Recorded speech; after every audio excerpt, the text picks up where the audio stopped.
Prince of Lavo, a Southeast Asian epic fantasy. Written by Pongsatorn Greigarn. Audio narration generated using ElevenLabs. Chapter 1. A sweet, cloying scent lingered in the air as Manu's scattered consciousness pieced itself together. He blinked open his eyes and saw a monk robe, his monk robe, hanging on a shabby, grimy wooden wall next to a Chinese calendar. Oh, crap. Manu groaned as he struggled to push his throbbing head up from a porcelain pillow and lever his frame up from a wooden bed. The memories of the night before flooded back to him. A high-stakes poker game on a gambling airship, a string of bad luck, and then this opium den. An intense beam of light penetrated the narrow gaps of the wooden wall. The noise of a bustling port slum outside the door let Manu know it was probably close to noon.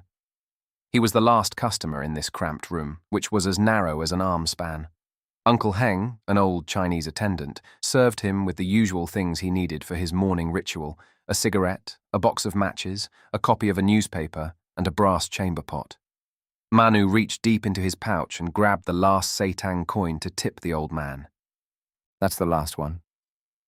Guess I'll have to pour the chamber pot into the canal myself when I'm done, Manu thought as he lit a cigarette and squatted down over the chamber pot.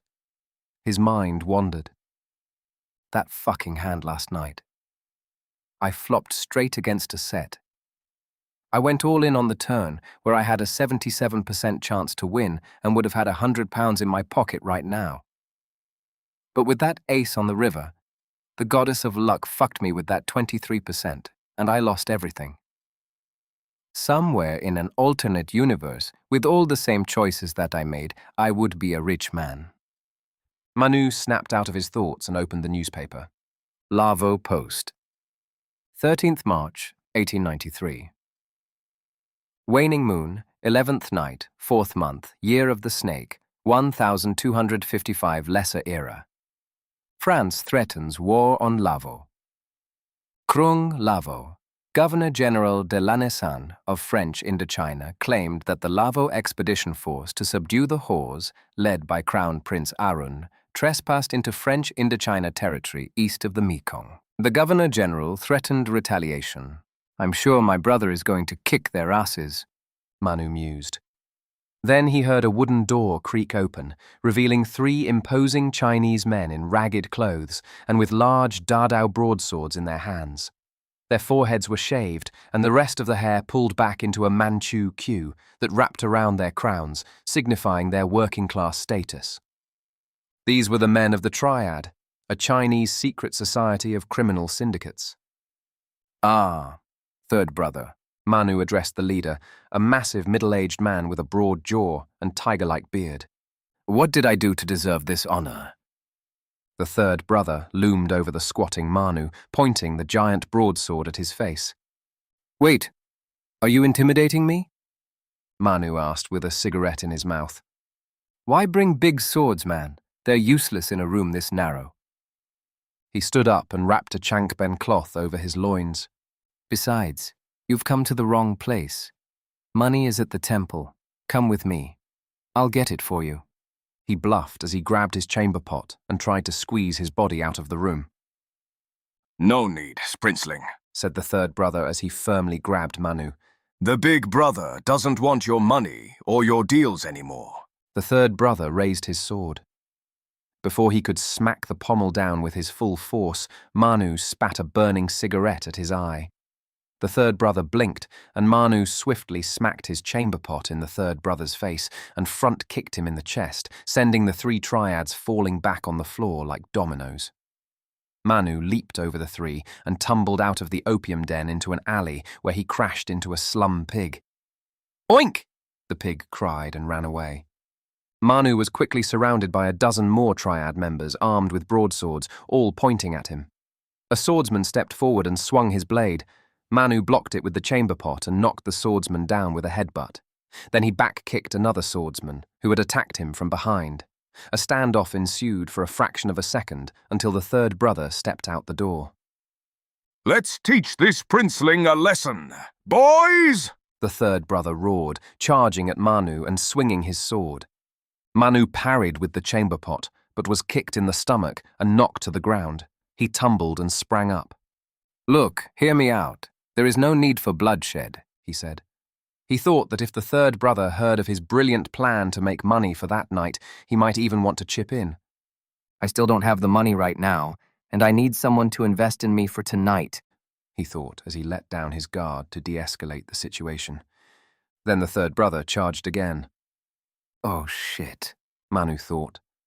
He blinked his eyes shut as he raised the chamber pot up in a desperate attempt to parry. Suddenly, a thunderous sound of cavalry hooves echoed through the narrow slum. The third brother and his triad fighters scattered in the blink of an eye. Manu turned back and saw a troop of marine cavalry riding through the alley in single file. Leading the cavalry was a tall, broad white man with straw-coloured facial hair, wearing a navy blue frock coat and a peaked cap. He was Andreas Jørgensen, the marine commander of Lavo and Manu's old friend from the Royal Danish Naval Academy. "Yo, Dre," Manu called out to his friend as the chaos subsided. "Can I hitch a ride back to the temple?" "Whoa!" Andreas commanded his handsome black Australian whaler to halt and gently patted the steed. "Not for free, buddy," he replied as he signalled his men to lend a horse to Manu. "So, why are you patrolling the streets, Dre?" Manu queried as the two rode their horses from the slum alley onto the new road, the first Western-style paved street in Lavo, which connected the port to the Royal Avenue. "I thought we had real police imported from India to handle law enforcement shit like this," he continued, glancing across the road to inspect a Western-style liquor store in a 2-story concrete building that lined the new road. "Note to self. Try that green bottle of absinthe. I haven't had that stuff since I returned to Lavo." Manu's mind wandered. He observed the people on the street. Lavo street hawkers, Chinese rickshaw coolies, Indian guardsmen, and white expatriates all looked at him weirdly. They gossiped with their peers as he rode past. Manu thought the biggest giveaway that he was a prince was that he had no tattoos on his body at all. Prior to the abolition of serfs and slaves in Lavo-Ayodhya a few years back, every Lavo common man needed to have a tattoo on his arm or wrist to register who his lord was or which department he belonged to in the state's corvée labor forces. "I'm tasked with organizing the defense of the city. If the French take Lavo, then I'm screwed. All my investments, business concessions, the trams, the trains, and the electricity, poof, gone, just like that." Andreas replied while a tram with a Jørgensen Corporation logo passed by. "Speaking of investment," Manu changed the subject. "Oh no, not again." Andreas palmed his face. "Gosh darn it, just stick to being a monk, eh? I think you're making money just fine making fake amulets and chanting at funerals." "Hear me out, Dre. Tonight, I'll go to the poker game at the airship Aces again. Why? Because Kivan Komi will be there," said Manu. "Yeah, he's a big fish," Andreas remarked, a poker term for someone who was designated prey for others' players to profit from. "He's a whale, a big fucking blue whale," Manu exclaimed. "I'll hunt that Moby Dick tonight." He slammed his fist into his palm. "But I just need some starting cash to buy in. You can stake in me, and I'll give you a share of the winnings." "Hearing that, I think I'll go to Aces tonight," said Andreas while lighting a cigarette. "I'll do some whale hunting on my own." "Don't you have to organize the defense of the city?" Manu asked as the two turned toward the legation road, where the atmosphere was more restful than the bustling new road. Neoclassical homes, legations, consulates surrounded by lush gardens and rows of mahogany trees marked the area. "It's after office hours." Andreas puffed his cigarette. "Look, the answer is no. I know you're a good card player, a shark, really, but you're just bad with money. I can't be sure you're not going to bet your poker winnings on boxing, cockfighting, or football afterwards and lose it all. Just remember that one night that put you in this financial predicament." "Look, I know you ride to the temple with me because you want me to help you write fake donation receipts to avoid paying income taxes," said Manu. "I want my payment for that in cash, and I'll buy in at Aces with that." "No," Andreas sternly replied. Your payment will go towards the debt you owe me. The two rode past the Lavo Ladies' Library Association, the only English-language library in town, where Manu's ex-wife, Layla, served on the board. He remembered vividly the small and intimate wedding ceremony held at the library's garden under a royal poinciana tree. It felt like a lifetime ago for Manu that he had served in the Navy, married a promising lawyer who would later become the first female member of Parliament, walked his Cavalier King Charles Spaniel puppy along the legation road, and had a daughter. The two took another turn and arrived at Manu's temple near Chinatown. Manu climbed the temple's wall, snuck into his small wooden stilt parsonage, and changed into his monk robe. Andreas followed into the room, where there was nothing but a mattress, some documents pertaining to the temple's administration scattered on the floor, a liquor bottle filled with cigarette butts, and a massive two-handed parachute axe leaning against the wall. I have an idea, said Andreas. Why don't you sell me your axe, and I'll give you cash for the buy-in tonight? Manu froze. He silently stood up from a pile of papers and grabbed the axe with both hands, wondering at the beauty of the curved blade, the sharp spear on the axe's eye, the hammer on the axe's butt, the long steel shaft, and the faded Sanskrit engravings. Manu had won this axe from a heads-up poker match with Godfrey, the owner of Aces, who had told him that this was the axe of Parashurama, the sixth avatar of Vishnu, and the priestly warrior with the mission of rooting out the royal Kshatriya caste from the face of the earth. Manu loved the story of Parashurama, even though the legend said the avatar had once tried to annihilate his family. Sometimes Manu even fancied that he was like Parashurama because the avatar was the Brahmin priestly caste and Manu was a monk. This is the last and the only precious thing left that is mine, Manu thought. This axe is an integral part of my identity. It's a final offer. Take it or leave it, eh? I'm doing you a favor here, said Andreas, while he put out a cigarette in a liquor bottle. The airship christened Aces cut through the night sky above the Gulf of Lavo like a floating palace. Manu was lost in his own thoughts, looking out into a panoramic view of the starlit sky and a crescent-shaped, waning moon.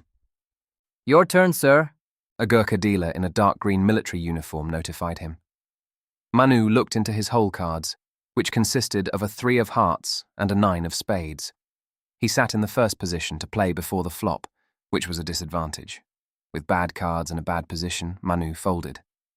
Even though he was a regular, he still marvelled at the opulence of the airship, the high ceiling adorned with a mural depicting the Battle of Hydaspes between Alexander the Great and Porus the Indian king.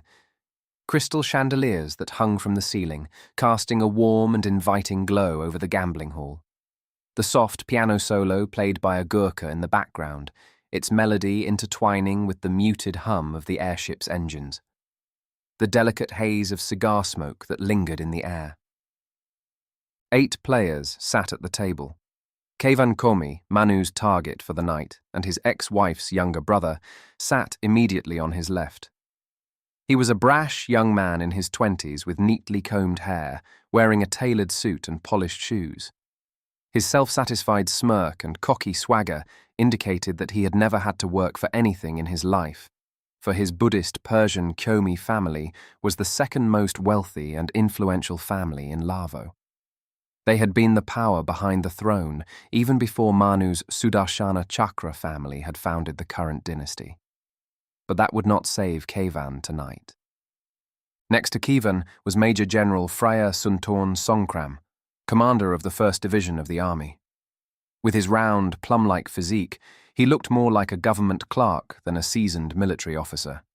He was a surprising and welcoming addition of a fish to the table.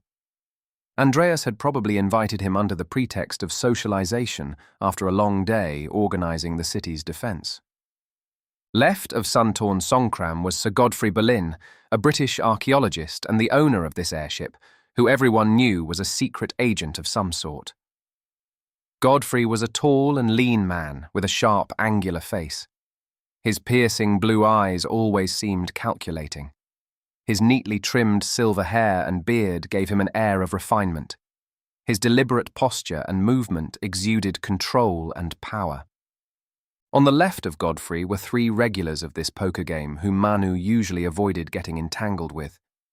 The leftmost was Oliver Fitzgerald, a young diplomat from the British legation with a polished manner and a well-tailored suit who was playing a bit tight. Next was Henry Whitmore, a seasoned teak trader from the Borneo Company Limited with sun-baked skin, a bushy moustache, and a physique built from years of hard work in the colonies. He wore a practical linen shirt, played a loose aggressive style of poker, and knew what he was doing. The rightmost of the three was Viggo Sørensen, a grey-haired and bearded Danish man in his 50s from the East Asiatic Company. He was Andreas's business partner and had excellent acumen, but was the least experienced player among the three regulars. Still, Manu did not underestimate him, for he generally played tightly. Left of the three regulars was an empty seat. Next to the empty seat was Andreas, who sat immediately to Manu's right. "So, Godfrey, what have you been up to in India lately, eh?" Andreas asked as he folded his hand. "I have been conducting an excavation at a site near Kurukshetra," Godfrey replied while he folded his hand and let Pongsatorn Greigarn win the pot. "There is a compelling reason to believe that I may unearth the legendary Brahma Shira Astra there. According to the myth, this sacred arrow has the power to ignite the heavens with a vast sphere of flame. The earth shall fissure, rivers shall run dry, and an entire city will be reduced to ashes. Nothing shall grow in its place, not even a single blade of grass, for 155 trillion years." Godfrey puffed his cigar. The room fell into awkward silence until a middle-aged Chinese man interrupted and rubbed Manu's shoulder. "Hey, Manu," the man said in a raspy and soft-spoken voice. Manu looked up and saw the big brother of the triad, a man with a shaved head and Manchu queue wearing dapper Western clothing. "I heard you gave my third brother some tough love this morning," the big brother continued. "I didn't see you boarding the airship," said Manu. "I was just walking around in awe of this magnificent vessel," the big brother replied while glancing at Godfrey, who nodded back. "Best of luck, my prince." He waved at Manu as he gracefully slid into the empty chair. A Gurkha waiter put down a massive stack of chips in front of him. The big brother threw some chips into the pot to post blinds, a way for him to enter the next hand in the middle of the round. Kivan was the first to act before the flop in that hand. He called. "Amateur," Manu thought. "Only a fish does this, trying to play every hand without regard to the starting hand's strength and position." Pongsatorn Greigarn called. "Just like Kivan, this newbie just wants to play. If someone behind them has some decent hands, they will immediately raise to isolate themselves against these fish." Suddenly Godfrey raised.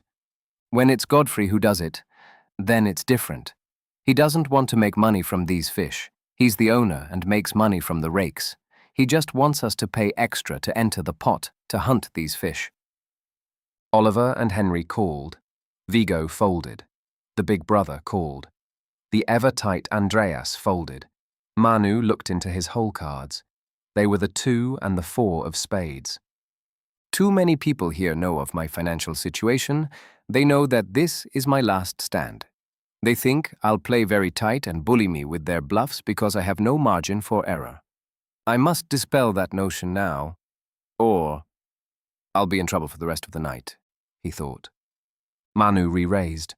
Kivan hesitated and called. Pongsatorn Greigarn folded. Godfrey folded. Oliver and Henry folded. "Great! A heads up against Kivan," Manu thought. "Wait." The big brother called without a thought. "Fuck!" Manu exclaimed inside his head. "The big brother is on me tonight. He's going to ruin my game and try to make my life miserable without caring for his own money. This is going to be a long night." When the dealer opened the flop, Manu looked at the reactions of the other players before looking at his cards. Kivan was displeased, and the big brother looked disengaged. Manu looked at the flop. The ace of hearts, the ace of diamonds, and the queen of clubs. He knew the 2 hadn't hit the flop, so he bet. Kivan hesitated and raised him. The big brother folded. Manu knew he was behind, and maybe he should not invest more in this pot, but in his gut, he knew that the time to go all in was now. Kievan won't call with an underpair on the second hand of the night. Not before he becomes furiously tilted, he thought. All in, said Manu as he pushed his stacks of chips forward. The airship went silent. The piano stopped. Kievan palmed his face and sweated. Manu tried to keep calm, but his heart pounded and pounded like it wanted to dance outside his body. If Kievan called, then it would be the end for him. He would be broke, again, after selling the last of his possessions to Andreas. Folded, said Kievan as he opened a pair of nines in his hand. The dealer pushed the pot of £50 to Manu, who flushed with ecstasy and relief. He opened the 4 deuce in his hands to show his bluff. Andreas glanced at Manu disapprovingly. Fuck! Kievan exclaimed and slammed the table. Now I can go back to playing tight, Manu thought. His strategy was to bluff when people thought he was playing tightly, and to play real hands when people thought he was playing loosely. A few hours passed by without Manu seeing much action at the poker table. During this time, Kievan lost his entire stack to Andreas and went full tilt. Fuck! He slammed the table again and signaled the staff for another full buy-in. His face was reddened with rage against the goddess of fortune. With Kievan's composure all gone, the hunt was on. After around 6 or 7 hours into the session, the hand of the night came by easily enough for Manu. Just calling pre-flop with a pair of nines and hitting a set against Kievan's pair of queens, Manu trapped Kievan and won his entire stack of £150. With more than £500 in front of him, Manu was the second biggest winner at that point, behind only Suntorn Songkram, who was still under the curse of beginner's luck. He always had big hands, and his straight or flush draws always hit. The big brother had now lost so much money to Suntorn Songkram that he became quiet. His plan to ruin Manu's night was utterly foiled. The goddess of luck is cruel, Manu thought. On the first night, she makes it so easy. She hooks new prey into the game. And when the balance of math and the universe comes back to even out the scale against the beginner's luck, it will come back with a vengeance. As a new hand started, Manu glanced around the table. Kievan was tense like a powder keg, ready to explode. He's prepared to go all in on this hand. Maybe he has aces or kings, Manu thought while looking at his hole cards. It was a pair of tens.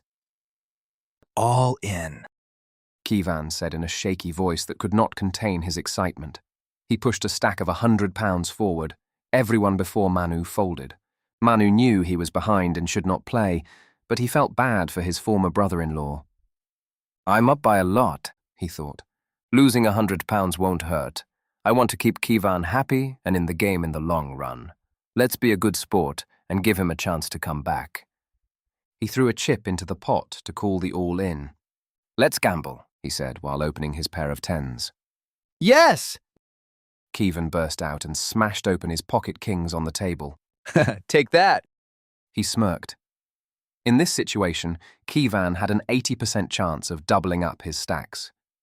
The flop came, the ace of spades, the king of spades, and the 9 of diamonds. Kievan now had a 95% chance of winning. The turn came, the 2 of spades. Kievan now had an 82% chance of winning. The river, the last card, was the 5 of spades. The final spade connected with the 10 of spades in Manu's hand and gave him a backdoor flush. Oh shit. As the dealer swept all of Kievan's chips to the front of him again, Manu tried to remain as silent as possible and display guilt. His genuinely nice gesture had turned out vicious in the most hurtful way possible. Kievan sank into his chair, collapsing into himself. That was really bad luck, bud, Andreas said. But before he could finish his sentence, Kievan erupted from his chair, throwing his entire body on Manu and knocking the plush mahogany chair to the ground. Manu's head was hammered on the wooden floor. His consciousness twirled. Kievan screamed, I'll fucking kill you, cheater! I'll fucking kill you! He squeezed Manu's neck like a lemon. Suddenly, the weight of the young man was lifted off Manu. Andreas was locking Kievan from behind. Be cool, buddy. Be cool. We're playing a gentleman's game here, said Andreas. Restrained in Andreas's arms, Kievan spat and spoke his mind. I've always hated you, Manu, you smug piece of shit. It's all because of you that my niece died. Let's settle this tonight once and for all. I challenge you to a duel, Manu. I challenge you to a duel. Look, I won't fight you, brother, said Manu, spitting blood. You're not like your sister. You can't fence for shit. The big brother stepped up. If Master Kievan here needs a champion, then my sword is yours, he said as he unsheathed his Jian sword. All eyes now looked to Godfrey to adjudicate. I propose we raise the stakes and place all your stacks behind this duel, said Godfrey. A contest to first blood, double or nothing. However, the decision lies with Manu, should he choose to accept this challenge. A Gurkha waiter came in with a fencing sabre and threw it at Manu. All the eager eyes were now on the delinquent prince. Only Andreas shook his head in disapproval, signalling Manu not to take this deal. I've never seen or heard about Big Brother's fighting skills before. It's tough to assess the risk. I know I'm not a chump. I practiced with Layla, who's a champion. Oh, this is a tough decision. Should I forego this chance to double up my winnings?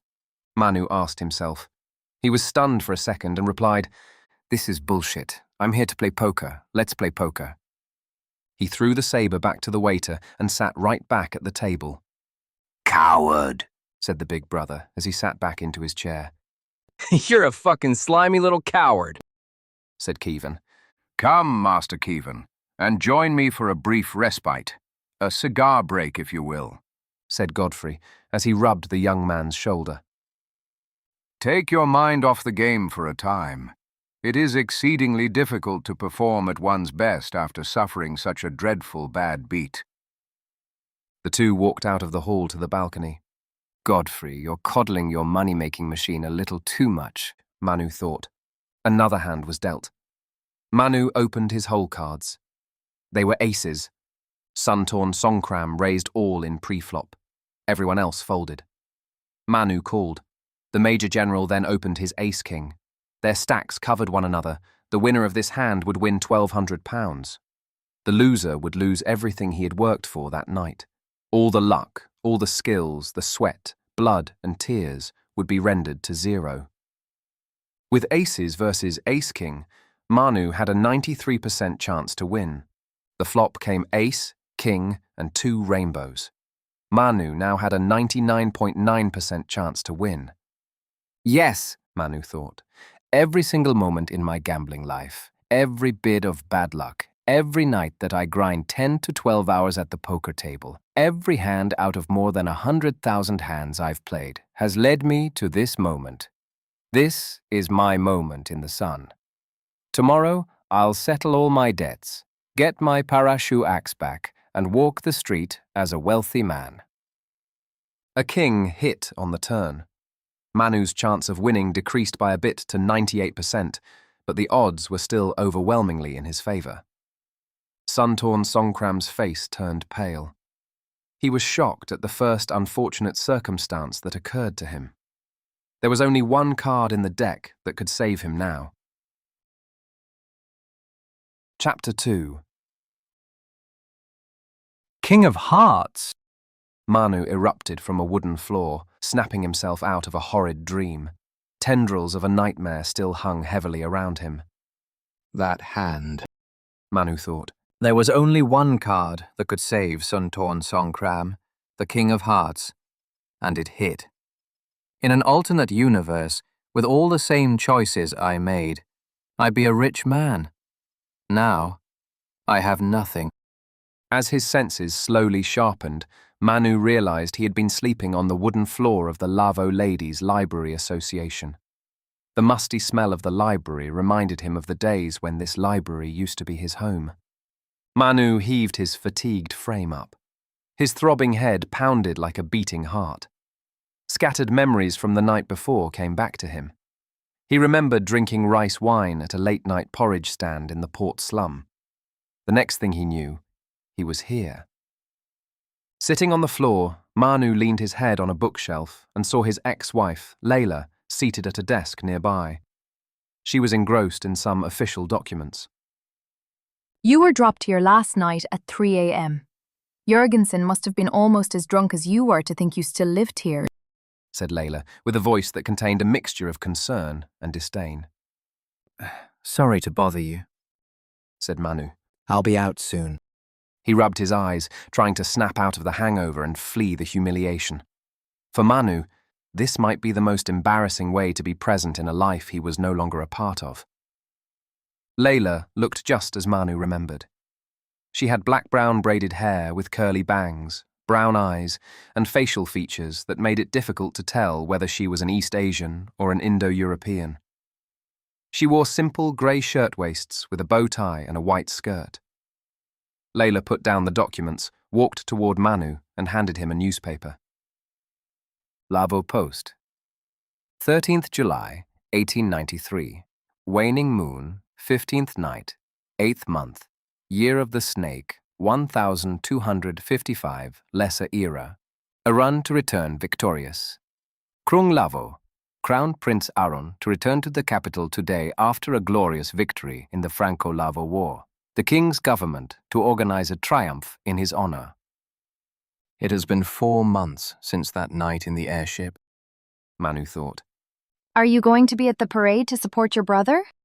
Layla asked. All the royal family, the cabinet, and the parliament will be at the ceremony to commemorate Arun's victory.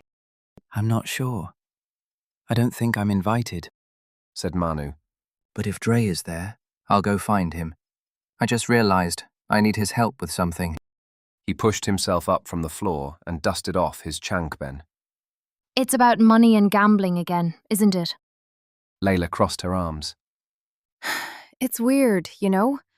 If you're so skilled at playing cards, why are you always broke? I'm sure it's not too late to evaluate your life choices. Please, spare me your lecture. I've suffered enough, said Manu while looking around to find his stuff before leaving, but he didn't have any belongings. Whatever, said Layla, returning to her desk. She finished her coffee and put all her documents in a suitcase. Manu glanced at her and saw that the papers were her drafted speech about some parliamentary motions against Lavo's internal colonization, attempts against petty kingdoms in the north and northeast. This library is open to the public, so you can stay around here as long as you want during the day. Layla turned around to talk to him. But for tonight, please sleep at your temple. If Jurgensen knocks on my door again, I won't welcome you. Thank you, said Manu. I'm grateful for last night. It won't happen again. I know how bad it looks for you as a politician, having your fake monk ex-husband crash at your place. Never again. Is that a threat? Layla stood with her arms akimbo. No. No! Manu was shocked by how far his intention had been twisted inside his ex-wife's mind. Never mind, I'm late. Layla quickly grabbed her suitcase and hurried out the door. Manu watched her a rickshaw taxi from the library's window. He also wanted to get a rickshaw taxi to the Royal Avenue to see Arun, so he reached into his pouch. It was empty, just as expected. Manu thought about chasing after Layla's rickshaw taxi and asking her to let him share a ride, but quickly dropped the idea. If Arun could march from Mekong to the capital, then I could walk from the library to the Royal Avenue, he thought. The Royal Avenue boasted a magnificent triumphal arch crafted from plaster in the likeness of 2 majestic war elephants. With heads held high and trunks raised up with pride, they supported an imposing mukuta crown that adorned the wide paved road. Each elephant was decorated with a regal red caparison, intricately embellished with gold embroidery. A howdah graced each of its backs, carrying an array of 6 pikes and glaives, complemented by a grand golden-tiered umbrella. The Royal Avenue gracefully led to the Royal Plaza, marked by a bronze standing statue of King Suryagupta, Manu's father, and a modernizing monarch who had played a prominent role in making Lavo a constitutional monarchy and establishing a parliament, just as the Meiji Emperor had done in Japan a few years prior. Behind the statue was a neoclassical throne hall that served as the House of Parliament. Manu waded through the crowd of tens of thousands gathered along both sides of the Royal Avenue, looking for his friend Andreas. The Marine captain stood out from the crowd due to his peaked cap and blue frock coat. An Afghan pulwar, a curved sabre, sat on his waist, a shotgun slung across his back, and he rode atop a black Australian wala horse named Arjun. Hey man, what's up? Manu asked his friend, who was overseeing the security of the ceremony. Hungover as hell. Andreas lit a cigarette. Don't you have to be in there with your family? He nodded at the grand throne hall where the ceremony would take place. Nah, I'm not invited. Manu shrugged. Not surprised. Andreas puffed his smoke. Dre, you know I've been on schedule with my debt repayment for the past 4 months, right? Manu said, quickly getting into the matter at hand. Yes, and no. Andreas crossed his arms. I know where this is going. As a friend, I don't want you to hurt yourself anymore. What? You think I can't beat Santon Songkram again? Manu exclaimed. If I got my 99.9% 4 months ago, we wouldn't be talking about this. We'd be talking about how filthy rich I am right now. Suddenly, Manu's voice faded amidst a thunderous cheer. The rhythm of drums and the melodies of horns and conches heralded the arrival of the triumphant 11th Division of the army. Atop a pure white Marwari warhorse named Devadatta, Crown Prince Arun Sudarshana Chakra led the military procession. His shining white steel armor, engraved with the golden crest of Sudarshana Chakra, the discus of Vishnu, shimmered in the sun and momentarily blinded Manu. Upon blinking his eyes, he discerned his brother's sharp facial features below the shining steel kettle helmet adorned with the engraving of a meditating Buddha. While Manu's appearance echoed their Chinese heritage, Arun's radiated their Indo-Persian lineage. As Arun rode past, Manu observed a khanda sword and a large throwing chakram discus inlaid with emeralds gracefully slung across his back. Damn, with that white horse and that sword, he does look like the 10th avatar of Vishnu. Andreas whispered to Manu over the roar of the crowd, having dismounted from his horse. Andreas knows the Hindu myth well, Manu thought. The white horse Devadatta and the khanda sword Ratna Maru belonged to Kalki, the 10th avatar of Vishnu. The discus's name was Sudarshana Chakra, or the discus of Vishnu, which was also the symbol and the name of the royal family. He is an avatar of Vishnu, Manu replied.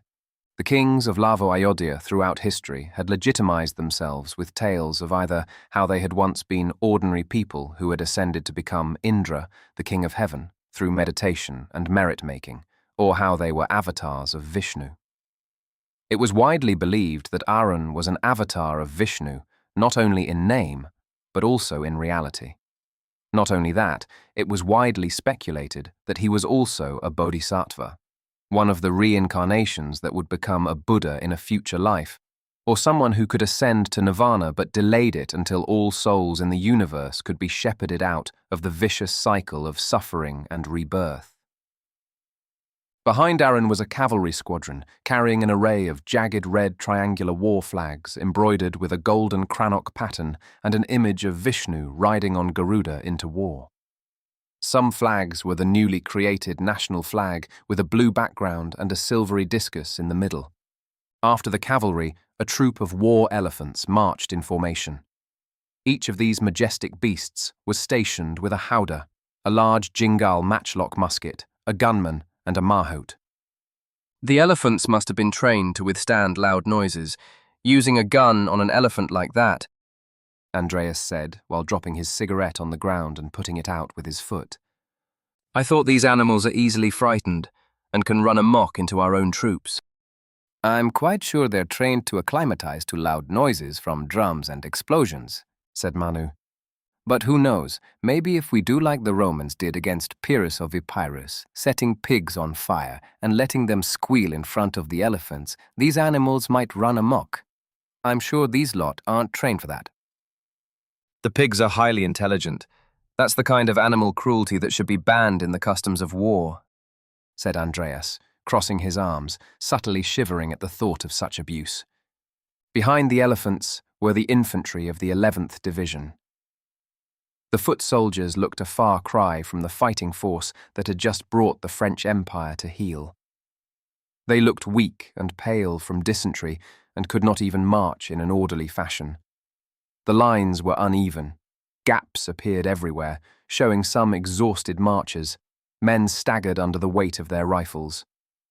Now I want to know how Arun won, said Andreas as he lit another cigarette. These soldiers look like just rabble with guns. I think I've done a substantially better job with my Marines. After the music and the cheering waned, Manu pivoted back to his priority. You know that 4 months ago, there was a 99.9% chance that I would be filthy rich today, right? Look, Andreas said, patting Manu's back. I can't give you the money because the game is too big for you. I know you're not a rookie, but if one all-in can make you lose everything, then the stakes are too high. Dre, I can make a real fortune from this and you know it. Even if I fail, I can still repay you with my monkhood income. I just need a fucking chance, man. And you're the only friend I have that understands me. Manu pleaded. Don't make this painful, Manu. You're like a brother to me, but I can't help you. Period. Andreas sternly replied as he puffed his cigarette. Manu returned to his temple by dusk. He tried to sneak past the chapels where funeral rites were taking place into the residential zones where small wooden stilt parsonages were clustered together. However, he was spotted by a group of monks hanging around the front lawn of one of the stilt houses. A dozen Western beer, wine, and liquor bottles repurposed for homemade liquor were scattered on the floor. The thick cigarette smoke repelled any mosquito that might have thought to harm the drinkers. Yo, Manu. Father Dumb, a plump elderly monk, called out to him while grabbing a piece of grilled pork organ from a plate in the middle of a drinking circle. His face was jolly and reddened. Heard you were back at your ex-wife's last night, my boy, he shouted, and other monks cheered. Well, no, that's a misunderstanding. Let me get back to my parsonage, and I will join you guys real quick, said Manu. Father Dumb climbed down from the stilt house to greet him, the plump monk squeezing Manu's abdominal muscles. Maybe if I had muscles like yours, I might get some girls too. The monk chuckled. His breath smelled like ripe sapodilla. Oh, right. The abbot wants to see you. Father Dumb patted Manu's back and got back to his drinking circle. Manu went back into his parsonage and changed into a monk robe before he entered the abbot's parsonage. A scent of tobacco mixed with opium greeted him. The abbot was a thin and frail man in his 70s. He sat on a Chinese rosewood opium bed inlaid with mother-of-pearl, complete with a whole set of accessories for opium smokers, including a porcelain pillow and a pipe carved from ivory. Standing behind the opium bed was a rosewood display cabinet inlaid with mother-of-pearl and filled with his luxurious belongings. Ah, look at the time, Manu. The abbot spoke in a raspy voice while looking at the golden Le Coultre and Siam pocket watch in his hand. His teeth were blackened from the use of betel nuts. You have just lost an entire working day for the temple. Manu, do you know why your overt public misconduct is constantly tolerated? The abbot put the clock down on his bed, rolled his own cigarette, mixing opium and tobacco, and answered the question himself before Manu could respond. 2 reasons. First, nobody wants the royal family to suffer the indignity of having a prince recognized as such a delinquent monk. The second reason is that you're our top-performing monk, bringing in more revenue to the temple than our second and third best performers combined. Manu sat on the ground with his legs crossed. So, what seems to be the problem, Master? He asked politely. Our donation income is down from last year, Manu. The abbot exhaled his cigarette smoke. The air in the parsonage was filled with the aroma of opium and tobacco. I've paid so much to get this position. I can't tolerate having this temple generate a measly amount of income. If you cannot reach the target from last year and continue to grow further, you'll have much less leverage to get us to turn a blind eye to your violation of the precepts. Master, I'll work harder, sell more amulets, take the chanting jobs outside more, do more funeral chanting. Manu pleaded. How about we arrange a temple boundary stone event next month? That's a moneymaker. I'll help you organize the event. I'll have to make sure that you follow through on your promise, said the abbot. The temple will increase the lease rate for your parsonage from now on. Otherwise, you'll be too busy doing your side jobs while leeching on the temple's time. What? I mean, what side jobs? Manu inquired. You don't have to play the fool with me, said the abbot. We all know you were engaged in a money-making scheme at the gambling house of Godfrey Boleyn. Your gambling has significantly impacted your time working for the temple. So, I want in on whatever you're making. If you want in, Godfrey will come back from India tomorrow night, Manu responded. You can give me £100 for the buy-in. It'll be 50-50 shared between us. I'll give my winnings to you afterwards. No, you give me £500 up front now, said the abbot firmly. Or your misconduct will be reported to the Order of Sangha. Look, Master, I'm utterly broke. I literally don't have anything to give you right now. Manu pleaded further. Poker is not my side job. It's a vice, and I've lost everything to it. I haven't played in months now, as I've been focused on making money for you. Please let me continue to do that. I'll make you rich, and it'll be a win-win. Lies! The lies of a treacherous thief. The abbot exploded from the opium bed and stood up, looming over Manu. I've heard you won thousands of pounds from the airship, he exclaimed, then cooled down a bit and turned his speech into a lecture. I'll let you use your judgment to determine the value of my mentorship to you. If our temple is not deemed valuable by your Royal Highness, then I no longer have to hide the fact that you went over to sleep with your ex-wife, a member of Parliament, last night, said the abbot. It will be the end of your monkhood, the last occupation you can do, and it'll be the end of your ex-wife's rising career as a politician. Make up your mind well, Manu. You're dismissed. The abbot waved his hand and turned back toward the opium bed. No, I won't let you drag her into this. Manu stood. And what are you going to do about it? The abbot turned to Manu again. You're in my palm, boy.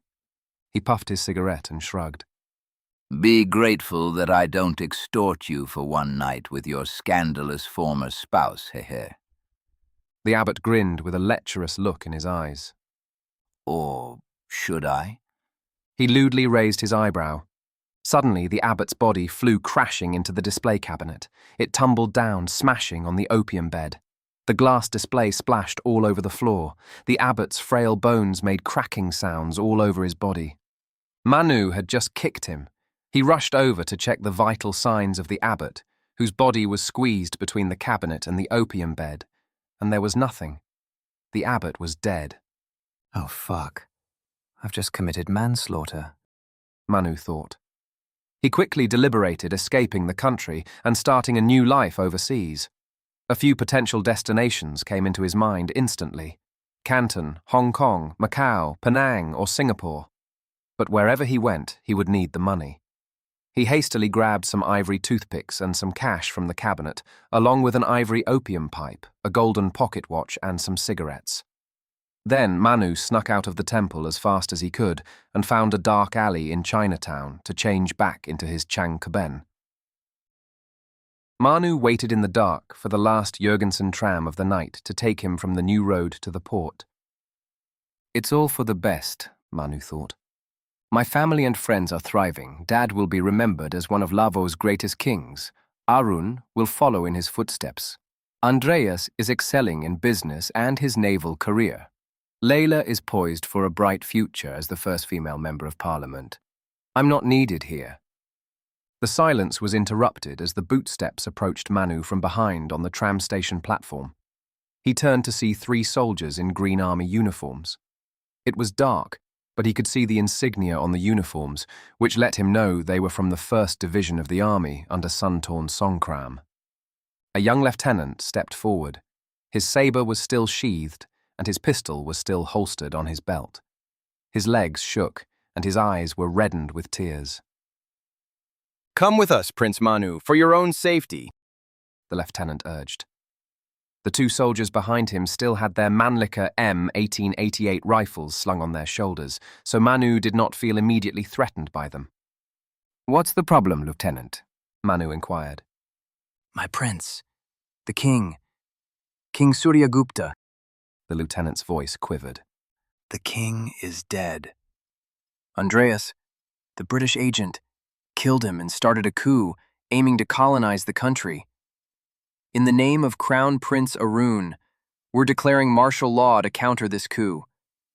Please come with us, Prince Manu. No, he's coming with me, declared Andreas, appearing from behind the 3 men with a 2-handed parachute axe in his hands. You traitor! The lieutenant shouted and reached for his pistol, but he was too slow. Andreas lunged forward and tackled the lieutenant to the ground while swinging the axe backwards, knocking one of the soldiers down with the butt of the axe. The other soldier immediately fled. Andreas kicked the lieutenant on the ground, knocking him out.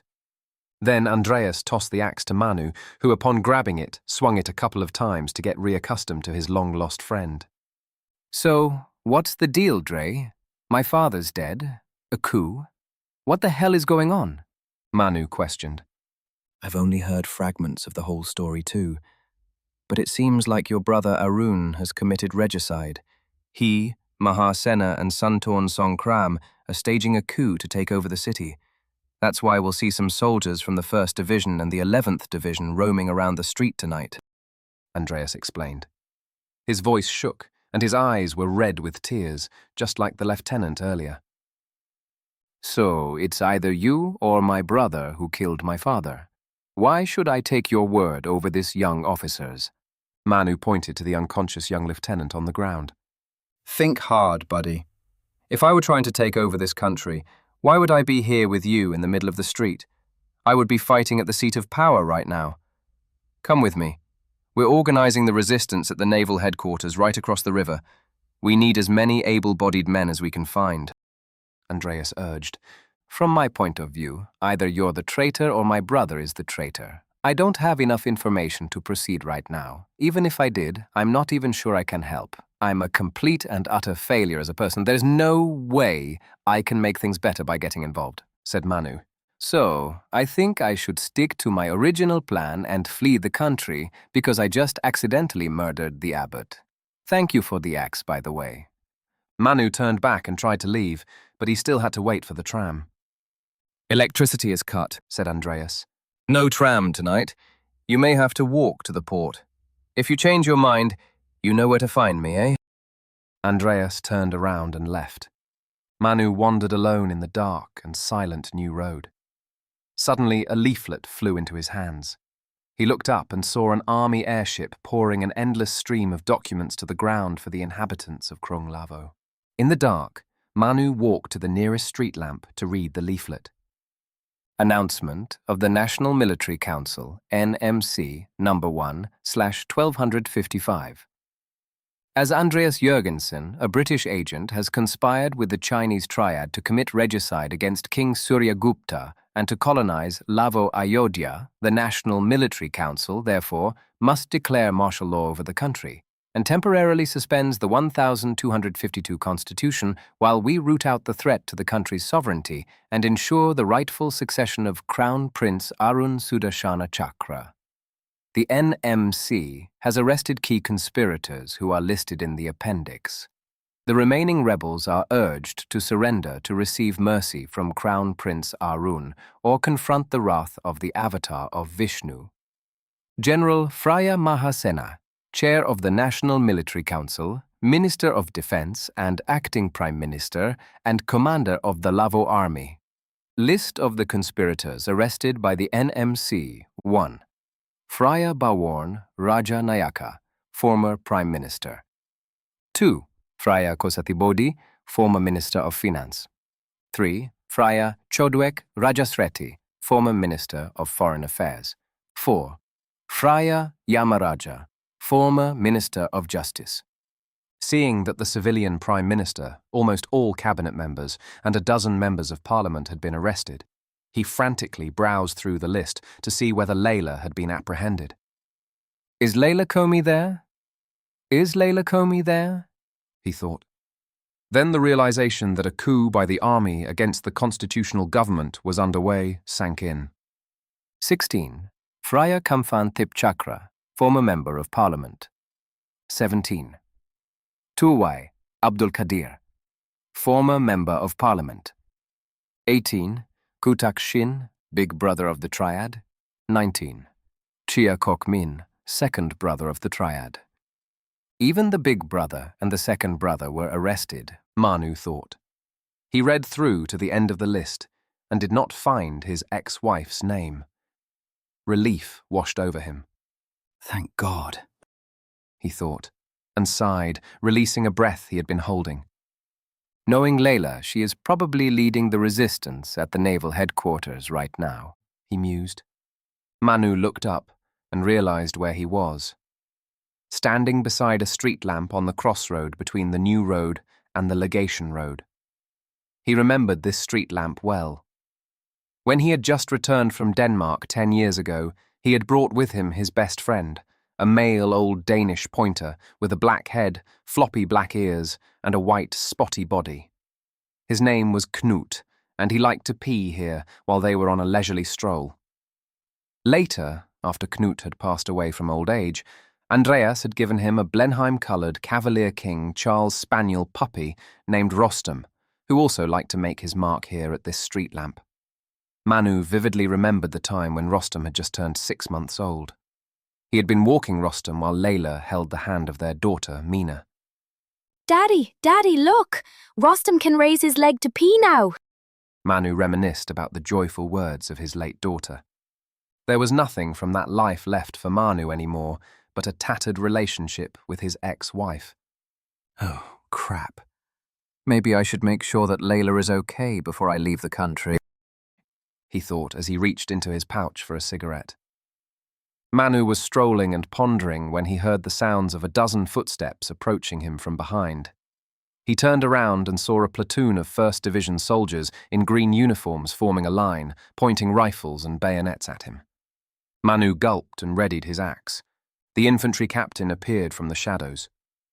Kivan? Manu was surprised. When did you join the army? He asked while lowering his axe, trying to de-escalate the situation. Long enough to buy myself into captainhood, Kivan replied as he grinned at the firing squad. With just one word from me, you'll be sent back to hell where you belong.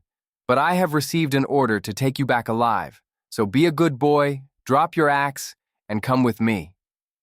Manu blew into his hands to get rid of the sweat. His heart pounded heavily and rapidly. He crouched, readying himself for a fight. Let the good times roll, he said. Charge! Kivan barked and drew his saber. A dozen bayonet-armed soldiers dashed forward. Manu swept the legs of 3 soldiers with his axe, sending them somersaulting in the air. He then kicked the soldier mid-air, sending his body crashing into Kivan and knocking him to the ground. A soldier lunged forward and thrust his bayonet, aiming at Manu's shoulder. Manu hooked the bayonet down with the beard of his axe. Before the spearhead on the axe's tip could hurt the soldier, he swung the knob of his axe to knock that soldier down. Suddenly, Manu ducked, evading a rifle butt stroke at his head from behind, but his movement fell short. The very edge of the rifle's butt grazed his head, sending him tumbling forward. Another kick sent Manu to the ground. His nose and mouth smashed on the concrete-paved road, the sour and metallic taste of blood filling his mouth. A soldier jumped on his back, trying to restrain Manu, but Manu finessed his body, switching his position on the ground with the soldier. He was now on top and choked the soldier unconscious with his legs. Manu grabbed his axe and stood up. The platoon of soldiers now formed a line once again, pointing rifles at him, ready to shoot. Resisting arrest? Attacking officers? That's great, Manu. You just give me a reason to turn in your corpse, said Kievan as he wiped the dust off his young face. Give your men an order to shoot, then, Manu dared, as he opened his arms. He was betting on the fact that most soldiers without very specific training usually could not aim and fire directly at an enemy. Most soldiers would fire in the vicinity of the belligerent, but would instinctively aim too high or even fire into the air. Kievan had bluffed him, and Manu just bluffed back with an all-in. He had to maintain strong body language. His eyes were determined. He could not display an ounce of weakness. If he postured that he was not afraid of death by gunshot, it would render the strongest means of capturing him meaningless. Kievan tried to give the fire command but hesitated. In a split second, Manu dashed forward and tackled Kievan to the ground. He sprinted like a gazelle, hoping to outrun the soldiers. He ran and ran and ran into the dark recesses of the street until he no longer heard the bootsteps following him. Manu almost collapsed when he stopped. The years of smoking and sitting all night playing cards caught up with him. He gasped for air, and his heart beat like it would destroy his body from the inside. When he collected himself again, he ran toward the pier, where he knew Andreas usually tied his rowboat. When he arrived, Andreas had just rowed a few meters away from the pier. I'm coming, Dre, said Manu, and he jumped into the Mainam River along with his axe and swam toward the boat. Chapter 3.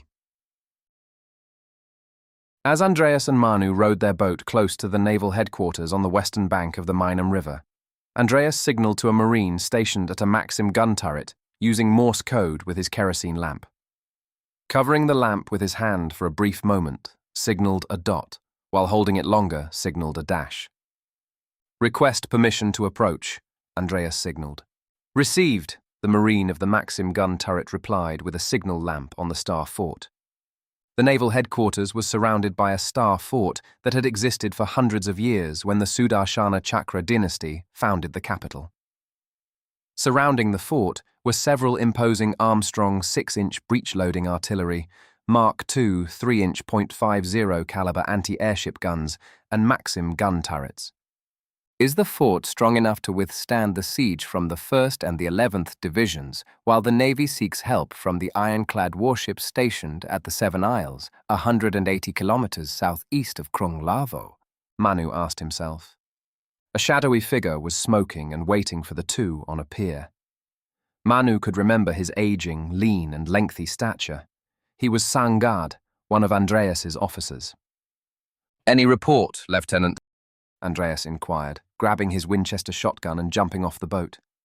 The telegram line to the east of the river is cut, Captain, Sangad answered with a raspy voice as he guided the two back into the fort. We were counting on the fleet from the Seven Isles, but now we're on our own. Has any minister or member of parliament come here for protection or to join the resistance? Manu asked, hoping his ex-wife was safe inside this fort instead of being captured. There's only Mrs. Leila Comey here, sir, Sangad answered to Manu's relief. How's the mustering of our regiment? Andreas asked as the three stepped inside the fort into the naval headquarters. The building was the first palace ever built by the Sudarshana Chakra king. It was an austere and plain building with 2 wings, an open-air throne hall in the middle, and a distinctive Lavo-style tiered roof with 3 gable ends. Manu had been expected to see an entire regiment of 1,000 Marines there, knowing that Andreas was the commander of the regiment. But only about 100 Marines and horses hung around the vicinity of the old palace, awaiting command. When the Marines saw Andreas, they formed lines along with their horses and saluted the captain. As you can see, Sangad said, there's only a reconnaissance cavalry squadron here. Other Marines just don't show up. Maybe they don't believe we'll win, or maybe they believe in the army's propaganda that you're a rebel, Captain. Manu remembered that the Marine reconnaissance cavalry under Andreas, despite the name implying they were light cavalry, were his elite crack troops trained to fight as dragoons, each carrying a Winchester carbine and a saber. Andreas stopped to briefly speak to the men in fluent Lavo language. I don't want to be dramatic, but the fight ahead will be tough. Nevertheless, the late King Suryagupta placed the Marine Regiment here to be a counterweight to the 1st Division of the army, and the moment he envisioned is now. If we let the Constitution be destroyed, it will be the end of his legacy. So when you ride out to face the rebels tonight, know that the late king is on your side. Andreas paused. The men stood attentively in silence. Fight the rebels just as you fought many other rebels countless times before this. Andreas continued. Whether it's the Chinese triads in the east or the Malay Muslims in the south, I know that one cavalry squadron against 2 divisions with almost 20,000 men is no joke, but you are the most elite fighting force of the kingdom. The 1st Division has no experience. You might as well fight peasants. The 11th Division is exhausted and riddled with dysentery. Just don't get your uniforms stained with shit when you cut them down, eh? The men chuckled. Mrs. Layla is waiting in the war room, Captain. If you guys want to go greet her, I'll keep watch, said Sangad. Andreas and Manu walked through the open-air throne hall into the palace. They headed toward the southern wing and entered a war room filled with maps of the Lavo coastline and waterways. Layla stood alone in the dimly lit room with a fencing saber at her waist. She was examining a large map on the table in the middle of the room. It was a map of Krung Lavo and the Mainam River Delta. Andreas put both hands on the table and leaned forward. Layla, we have to flee the capital. We have only 100 cavalry against 20,000 men. We don't stand a chance, said Andreas. Not an option. Layla responded calmly. Her eyes were still fixed on the map. The Marine Regiment was placed strategically in the capital by the late King Suryagupta in order to counter the army, specifically in the case of a coup.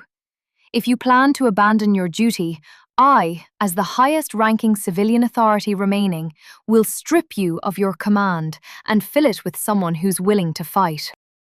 The problem is there is no one left to fight, said Andreas, crossing his arms. I'm saying that we should retreat from the city and come back with an army to restore the Constitution. You can head west to Comey's family domain to raise your serfs. I'll ride east to the 7 Isles and return with the ironclad fleet. No, speed is essential, said Layla firmly. If we leave the capital tonight, the coup will succeed. Arun will be legitimized and the entirety of the state apparatus will flock to the winning side. We need to fight now. And how do you suggest we do that? Andreas inquired.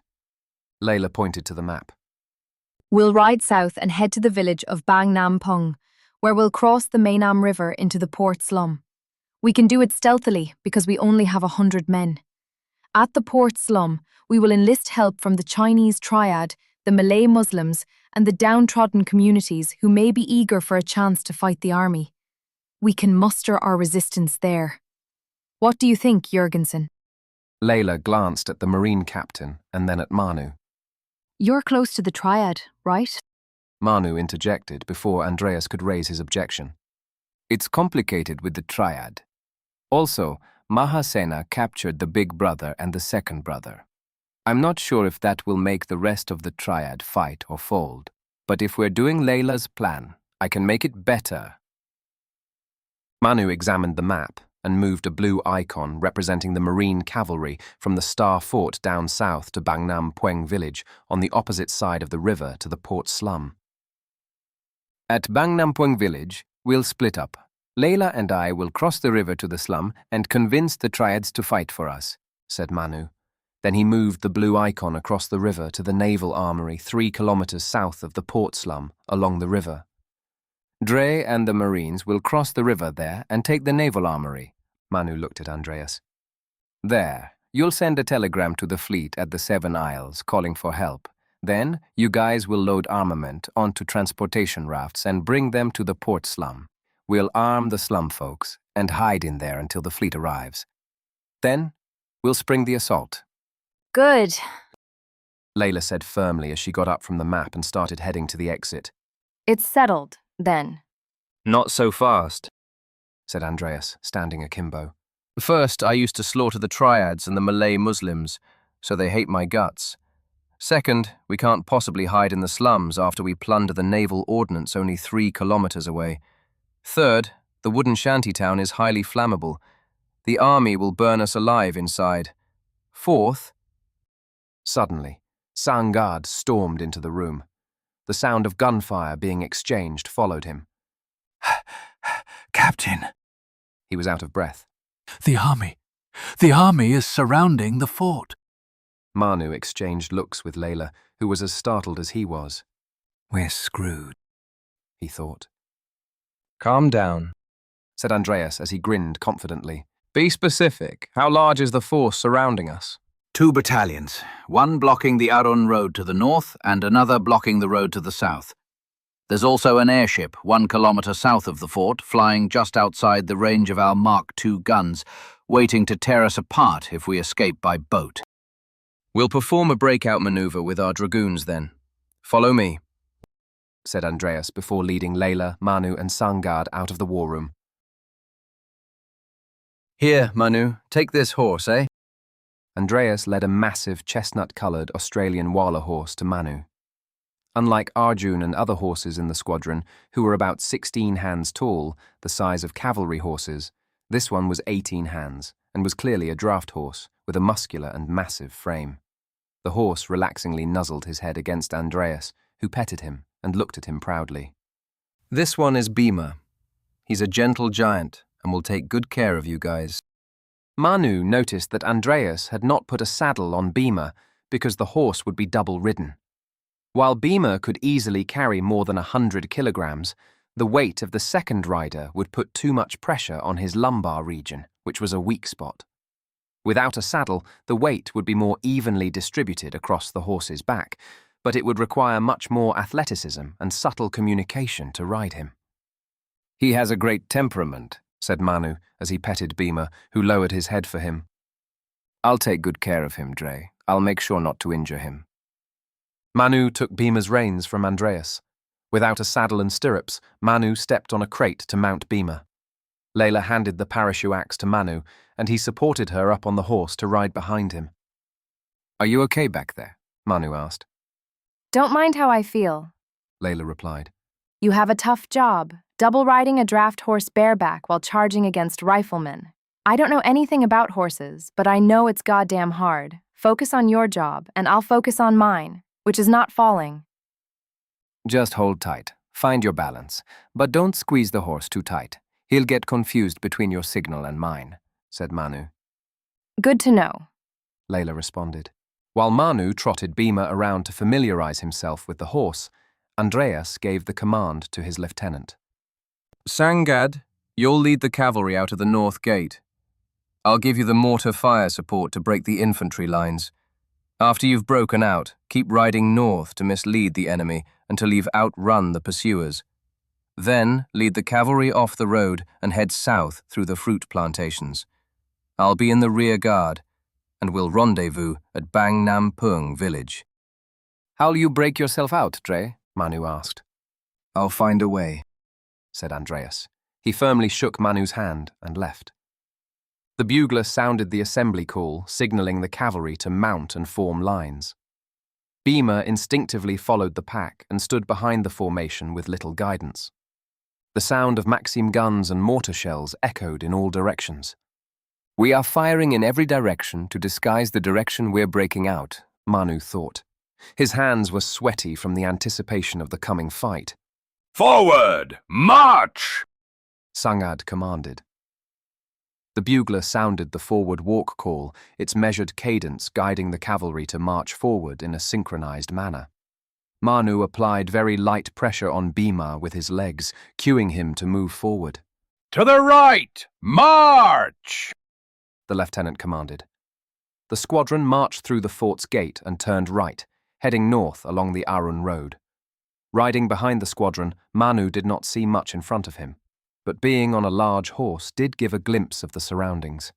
The army's forces were disoriented by the Maxim gunfire and the mortar shells, and were taking cover in small shops along the road. At a trot! The lieutenant commanded. The cadence of the bugle sound increased, matching the faster cadence of the horses. Cluck, cluck, Manu commanded Bhima and subtly shifted his weight forward.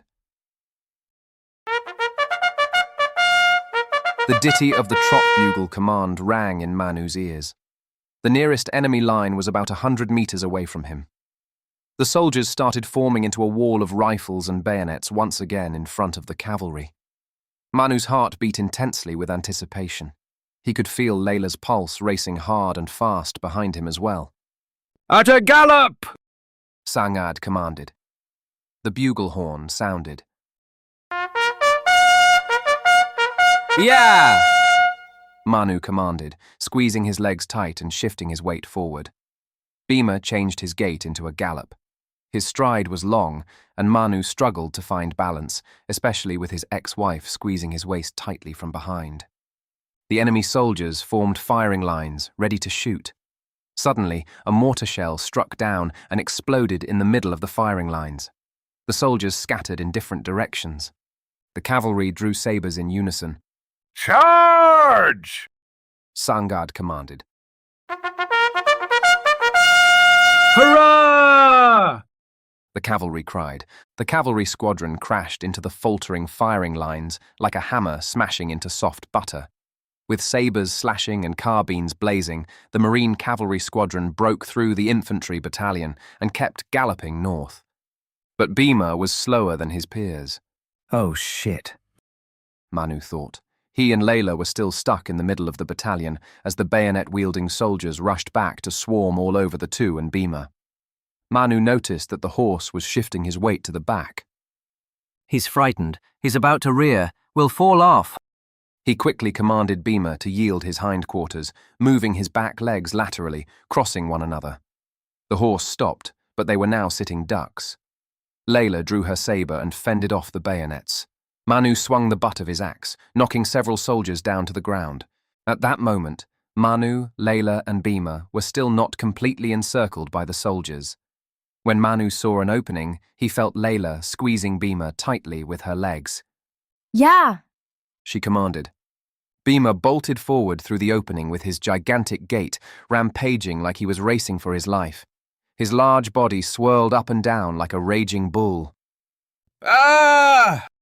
The two cried as they tried to hold on to Bhima for dear life. Suddenly, a sharp pain snapped on Manu's left arm. Ah! He cried. Then he heard the sounds of several bullets flying toward them. Almost all missed except for the one that scratched his arm. Bhima slowed down once the three reunited with the squadron. Sangad was waiting for them as the squadron trotted forward. Are you guys okay? We've been worried. Sangad said. Manu turned to Layla and pointed at his light wound. You're behind me the whole time, and the bullet only hit me? What the hell? What kind of luck is that? He asked. what? Do you want me to be your meat shield? It's clear that I have more barami than you have, even though I'm a commoner. Layla chuckled. How's your wound? Sangad asked as he approached the two and poured his liquor from his flask onto the wound. We're about to get off the road and head south. Let's go. The cavalry rode south for about 12 kilometers through the durian, rambutan, and orange plantations. Then they turned east into the meander of the Myanmar River. 10 kilometers more, and they would reach their destination. Riding in single file through the plantation, Manu glanced up at the night sky. It was the 15th night of the waning moon, meaning it was the new moon phase in which there was no moon and stars shone their brightest. He recognized the Hercules constellation first, followed by Corona Borealis, the northern crown. Nearby was Botas, the herdsman, adorned with Arcturus, one of the brightest stars in the sky. To the east, he spotted Aquila, the eagle, alongside the faint Sagitta, the arrow, and Delphinus, the dolphin. Beyond them, Pegasus hung at the very edge of the horizon, signaling the eastern boundary of the night sky. The map of the stars told him it was around 10 post-meridium. Suddenly, Manu's mind wandered back to a memory. Daddy, do you know what the Olbers paradox is? Mina, 5 at the time, had bounded into the library to ask him this. I don't know, sweetie. Can you tell me what it is?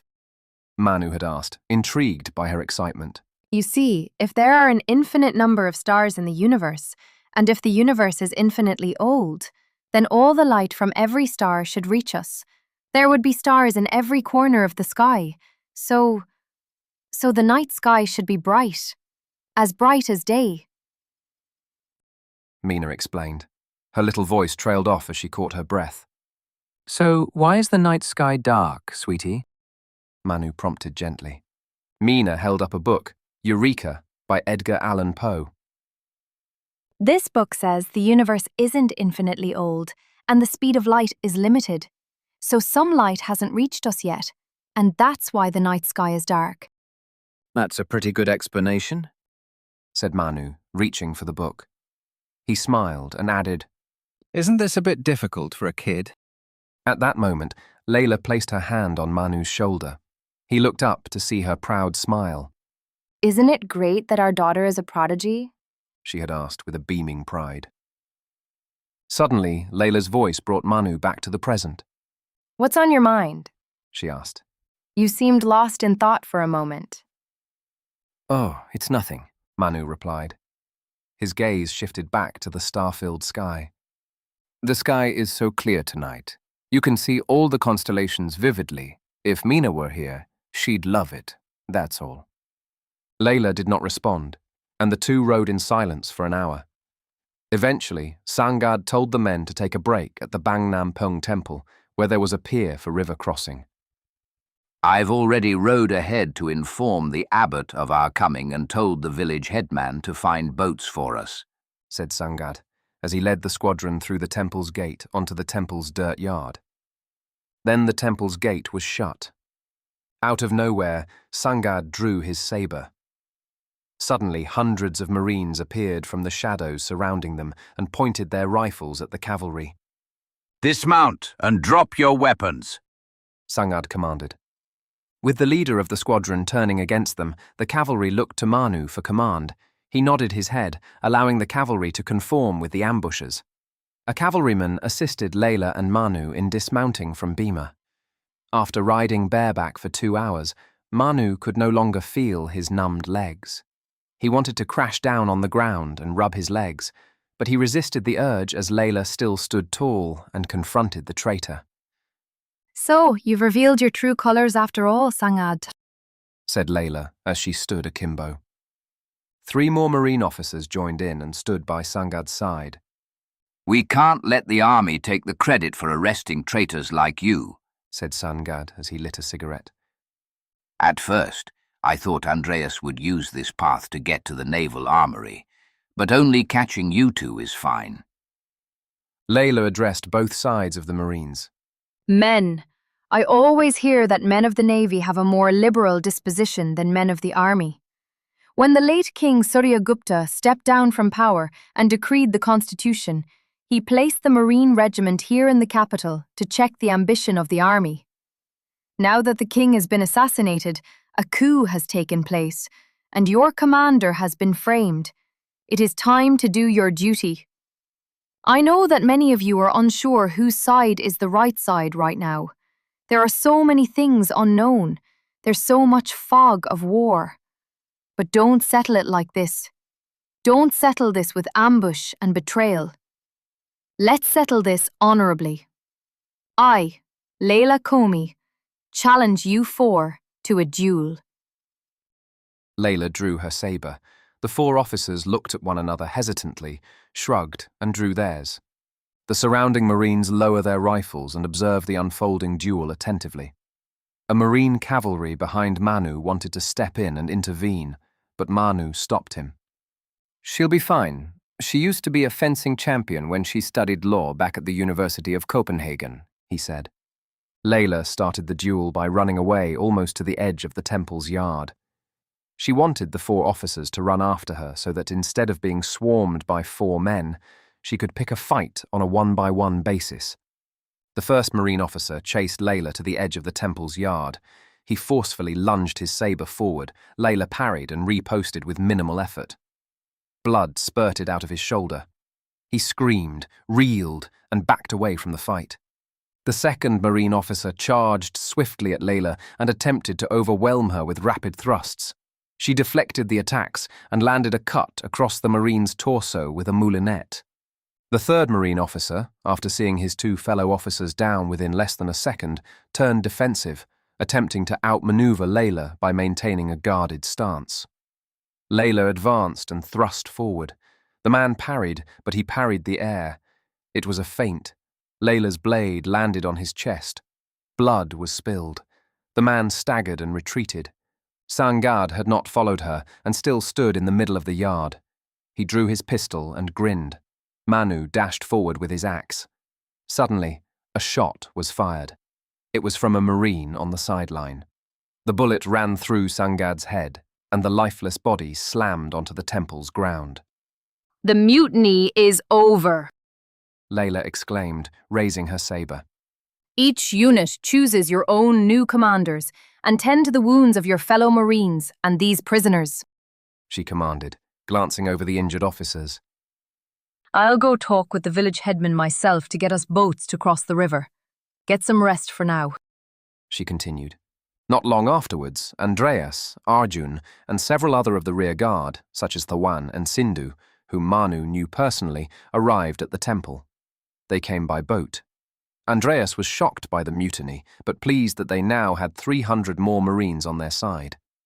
He also came with the good news that the army's airship had been shot down, having gotten in range of the anti-airship guns at the fort after trying to pursue the cavalry. That was why the rearguard could make it there by boats afterwards. Our odds of defeating the coup have significantly improved, Manu thought. Chapter 4. As Arcturus drifted west and Vega took its place in the center of the night sky, Manu knew it was midnight. He and Layla rowed steadily toward the port slum. Their mission was to persuade the Triad and the marginalized communities to join the resistance against the coup, while Andreas and his Marines were transporting weapons from the naval ordnance to the slum. It's kind of fascinating, isn't it? Layla started to ponder. That in the capital of Lavo, a large portion of the population is Chinese immigrants. I always find it interesting that our kingdom imported so many Chinese laborers over the past century because we couldn't effectively enforce a corvée labor system on our own population anymore after the Civil War, the founding of the Sudarshana Chakra dynasty, and our increasing connection to international trade, etc. She went on. In your experience, Manu, do you think the Triads are Han Chinese nationalist secret societies, or just criminal organizations without any ideology in particular? Tough question, Manu replied. Maybe they just organize themselves to defend their own interests as a minority community and their rights as laborers. I'm not sure. But if we can make it through tonight, maybe you should come here once in a while to talk with these people. Your constituency may not be here, but it'd be nice for you to try to understand the city and kingdom more. Interesting. I'll do it, Layla replied as their boat was approaching the pier of the port slum. Luti Tieng? A voice called from the pier in Teochew dialect. Manu saw shadows of a dozen men carrying Dadao broadswords guarding the pier. Maybe the security is beefed up after the news of the coup, he thought. Wasi Manu Wang Ju Lai Shuai Sa Hia. Manu replied in Teochew dialect that he was Prince Manu and wanted to see the third brother of the Triad. The Triad swordsman quietly guided Layla and Manu through the narrow dirt alley filled with filth and decay. Manu accidentally stepped his bare foot into a puddle of stagnant water shimmering with oil, slick from the pollution and waste flowing from the city. Ew, gross, he thought. The heavy stench of rotting garbage and human feces assaulted Manu's senses, but he knew from his previous visits that the smell would fade away once he was used to it. Oh shit, something hit my leg. Layla screamed. Was it a rat? Manu saw the shadow of something quite a bit larger than a rat running past. It was a feral slum pig, said Manu, hearing the pig making the oink sound as it ran away into the dark. Amidst the ramshackle wooden shanties stood an old Chinese building. Its white walls and steep tiled roof contrasted sharply with its surroundings. The triad swordsman led the two through a small gate into a dimly lit courtyard, where a giant bronze incense burner dominated the center. At the far end, the shrine of Guan Yu glowed red in the dark. 3 shadowy figures sat on stools in front of the incense burner. "We've heard that you've come here with a proposition, Layla Comey," said the old man with a raspy voice on the stool in the middle. He wore a mohom cloth with Chinese buttons, a gong bong head wrap, a sarong cloth wrapped around his legs, and tinted spectacles, even though it was dark. "Go on. Make your case," he continued as he puffed his pipe. Manu recognized him as Chao Tipchang Tipchakra, a former king of the northern kingdoms before they were colonized by Lavo. The dim light revealed the person on the left of the former king to be the third brother of the triad. The person to the former king's right was a young Malay Muslim man with a long robe, Hakim bin Abdul Qadir, a member of parliament from the southern sultanate of Manara. Behind these 3 leaders stood armed men from the 3 different ethnicities. To Manu, these armed men seemed to be bodyguards of the leaders of their respective groups. Are these leaders of the marginalized people in our society getting together on the night of the coup to plot something? Manu thought.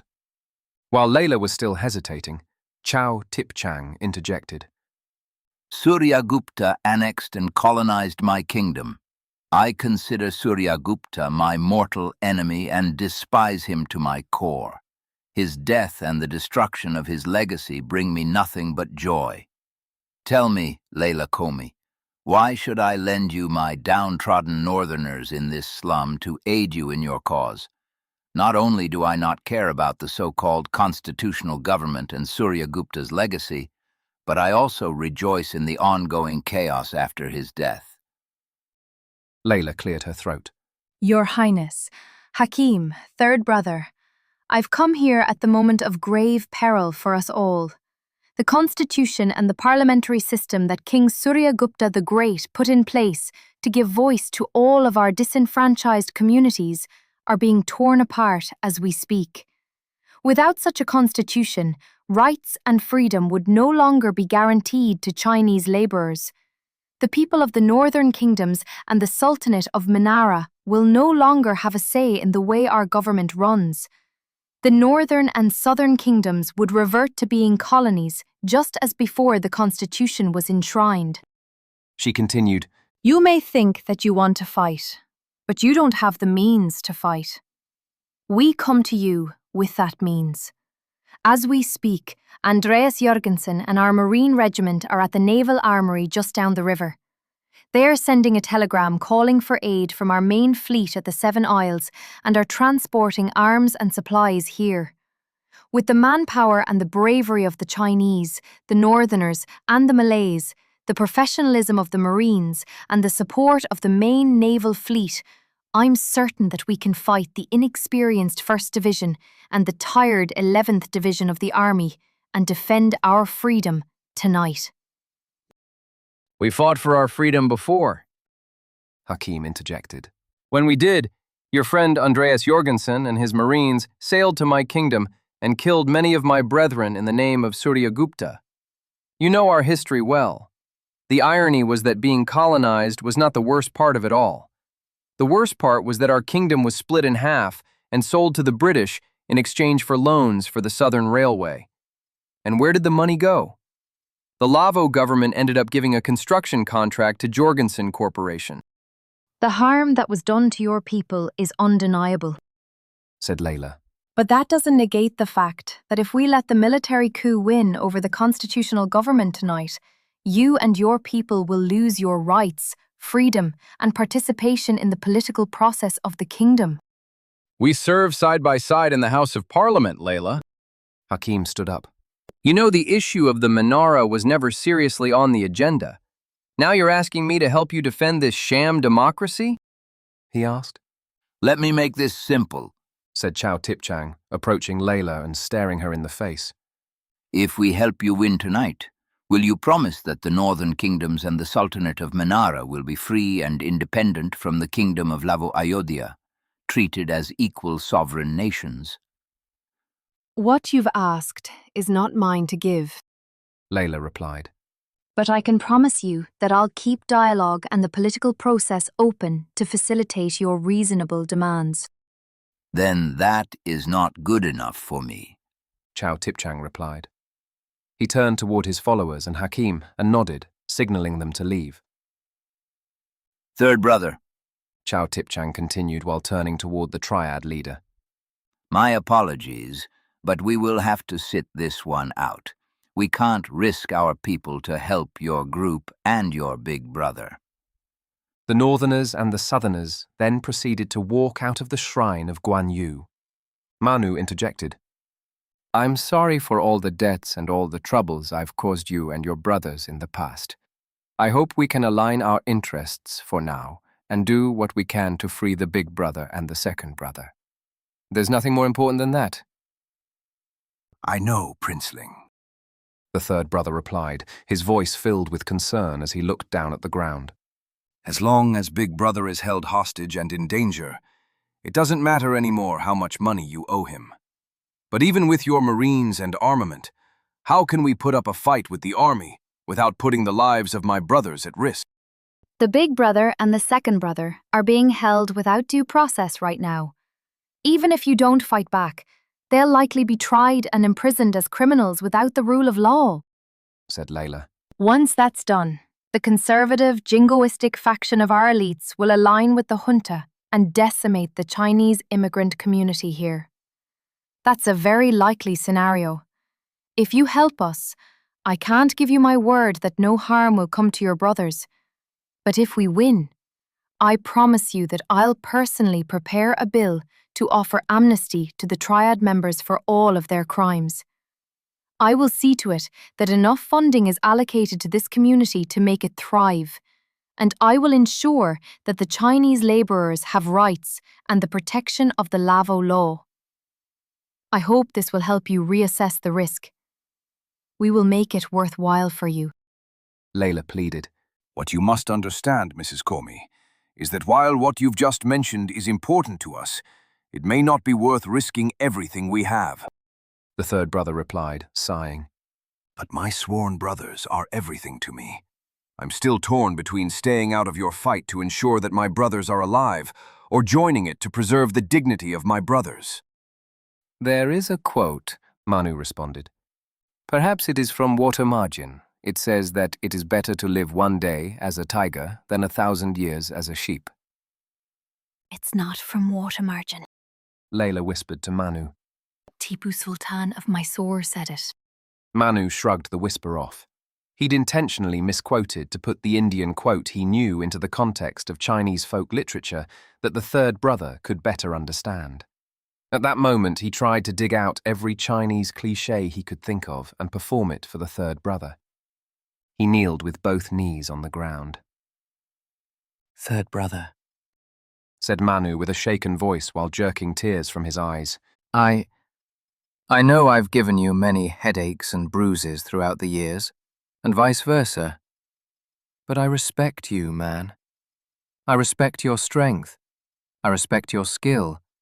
I respect your loyalty to the big brother and the triad. I've come to you tonight not as a princeling, but as someone whose father was murdered. Many people suspect that my older brother did it. So I've come to you as someone who has lost his family. But I know I'm not lost. With all the respect I have for the big brother, second brother, and you, I want to be part of your family. Talking about losing all his family made tears genuinely slip down Manu's cheeks. From his mother, who had died while giving birth to him, to Knut, Rostam, Mina, his marriage to Layla, his father's death that night, and the fact that his beloved brother might be the one who'd killed his father, Manu really had lost his family. He cried and kowtowed down to the ground. While I was not born on the same day, same month, and same year as you, third brother, I'd like to die on the same day, same month, and the same year as you. Let me be your sworn brother, and let's fight for the big brother and the second brother together. The gentle giant, third brother, let out all his tears and kneeled down to embrace Manu. Fourth brother, He cried. Let's fight for our brothers. Together. Manu let out a long yawn.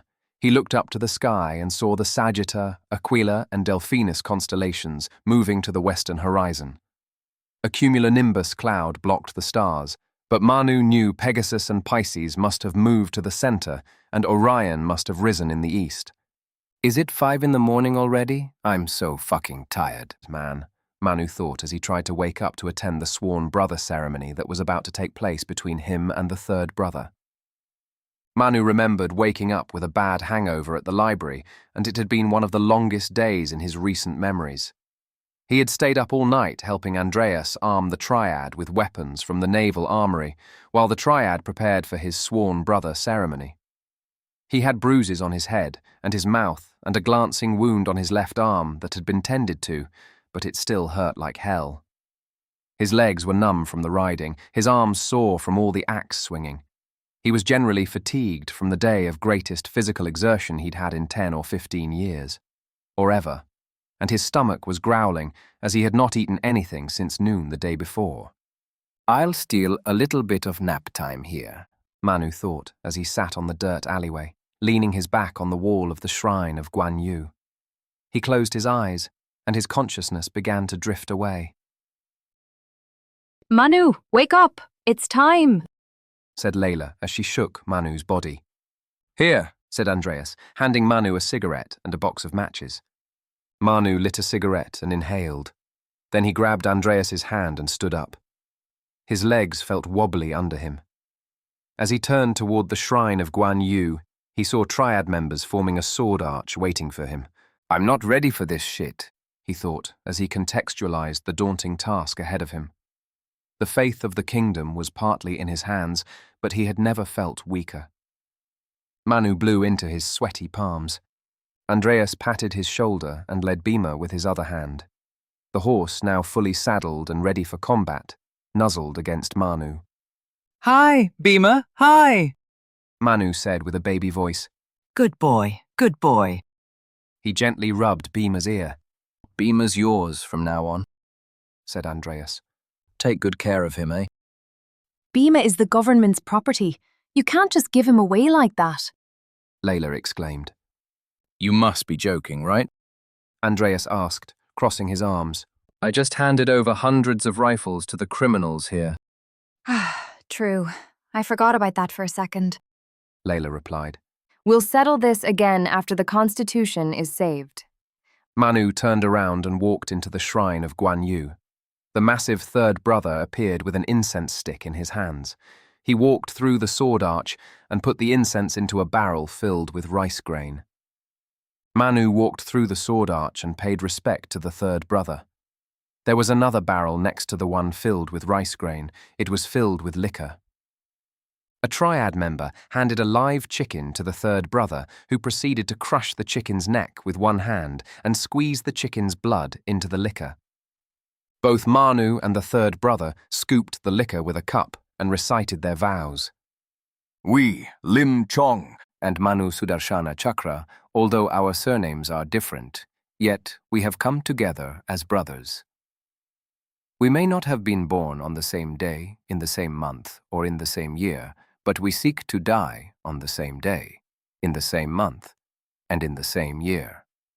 If we should ever do anything to betray our brotherhood, may heaven and the people of the earth strike us dead like this chicken.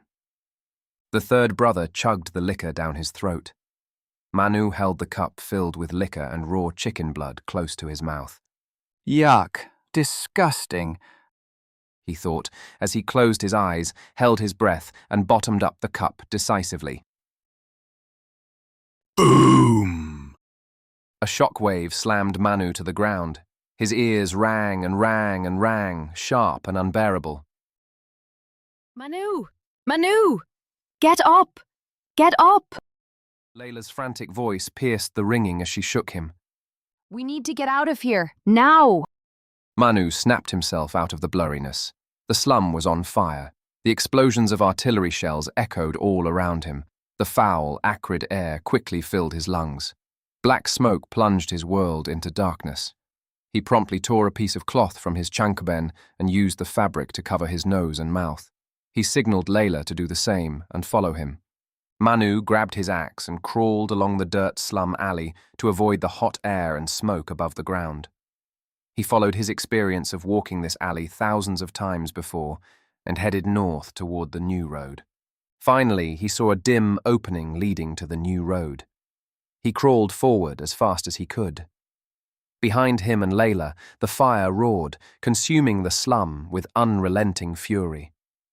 Manu and Layla stumbled onto the new road, where they collapsed on the concrete and gasped for breath.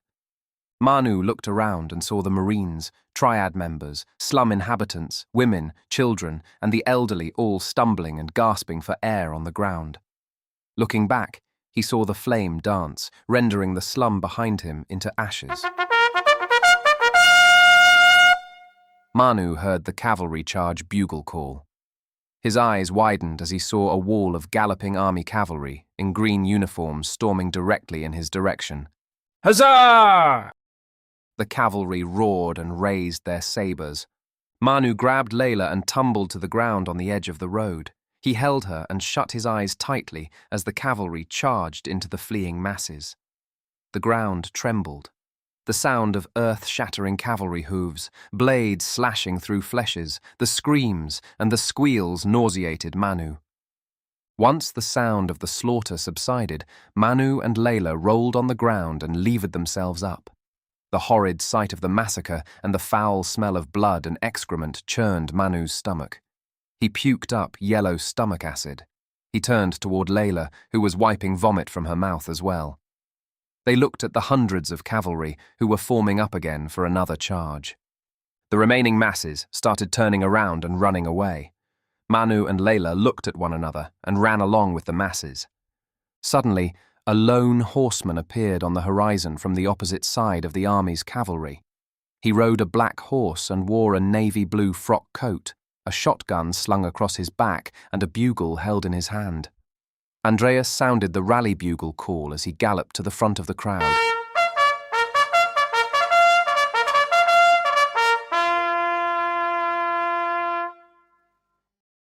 As the echo of the last note faded away, a newfound strength and purpose resonated all over the new road. Form the line, men! Andreas commanded. The Marines and triads, with carbines and rifles in their hands, walked up front and formed firing lines. Manu and Layla followed the masses and got into a line of melee fighters forming behind the firing lines. Forward! The cavalry captain commanded. A bugle call followed, and the cavalry trotted forward. Fourth brother, fourth sister-in-law. The third brother nodded to Manu and Layla as he stood in the line next to them with his dadao sword. The cavalry changed gait into a canter. Ready! Andreas cried. The cavalry changed gait into a full gallop. The ground shook. Gleaming sabers were raised up high in the air. For king and country, charge! The cavalry captain commanded. Aim! Andreas shouted in anticipation. Huzzah! The cavalry cried in unison. Fire! Andreas commanded. The Marines and the triads unleashed volleys of death into the storming cavalry. The thick wall of white smoke covered the massacre, but the sound of the horrid scene still penetrated through. Fix bayonets! Andreas commanded as he drew his pulwar. The Marines with bayonets proceeded accordingly. Manu and other foot soldiers who did not have bayonets stood in anticipation. Charge! Andreas commanded, riding Arjun through the smoke into the fray. Hurrah! Manu, Layla, and the third brother rushed forward, along with the men into the white smoke. Manu clutched his axe tightly as he walked through the corpses of horses and men. Suddenly, a soldier in a green uniform leaped up from behind a dead horse, wildly swinging his saber. Manu reacted instinctively, blocking the blade with the handle of his axe and swinging the knob into the soldier's temple, knocking him sprawling to the ground. Before Manu could catch his breath, another dismounted cavalryman lunged at him from behind. Manu pivoted sharply, using his footwork to sweep the soldier's legs from beneath him, sending him crashing into the bloodied concrete road. The few surviving cavalrymen limped away, retreating in desperation as the white smoke from the battlefield began to lift. The Marines and the Triads had gained the upper hand in this bloody skirmish. But when he glanced toward the enemy's main forces, his stomach sank. A wall of war elephants packed tightly in formation, blocking the entire width of the new road. Each elephant's tusks were fitted with deadly tusk swords. Mounted atop their backs in howdahs were mahouts and gunmen armed with jingals. A sharp bugle call pierced the air. The elephants surged forward with terrifying speed. Their massive feet shook the earth beneath them. Manu's heart raced. Andreas sounded a bugle call for a retreat, but it was too late for most of the men. The elephants thundered into the ranks of the Marines and the Triads. Tusk swords slashed through flesh. The immense weight of the beasts crushed everything in their path. Men screamed as they were trampled or skewered. Desperate shots rang out from the men who tried to fight back, but their rifles were useless against the thick hides of the war elephants. Blood soaked the ground. The beasts had turned the battlefield into a slaughterhouse. Manu, like the rest of the men, desperately fled for his life. Then he saw a large chestnut-coloured horse galloping along the road, rushing directly to him. Bhima! He's coming to save me! Manu turned around, grabbed Layla's wrist, and dashed forward to the horse before anyone else could get to it. The sound of stomping elephants followed Manu, closing in with each step. A Marine just ahead of them was shot dead by a jingal, and his body tumbled across the ground. Manu and Layla leaped over the corpse and continued sprinting for their lives. Manu aimed at Bhima's stirrup. He let go of Layla's hand, leaped into the stirrup, and swung onto Bhima's back. Turning around, he fended off a desperate Triad fighter trying to cling to his horse, kicking him away as Layla climbed up behind him, holding tight. Yeah! Manu shouted his command as he squeezed the horse tight. Bhima bolted forward at full speed. The sound of jingal bullets whistled by, narrowly missing them. With most of his force routed by the elephants and nothing in front of him to stop him, Manu strongly considered continuing to ride and fleeing the city just as he had planned earlier. After all, he had done his best to save what was left of his family, and Layla was safe with him. There was no point fighting anymore. But then a flash of movement caught Manu's eye. A feral slum pig dashed along the new road. It must have fled from the fire in the slum, Manu thought. The Romans! An idea came to him. Then he saw a Western liquor store at the junction between the slum and the new road. Manu rode to the front of the liquor store and blocked the path of the incoming pig. Get down and grab the pig, he told Layla. What? She asked. Get down from this horse and grab that pig, he yelled. Okay, said Layla, as she awkwardly used the stirrup to tumble and fumble down the horse. Then Manu rode to the glass window of the liquor store and smashed it with his axe. He rode into the shop and picked up a bottle of Pernod Phil's absinthe with 68% alcohol.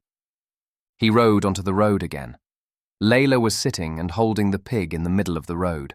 She turned to him with a trusting, confused and frightened look as the wall of war elephants barreled down the road, charging directly at her.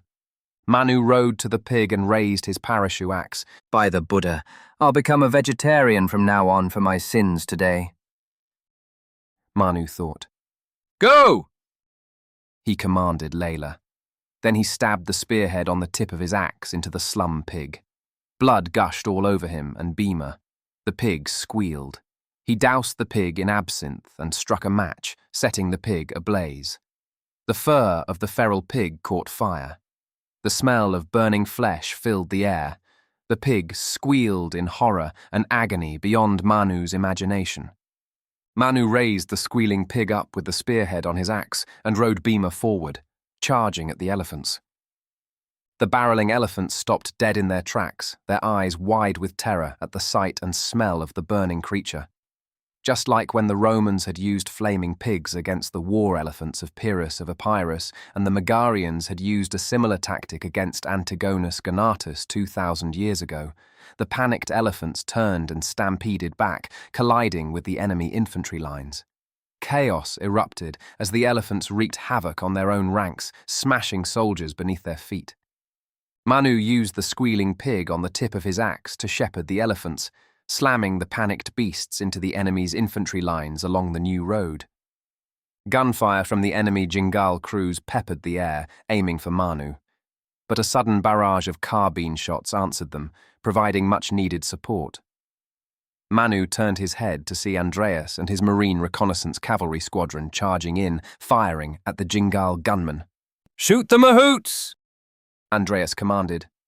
For Manu's tactic to work, it was necessary to kill the mahouts before they cut the elephant's spinal cords and ended the animals' lives before they completely destroyed their own forces. Manu pressed on, driving the elephants into the royal plaza, where most of the coup-making forces under Mahasena and Pongsatorn Greigarn were stationed. The soldiers of the 1st and 11th Divisions were in complete disarray and were crushed beneath the chaos of their own war elephants. In the midst of it all, Andreas ordered his cavalry to spread out and block the escape routes. Mahasena and Pongsatorn Greigarn, who had seemed invincible mere hours ago, were cornered. Their escape was cut off by the cavalry that encircled them. The two plump, civilian-looking generals surrendered, knowing their defeat was absolute. Manu, drenched in sweat and blood, watched as the final remnants of the 1st and the 11th Divisions crumbled. The Constitution was saved. Chapter 5. A torrential monsoon poured down from the sky as Manu sat alone in a plush mahogany chair. He was in a marble committee meeting room in the House of Parliament. In front of him lay a food tray with a bowl of porridge and side plates of pickled cabbage and fermented bean curd. So here begins my life as a vegetarian, Manu thought as he picked up chopsticks and dug ravenously into his meal.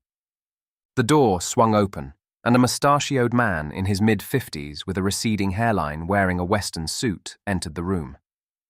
Andreas followed him closely behind. This man was Ahmed Komi, the Buddhist Persian Prime Minister of Lavo, also known by the title conferred on him by the king, Friar Bawarn Raja Nayaka. Ahmed and Andreas took their seats across from Manu, and the Prime Minister began to speak. My apologies for the modest meal, my prince. This is what our staff could come up with under the circumstances. Don't worry about it.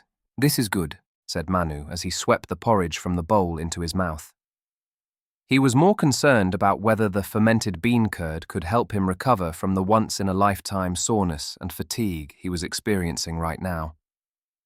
On to business, then, Ahmed continued.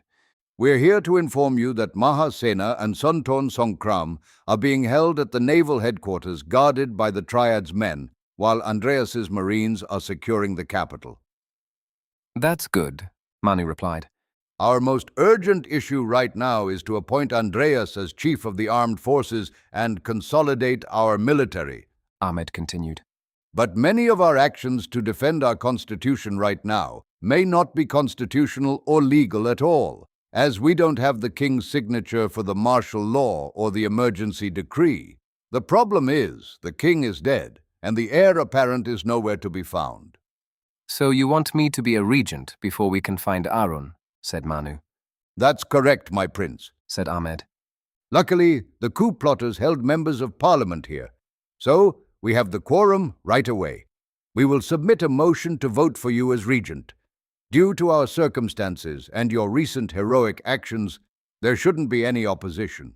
Once you're a regent, we can declare martial law, move the 1st and 11th Divisions and all our armed forces under Andreas's command, and consolidate power for the constitutional government against the remaining rebellious forces if they still exist.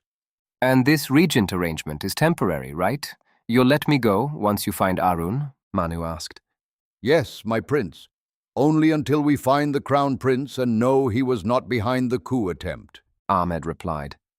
Well, now that you're putting me out into public eyes, I have to come clean to you. Last night, said Manu, hesitating. Last night, I kinda accidentally killed the abbot of my temple. How much of a problem do you think that'd be? Ahmed and Andreas looked at each other and shrugged. A lot of people died last night, Ahmed replied, turning back to Manu. If no one brings a charge to the police, then there is nothing I can do, I believe. Speaking about a monk, Ahmed continued, the Supreme Patriarch is waiting to perform the ceremony for you to leave monkhood. After that, I'll introduce a motion to name you regent. Then you'll sign some documents, and that's it. The Constitution is saved. Ahmed started to gather the documents in front of him and stood up. Suddenly, the door slammed open and Layla rushed into the room. Her eyes were fixed on a thick pile of documents in her hands. Hey Manu, I'd like to run some ideas through you, quick. She stammered, having just noticed that Ahmed and Andreas were in the room as well. What are you working on, kid? Ahmed asked. These are not fully fleshed out yet, but this one is a bill for a voluntary surrender of arms for the Chinese triad members who fought for us. Layla put down half of the documents in her hands on the table. This one is a bill for funding to restore the burned-down port slum and revitalize it into a thriving community. Keep up the good work, kid, said Ahmed as he and Andreas walked toward the exit. Prince Manu will have to meet with the Supreme Patriarch soon, so maybe you can arrange a later time for a discussion. Oh, okay, said Layla as she picked up her documents and got ready to leave. Wait, Manu called out to the three before they left the room. What about the elephants? We killed so many mahouts, and they're running loose in the city. Have you done anything about that yet? He asked. Ahmed and Layla looked at Andreas, who replied, We're recruiting civilian mahouts to fill the roles and take care of the elephants right now. Good to know, Manu replied. Now that he was alone again, Manu turned back to finish his porridge before meeting with the Supreme Patriarch. Suddenly, a sharp ringing sound buzzed in his ears. He felt a sensation of cold steel piercing through his skull. He fell off his chair and onto the floor, his body shaking uncontrollably. Arun, Manu thought. Why do you always have to contact me like this? The first thing Manu felt was a chill, a biting cold that seeped through every pore of his skin. A ring of a gong chimed in the distance. The sound of the gong multiplied, reverberating with a haunting melody. Thousands of gongs echoed deep within Manu's body all at once. At that moment, Manu was swept away by the sea of sound, becoming just another echo in a vast cacophony. As the sound of thousands of gongs gradually subsided, he slowly opened his eyes. The sky above him was a canvas of swirling colours.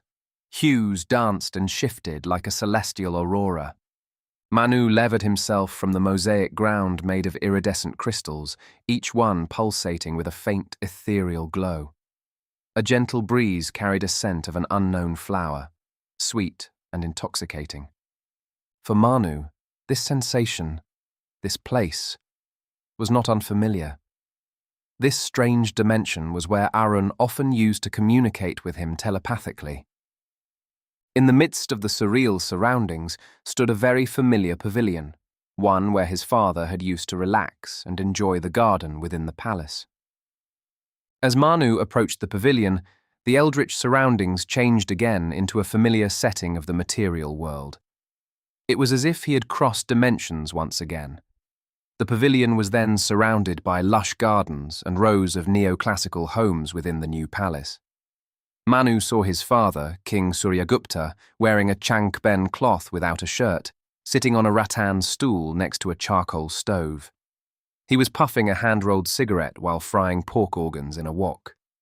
Then Arun walked to the pavilion in his armour adorned with the golden crest of the Sudarshana chakra. He knelt and walked on his knees to approach the king. Next to the rattan chair, the crown prince prostrated himself on the floor. Nothing was said about the context of the meeting, but Manu knew through his telepathic connection with his brother that his father had not attended the ceremony to welcome him that morning. All the staff had said he had not been feeling well. Therefore, the crown prince had come here to visit the king. If I'm a father and king in a different time, I'd be elated by your virtue, said Suryagupta as he puffed his cigarette and fixed his eyes on the movement of his spatula. But our experiment in a constitutional government, based on a philosophy that all human beings are created equal, is still in its infancy.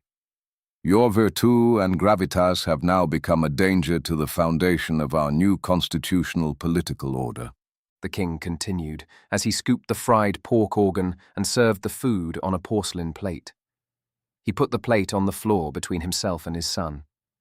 At ease, the king said as he poured 2 cups of his homemade rice wine and placed them on the floor where Arun was still prostrating. He got down on the ground to embrace his son. You're born to be a great king, Arun, said Suryagupta. But the definition of great in the era of enlightenment may be to let the people grow the capacity to govern themselves. Both the king and the prince stood up. Arun still looked down, avoiding his father's eyes. If you shine too bright, I'll have to rethink your role as my heir. Maybe Manu is more suited to reign in a constitutional monarchy. The king chuckled, trying to get his point across light-heartedly. Come, let's drink to celebrate. Father, I truly understand that your line of reasoning is based on rational thought and evidence of the senses, said Arun with a smooth and authoritative voice. He lifted his intense gaze to meet his father's and smirked. You reject blind faith and superstition, but I know for a fact that the God is real. I mean, not their false God, but our God. What madness are you talking about? The king cried in terror. His voice quivered. Arun replied, I know because I am that God! The crown prince's body erupted and became one with the vast expanse of the cosmos. Amidst swirling galaxies and stars, Arun revealed himself in a form beyond Manu's comprehension, with countless faces, arms, and legs stretching into infinity. There was no end, no beginning, no middle. Radiant colors danced across his body and burned Manu's eyes with the brightness of the sun. Manu raised his hands to block the fiery brilliance. He tried to fix his gaze on the awe-inspiring sight, but the ground beneath him trembled in the face of such divine majesty. In a fraction of a second, Arun dimmed his radiance. The form turned from a universal god into a crown prince on a pavilion once again, with the dry, pale, and lifeless body of his father lying at his feet. The philosophy behind our kingdom's divine rights of king, not the Western notion of enlightenment, has been the absolute truth all along. Maybe our kingdom, and even the whole world, should be governed by this truth and not your falsehood, said Arun before he turned and walked away. Suddenly, Manu was snapped out of the vision and woke up in the material world. He was, once again, on the floor of a committee meeting room in the House of Parliament. Manu woke up on the cold, hard marble floor. His head throbbed with pain. It was pitch black outside. Is it nighttime already? How long have I been passed out?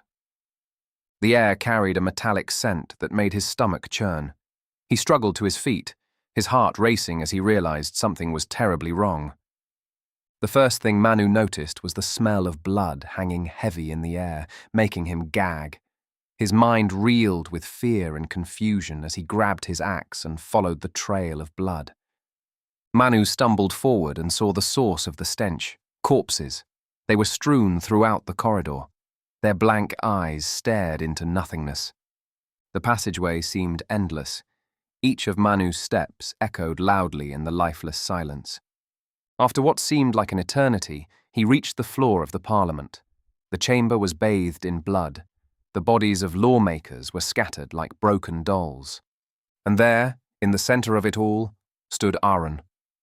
Blood soaked all over his white shining armor, the Sudarshana chakra throwing discus, and his large Khanda sword.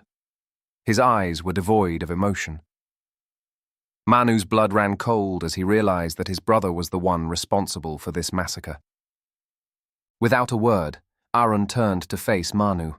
There was a chilling calmness in his gaze. Manu's heart pounded in his chest. His breath came in short, shallow gasps. His hands trembled uncontrollably at his sides. Why? Manu managed to croak out. His voice was barely above a whisper. Arun's lips curled into a cruel smile. If you see all the dimensions and all the spiritual planes like I do, you won't be too attached to these lives in the material world, dear brother. Arun replied, his voice dripping with malice. Manu stumbled and fell back on his bottom. Fear, anger, and awe warred within him. I'm an avatar of Vishnu and a bodhisattva, said Arun coldly, his tone devoid of remorse. It is my duty to cleanse the world of evil and shepherd all souls out of the cycle of suffering and rebirth before I can ascend to Buddhahood. At that moment, Manu felt his parashu axe brimming with harmonic resonance.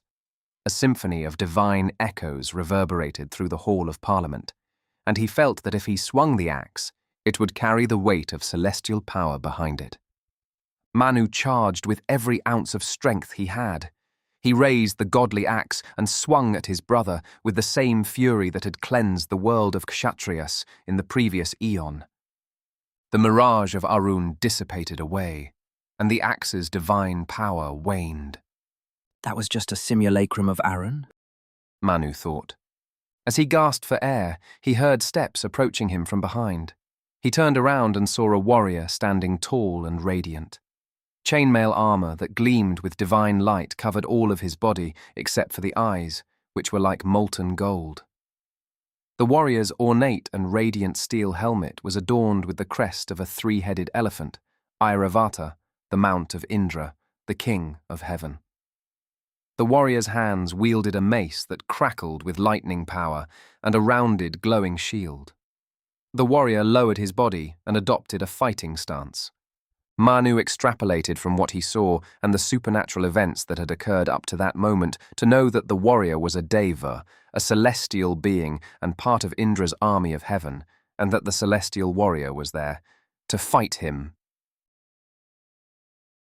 Manu knew his only advantage was the length of his polearm and took the initiative. He feinted the movement of his shoulder, and when the deva raised his shield to block Manu's slash, Manu instead thrust the spear tip of his axe into a narrow opening. The spear tip pierced through the chainmail armor, but Manu could feel that the armor and the celestial body underneath were as tough as a concrete wall.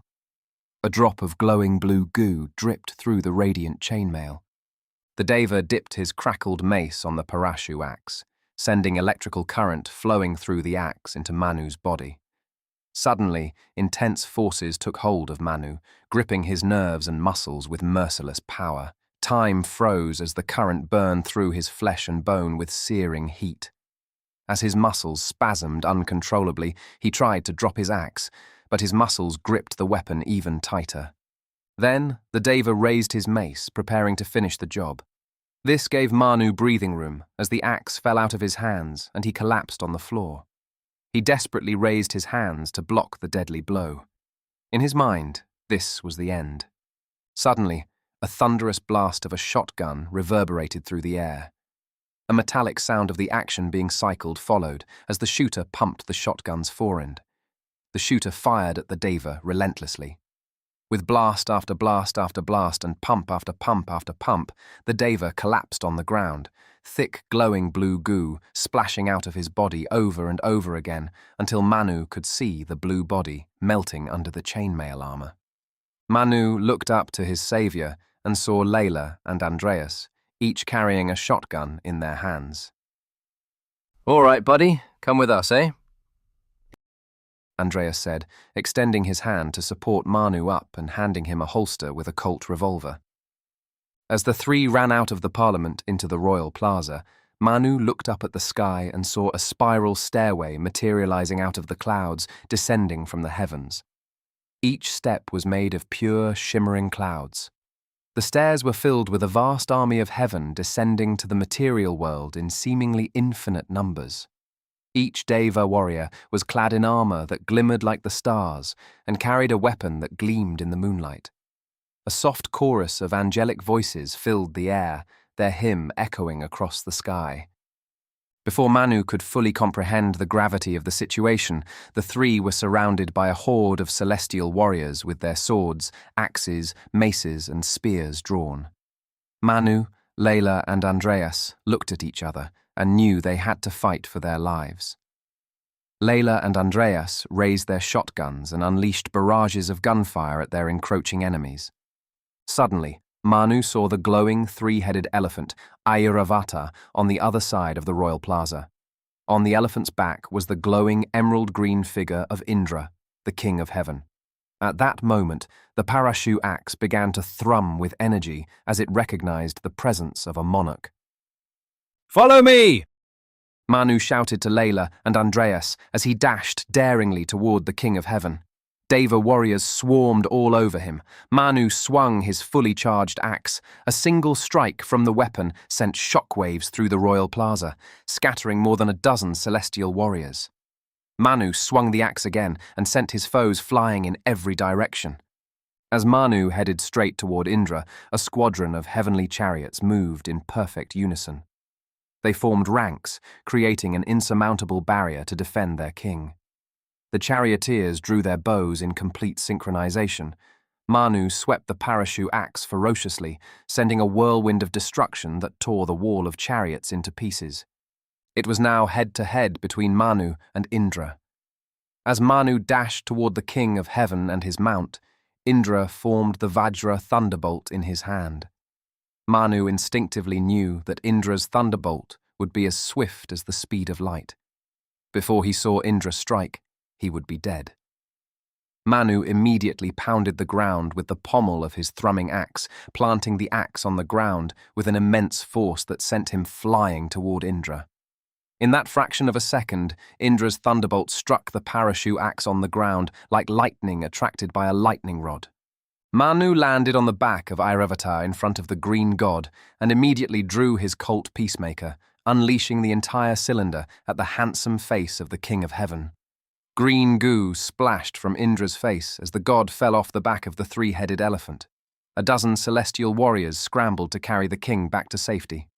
Manu jumped off the elephant's back, rolled on the ground, and dashed toward his axe. One Deva dashed after him, raising his sword. Manu pulled the axe out of the concrete ground and slashed it. The blade cut the celestial warrior in half. Blue goo splashed all over Manu's body. The axe's power was waning, the king of heaven too far away. By this time, Layla and Andreas had caught up with Manu, and the three were surrounded by hordes of celestial warriors once again. The trio put their backs against one another and readied for a last stand. I should have saved Indra for last, Manu thought.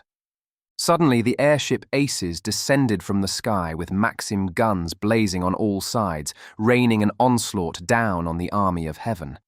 Then, a door on the side of the airship opened, and a Gurkha in a black uniform threw a rope ladder down for the three.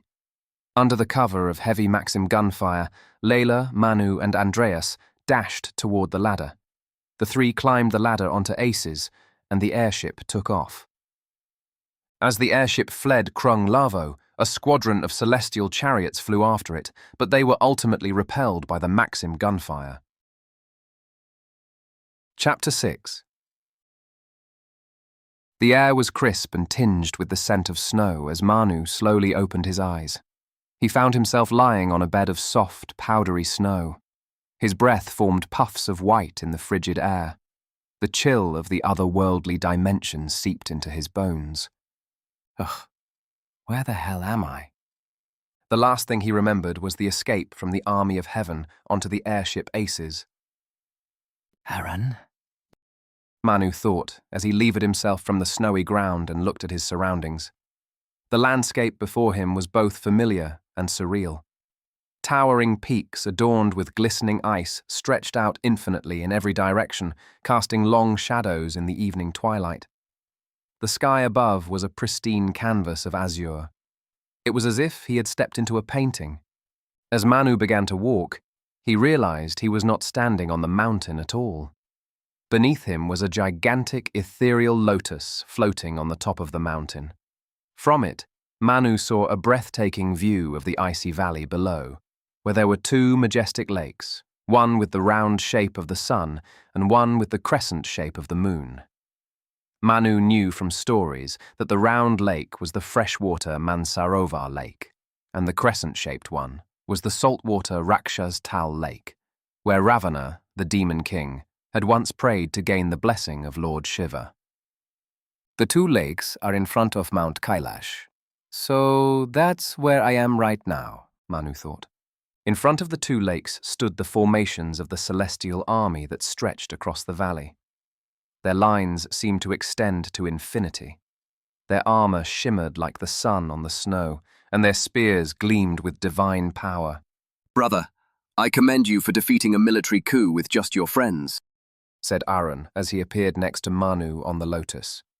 I would not have imagined that anyone could deal my plan a setback while I was away assembling the army of heaven, he continued as he gave Manu a hand-rolled cigarette and summoned a flicker of fire on his fingertip to light it. Manu inhaled the cigarette. I'll ask you nicely this time, he said as he exhaled a big cloud of smoke while taking in the majestic view from the mountaintop. Why did you kill our father? Why did you slaughter all those people in the parliament? Why, man? Why? As a bodhisattva, my one and only goal is to end suffering for all souls, Arun replied. His expression was calm and serene as he looked down to where his army of heaven assembled. It is my duty to guide all souls toward nirvana and to be released out of the cycle of suffering and rebirth. Then I can finally ascend to Buddhahood and be freed of the cycle as well, he continued. Your belief in the role of bodhisattva is not even from our Theravada sect of Buddhism, dumbass, Manu responded as he puffed his cigarette.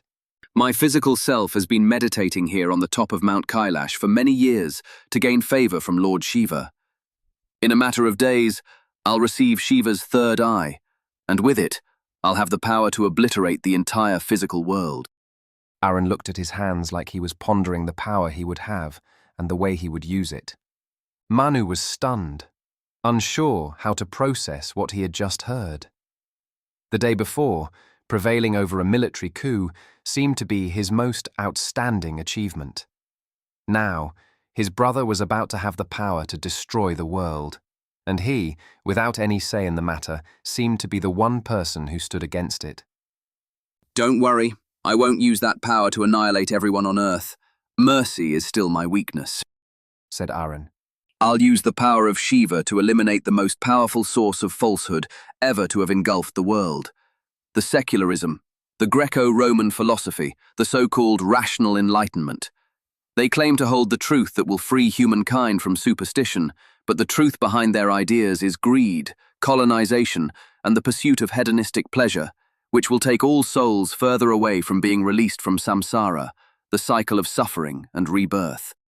I will cleanse the Western civilization from the face of the earth. But that's insane, right? Manu asked hesitantly. How do you even define the West? How does destroying the West help you achieve your goal as a bodhisattva? I know that my view is beyond your mortal comprehension, brother, Arun replied. It's like asking a creature living in a flat, two-dimensional world to understand your three-dimensional world, or you in a three-dimensional world to understand the fourth, the fifth, and more dimensions. But do know this. You're angry with me because you think death is the end. I know that it is not. Time works differently in the afterlife. When souls traverse to their designated layers of heaven and hell, they'll spend eons there receiving judgment before they are reborn. The more souls there are in the afterlife, the more time I have to work on them. If I was perfectly rational, I would have planned to destroy all existence of the physical world. I doubt you can actually destroy the Western civilization or the entire world, said Manu. We fought your army of heaven, and they're not invincible. I made Indra bleed, brother. Your power and your army may be divine, but they're from the past. Humans have 4,000 years of technological innovation since the Vedas. We will stop you. Brother, we both now know that our mythology is real and theirs is not, Arun replied. My endeavor has a basis in the truth. If you want to stand against me, What is your truth? Manu was snapped out of the dream and sprang himself up from the wooden floor of the airship Aces. He panted heavily, and his body was soaked in sweat. Are you all right? Layla asked while holding Manu's body. You had a seizure not long after we boarded the airship. Was it Arun? Did he contact you? Manu took a second to collect his thoughts and examined his surroundings. Godfrey was sitting on a plush mahogany chair at the poker table in full military regalia, smoking pipes with Andreas. The two looked at Manu with great anticipation. The room was also filled with Gurkha soldiers in black military uniforms. Yes, he contacted me, Manu replied. You guys must have so many questions about what has happened. I think I have some answers. Before I forget, Andreas interjected, reaching into his backpack to grab a package of food wrapped in a banana leaf, which he handed it to Manu. it's an oyster omelette, He said. At the Parliament, Layla and I thought you were still hungry, so we went out to get vegetarian food for you. That's why we survived the massacre. Oysters are vegetarian in the Chinese tradition, right? Andreas asked. The airship engine hummed as Aces flew northwest toward Calcutta to refuel and rendezvous with the British airship fleet. Calcutta was 1,600 kilometers from Krung Lavo, and the airship's speed was 100 kilometers per hour. By late morning of the next day, the airship would reach its destination. Meanwhile, for the past half an hour, Layla, Godfrey, and Andreas had sat around the poker table, listening to Manu talk about his vision while eating an oyster omelette. So you're saying that your brother is acquiring the power to destroy the world, and he'll destroy Western civilization?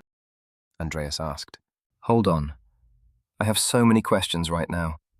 How does he define the Western civilization that he's going to destroy? Will he just kill all the white people? Or will he just destroy cities? Does South America count?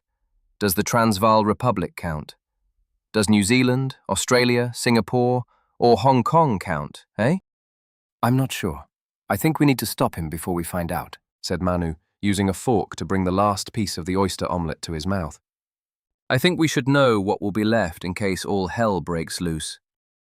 Andreas responded while lighting a new cigarette. So we'll know where we can escape, along with our assets. Do not underestimate the might of the British Empire, Jurgensen, said Godfrey as he sipped his liquor. We have been tracking Arun for quite some time now, and we are fully aware of the threat he poses. Upon discovering the Hindu army of heaven, we believed it necessary to seek out Manu, owing to his unique connection with his brother, through which we might locate Arun. Godfrey nodded toward Manu. What Manu has recently divulged has filled many of the gaps in our intelligence and confirmed much of what we already suspected.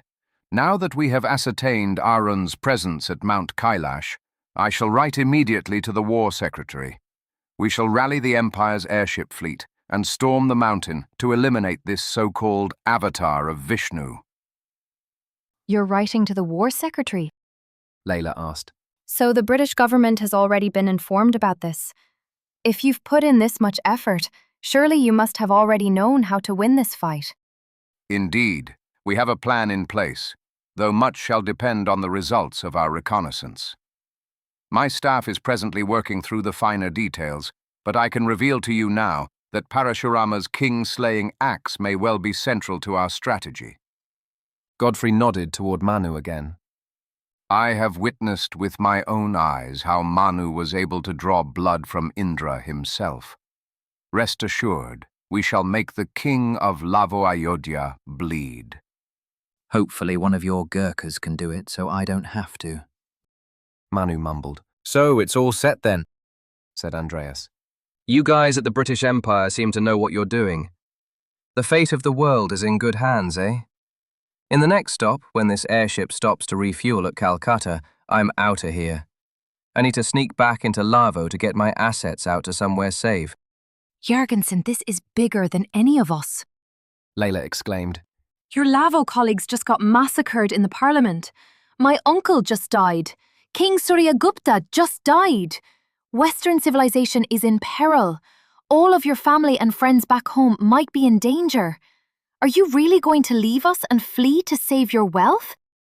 Well, this shit is above my pay grade, said Andreas as he puffed his cigarette.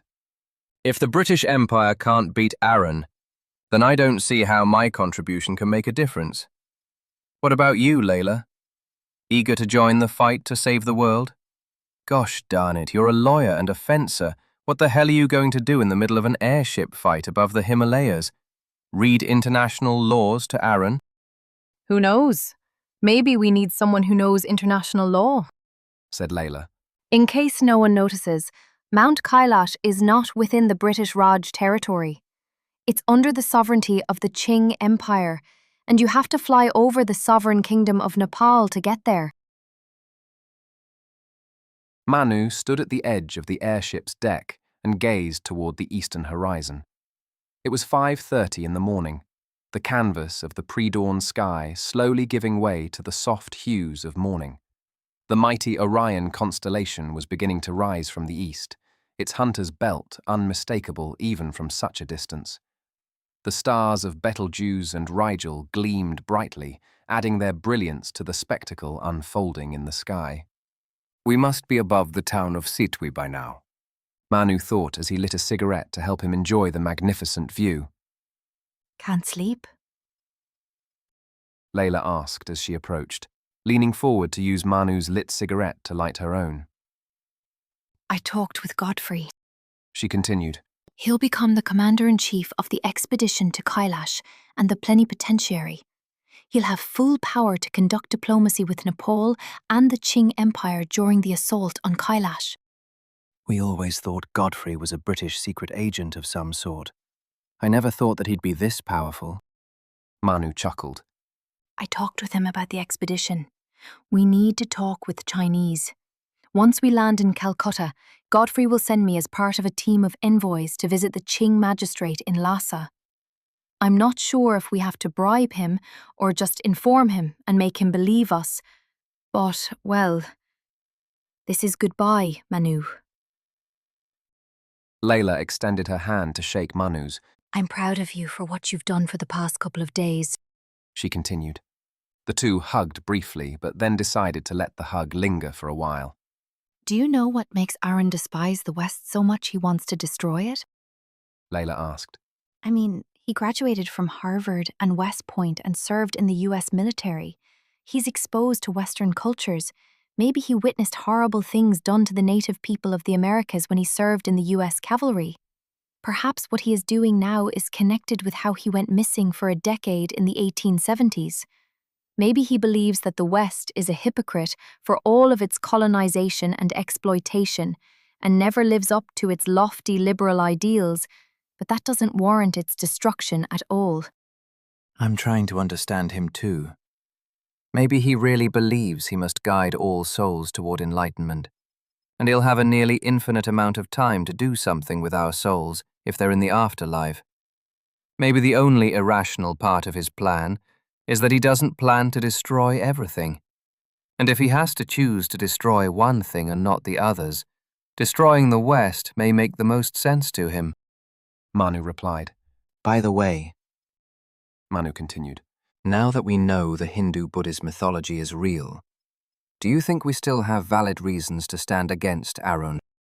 Even if I see the entire pantheon of every religion on earth with my own eyes, I still believe in one universal truth, that all human beings are equal. The right and wrong of everything emanates from that. Layla responded while exhaling her cigarette. I just don't believe any being should have that much power over my soul, let alone all souls. You know, I actually have thought of one goofy plan to beat Arun. We may never get to use it, but who knows? Manu shrugged. Oh, what is it? Layla asked. As Manu shared another of his silly plans with Layla, the first light of day broke through the darkness, revealing the breathtaking sight of hundreds of British military airships stretching across the sky. The armada flew in columns, each airship cut through the air with a silent grace. Banners bearing symbols of the mightiest empire in the history of the world fluttered in the wind. As the sun continued its ascent, a golden glow was cast over the imperial fleet. Manu could not help but feel a sense of awe and reverence. This must be the full might of the British Empire, he thought. This must be the pinnacle of human ingenuity. I think we have some hope of winning against the gods. With this strategy, we shall no longer be required to traverse through Nepal, Godfrey clarified as he presented the plan to the war room at Fort William in Calcutta. The room was filled with British admirals from the East Indies Station, the China Station, and the Australia Station, all standing around a long table in a dimly lit room filled with maps of the Himalayas. Manu tried to stand on his toes to look over the admiral's shoulders and see the map on the table. Were we to fly our fleet to Lucknow and proceed northward, crossing the expanse of Nepal, we would be compelled to navigate over the Himalayas. Godfrey pointed to the Gurun Himal section of the Himalayas in western Nepal. Such a course would demand that we ascend to our operational ceiling and contend with the perilous peaks and treacherous weather along the way. It is doubtful whether our fleet would arrive intact at Mount Kailash should we attempt such an endeavor before the battle. Thus, I propose that we instead make our way to Delhi, where we shall refuel and rendezvous with the fleet stationed in Africa, he continued. From there, we shall fly over the Gauhal district, passing through the Valley of Flowers. This valley lies at the juncture between the Zanskar and the great Himalayan mountain ranges. At this time of year, the weather is temperate, and the valley is broad enough to permit the safe passage of our entire fleet across the Himalayas without suffering damage. Once we have crossed the Himalayas, the main fleet shall proceed eastward for 100 miles, flying through a corridor between the Himalayas and the Gangdise Nyenchen Tanglha mountain range. Upon reaching the two lakes and the town of Darshan, the fleet shall veer northwards and prepare to strike Mount Kailash from the southern approach. Godfrey continued as he pointed on the map where Mansarovar Lake and Rakshas Tal Lake, the lakes that Manu had seen the night before in his vision, were located. As for Aces, upon traversing the Valley of Flowers, she, along with her 2 escort ships, shall press further north until reaching the lake known as Sia Sa Erkwo.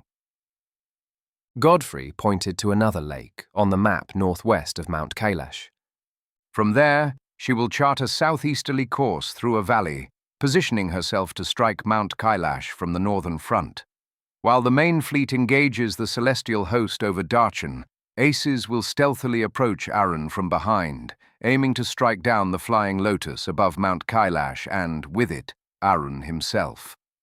If, by some unfortunate turn of fate, Godfrey continued while looking directly at Manu, we should fail to bring Arun down with our bombs and Maxim guns, we shall dispatch Manu, armed with his axe, along with our finest Gurkhas, to combat Arun in hand-to-hand combat.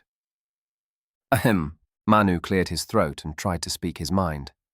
With all due respect, Godfrey, a grey-haired British vice-admiral interrupted, the very foundation of this entire operation appears to rest upon the superstitious ravings of a savage prince.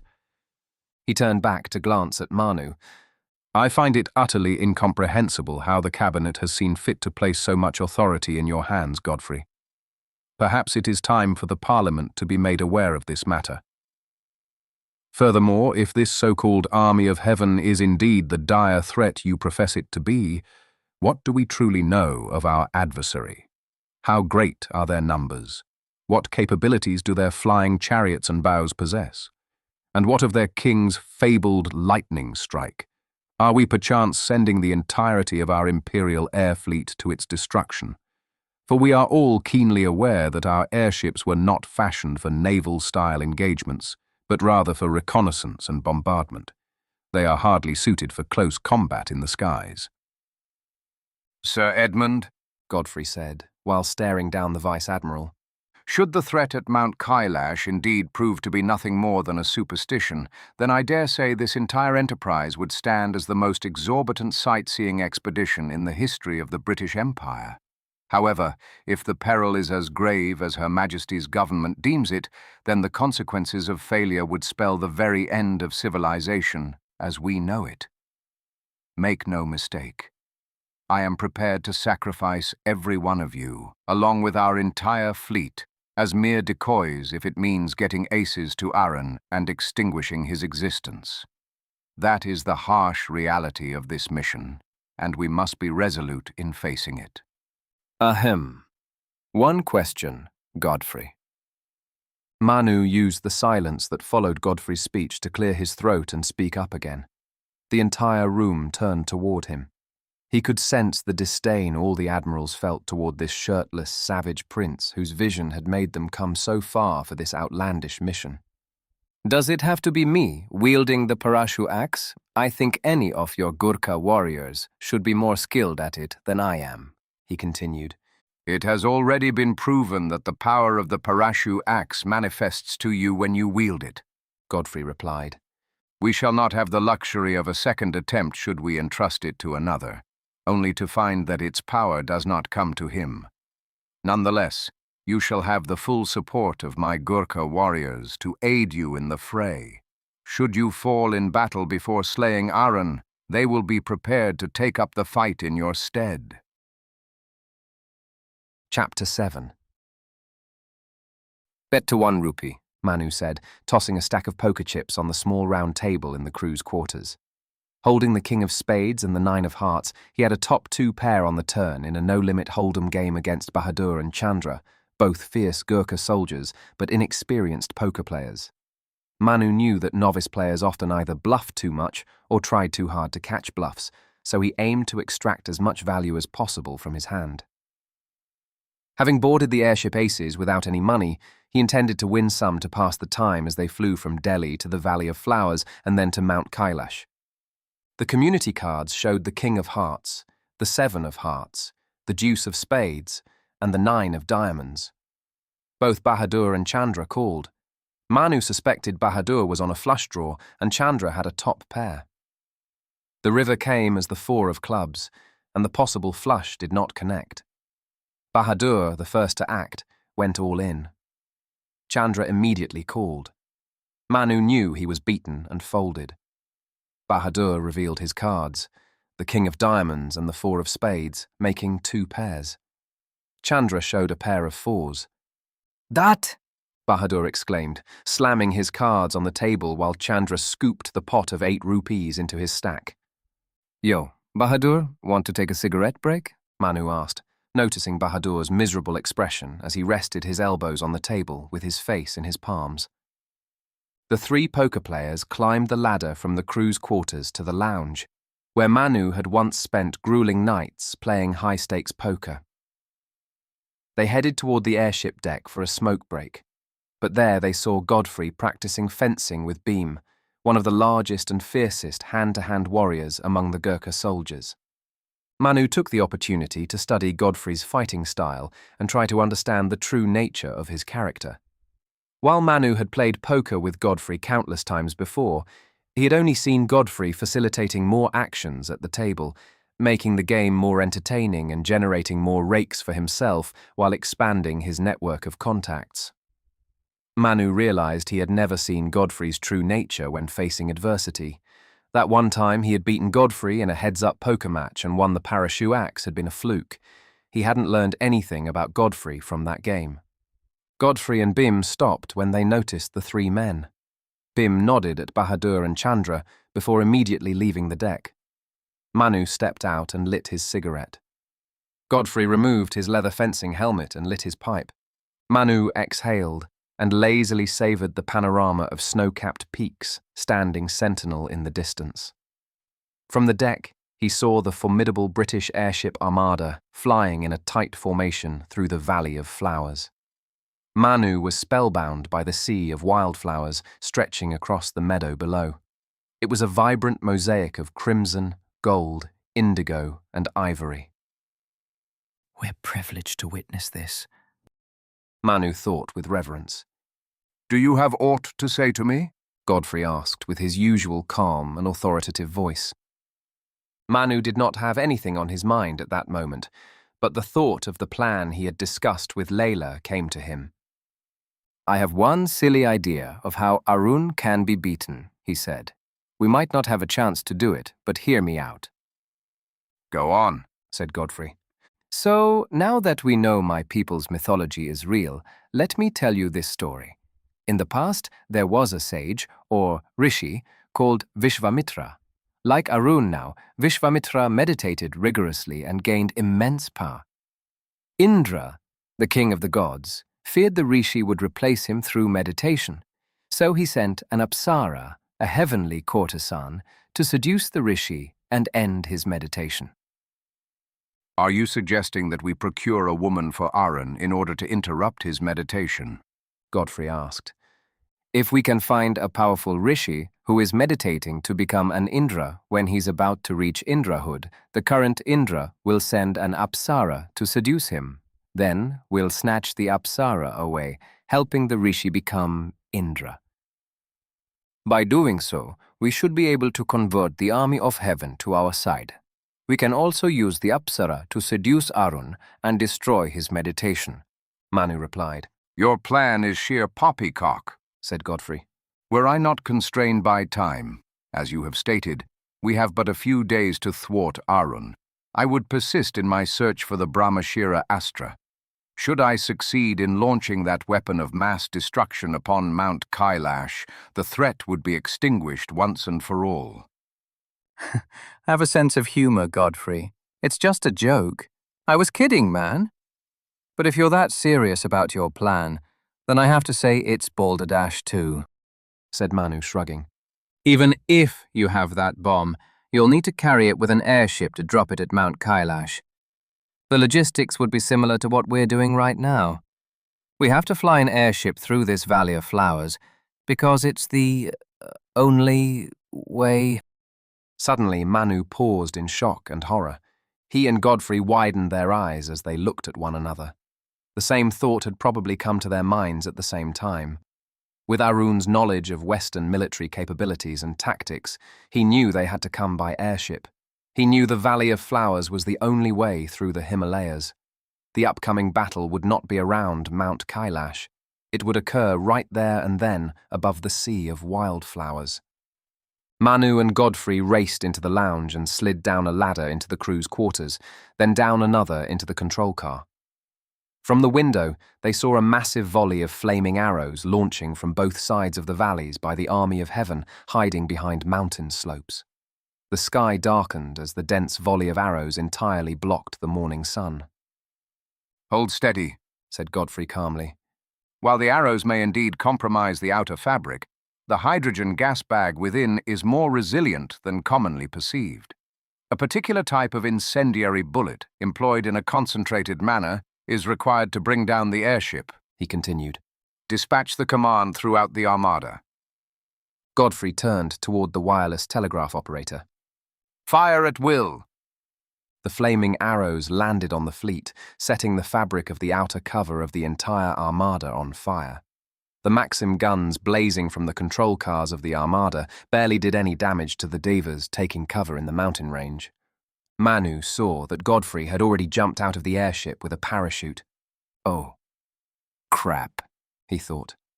The second volley of flaming arrows was fired. Some penetrated the glass windows of the control car. An arrow pierced directly through Bahadur's body and the Maxim gun station.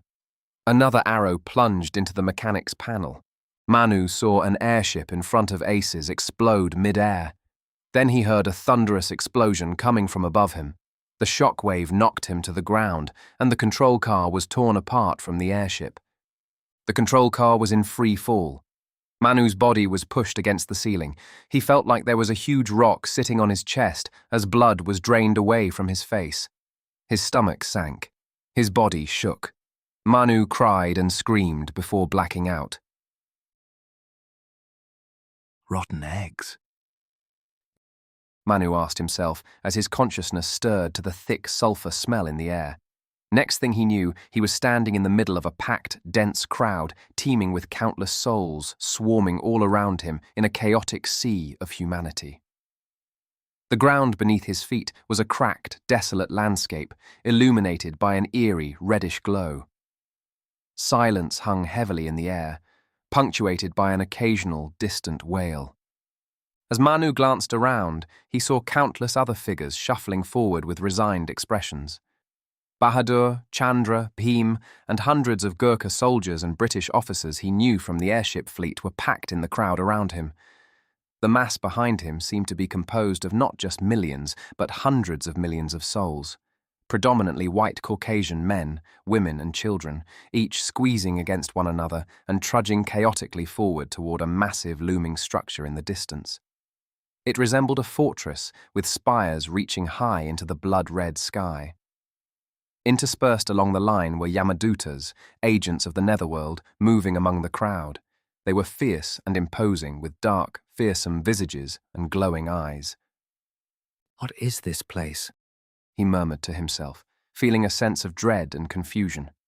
Deep inside in his mind, he knew full well that he and all the souls there were in the Yamaloka, the realm of Yama, the god of death, and they were there awaiting judgment.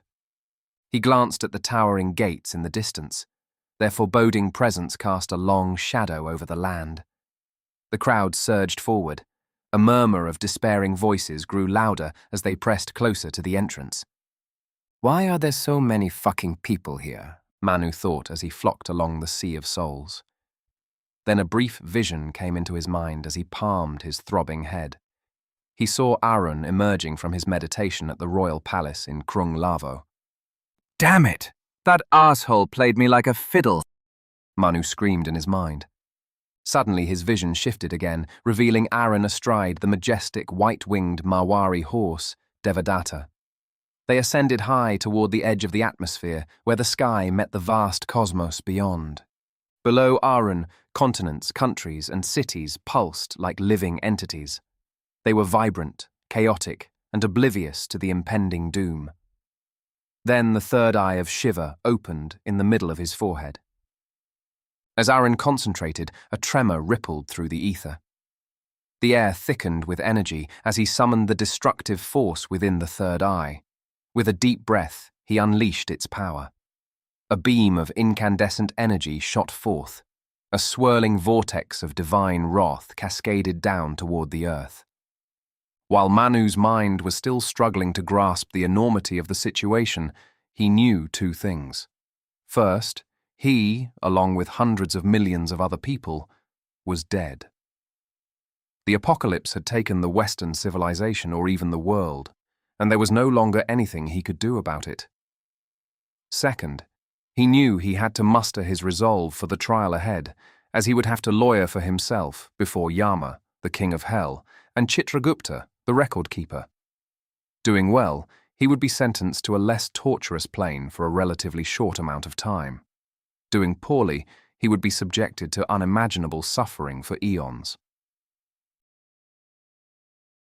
The massive gates of the throne room creaked open. The rotten egg smell of sulfur, which was infinitely more intense than the smell Manu was already used to outside, rushed out of the room, making him want to vomit. Manu stepped forward. His heart pounded with a mix of fear and defiance. Black granite columns lined the hall, leading to a towering throne carved from obsidian, where Yama, the god of death and the king of hell, sat in solemn authority. His ashen skin absorbed the surrounding light. His red, glowing eyes locked onto Manu with a gaze that pierced through to his essence. A crown of black iron rested upon his head, adorned with spikes and intricate carvings of Sanskrit symbols. Beside him stood Chitragupta, the record keeper. His skin was a pale, ethereal white. His sharp, calculating eyes glimmered with an unnatural brightness as they scanned the endless scroll of deeds. His long silver hair flowed down his back. He was dressed in an elegant white robe embroidered with delicate golden patterns. The divine scribe held a quill and a scroll in his hands. They were the tools of his eternal duty to document every action of every soul in the cosmoi. Manu's footsteps echoed as he approached the throne. He felt the weight of countless spectral and unseen eyes bearing down upon him. The silence in the hall was suffocating, broken only by the dry rustle of Chitragupta's scroll. Two Yamadutas approached him from behind and forced him to kneel on the cold, smooth obsidian floor. Ancient Sanskrit runes etched into the ground pulsed with a faint, eerie glow. Prince Manu Sudarshana Chakra of the kingdom of Lavo-Ayodhya. Yama's voice boomed, resonating through the chamber like thunder. You stand accused of grave transgressions. Your life will be weighed, your actions will be measured, and you shall face judgment. Chitragupta unfurled the scroll. His fingers moved deftly over the parchment. He looked directly at Manu. His eyes reflected a detached pity. Prince Manu Sudarshana Chakra, you were born on the waning moon, the second night, the first month, the year 2404 of the Buddhist era. Your father was King Surya Gupta Sudarshana Chakra, and your mother, Simin Komi, a consort to the king, died while giving birth to you. Manu swallowed hard, memories of his past flooding back while Chitragupta recounted his life in vivid detail. He could feel the cold, merciless eyes of Yama observing his every reaction. His mind wandered back to when he had been 15 and arranged to be engaged to Leila Komi. A year later, at 16, he was sent to Herlufsholm School, a prestigious boarding school. By 18, he joined the Danish Royal Naval Academy, where he met Andreas Jørgensen and was introduced to underground poker games in Copenhagen. One of the most exhilarating moments of his life flashed before him, sneaking out of the Naval Academy to watch Leila compete in the Ladies' Challenge fencing exhibition while she was studying law at the University of Copenhagen, which she won, much to his delight. Then he reminisced about his wedding day, when he had stood beside Leila beneath the shade of a royal poinciana tree in front of the Lavo Ladies' Library Association. Warmth filled Manu as he recalled evenings spent strolling with Leila, their daughter, Mina, and Rostam, a Cavalier King Charles Spaniel puppy. He could feel the joy of teaching Mina stargazing at night and working with her to train Rostam in their cozy home at the library. Suddenly, Manu recalled the day he'd taken Mina and Rostam on a long walk, teaching his daughter about the clouds. Cumulonimbus.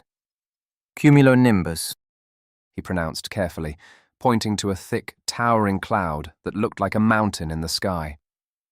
As they headed home, a sudden monsoon unleashed a torrent of rain.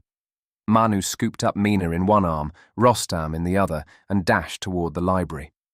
They burst through the doors, soaked and giggling. It had been a wonderful day filled with joy and simple pleasures. Then Manu relived the false hope that had gripped him as he'd sat by Mina's bedside after she'd fallen ill from that walk in the rain.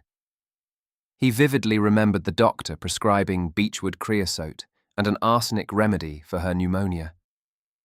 He recollected the rage he had felt against all the higher powers and cruel randomness of the world that had taken the life of his daughter and not him, a buffoon who miscalculated a simple weather forecast despite being trained in aerography back in the Naval Academy. Manu re-experienced the numbness that had consumed him afterwards, lying on an opium bed, staring blankly at the grimy wooden walls of the opium den, his marriage collapsing as Leila wailed in the background. The next news he had heard of his family was that Rostam had died. Leila, too busy with her political campaign, had left their beloved furry son in the care of library staff. Ignorantly, they had fed him grapes.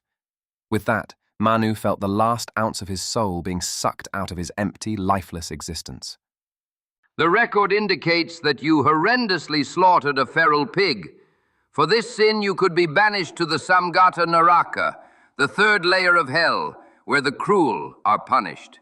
There you would be crushed by a huge fiery hammer on an anvil until you become a bloody jelly. Then you would be resurrected only to be crushed again and again for 145 million years, said Chitragupta. The record also indicates that you let gambling destroy your life, he continued. Manu thought back to the countless hours he had spent playing cards at the Royal Academy, at the underground gambling clubs in Copenhagen, at Godfrey Berlin's club, and in the port slums. After the deaths of his daughter and Rostam, he'd quit the Navy and immersed himself entirely in gambling. His close ties with Godfrey meant that wealthy figures in Lavo, including the Triad's big brother, trusted him to place bets on British sports.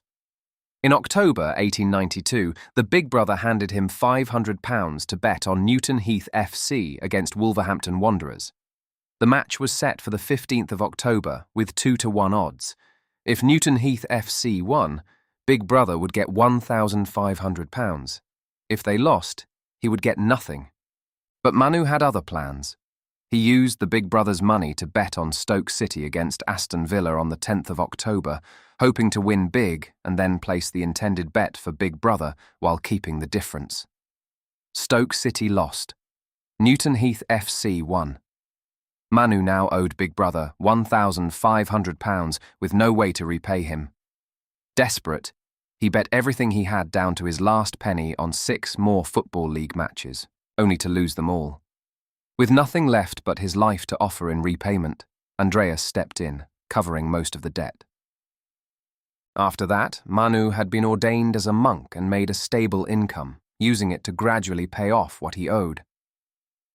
For this sin, Chitragupta continued, you could be banished to the Tapana Naraka, the 6th layer of hell, where the greedy are punished. There you would be impaled by a heated metal before being eaten alive by a hellhound for 18,432,000,000 years. Manu Sudarshana Chakra, Chitragupta said, moving on to the next sin. you killed the abbot of your temple. You caused 2,591 deaths from elephant trampling. You killed 33 devas with your axe and attempted to commit regicide against Indra, the king of heaven. For these sins you could be banished to the Mahatapana Naraka, the 7th layer of hell, where people who commit massacres are punished. There you would be pierced on an iron spike for 10 duovigintillion years, said Chitragupta as he neatly rolled back the scroll. Do you have anything to say in your defense? Yama asked in a low, rumbling voice. Manu gulped. His mind raced for words. He knew he was destined for hell, but there was still a way to make things better for himself. My lord Yama, Chitragupta, Manu began, nodding to the king of hell and the record keeper. I know I killed the abbot, but it was only one person. I didn't slaughter the masses, so I should be sentenced to Kala Sutra Naraka for 36 million years, and not to Mahatapana Naraka for 10 duovigintillion years. What about the 2,591 deaths you've caused? The 33 devas you've killed? The regicide you nearly committed? Chitragupta raised his shrill voice. I am a prince. I belong to the caste of Kshatriya. Manu replied authoritatively. All those deaths came in battle, and I myself died in battle. According to Bhagavad Gita, chapter 2, verses 31 to 33, I should go to heaven. Therefore I should serve 36 million years, plus 145 million years, plus 18,432,000,000 years, and then I would earn my place in the realm of Svarga, the kingdom of heaven. Manu laid out the case for how, if he was to suffer the consequence of all his karma, he would have to go up to heaven at some point as well, so he could meet with Meena and Rostam again. He also knew that the length of time being spent in different layers of heaven could range from 9 million to 2.34 billion years. By the time he reached heaven, his dog and his daughter would already be reborn. He had to make an argument that he should go to heaven first and then to hell, which was the opposite of the common practice. Suddenly, the massive throne room gates creaked open. A Yamaduta rushed to Yama and whispered into his ear. Yama nodded and then spoke. Apparently, Arun the Bodhisattva wanted as many heretics to be sent to the Lokantara Naraka as possible. Chitragupta nodded. The records are clear, he said with a clear and steady voice. While Prince Manu Sudarshana Chakra was a Buddhist and once an ordained monk, he was a non-believer at heart and lived the life of heresy corrupted by the so-called Western teachings. He continued. Let it be known that the life of this soul was marred by numerous acts of malice, deceit, and heresy. The judgment must be passed. Lokantara Naraka.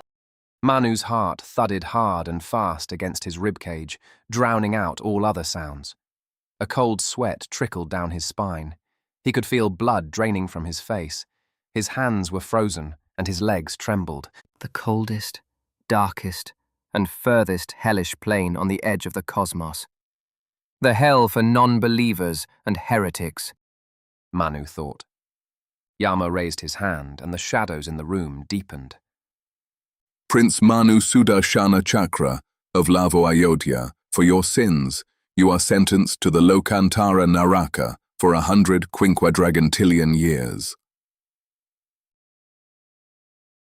A dense, impenetrable darkness enveloped everything. It was a void so profound that even the faintest light was banished. This was the Lokantara Naraka, a realm outside the universe, lying in the gap between three colossal cosmoi of the Triloka Buddhist cosmology. Manu found his senses overwhelmed by the eternal blackness in this nightmarish world. His body felt grotesquely oversized. Long, jagged fingernails and toenails sprouted from his extremities. Hanging in the void, his massive form was suspended by his claws, swinging aimlessly like a bat clutching a branch, searching for anything to hold on to in this endless chasm. The silence was palpable, pressing on him like a heavy, suffocating blanket. He strained his eyes, but the darkness was absolute.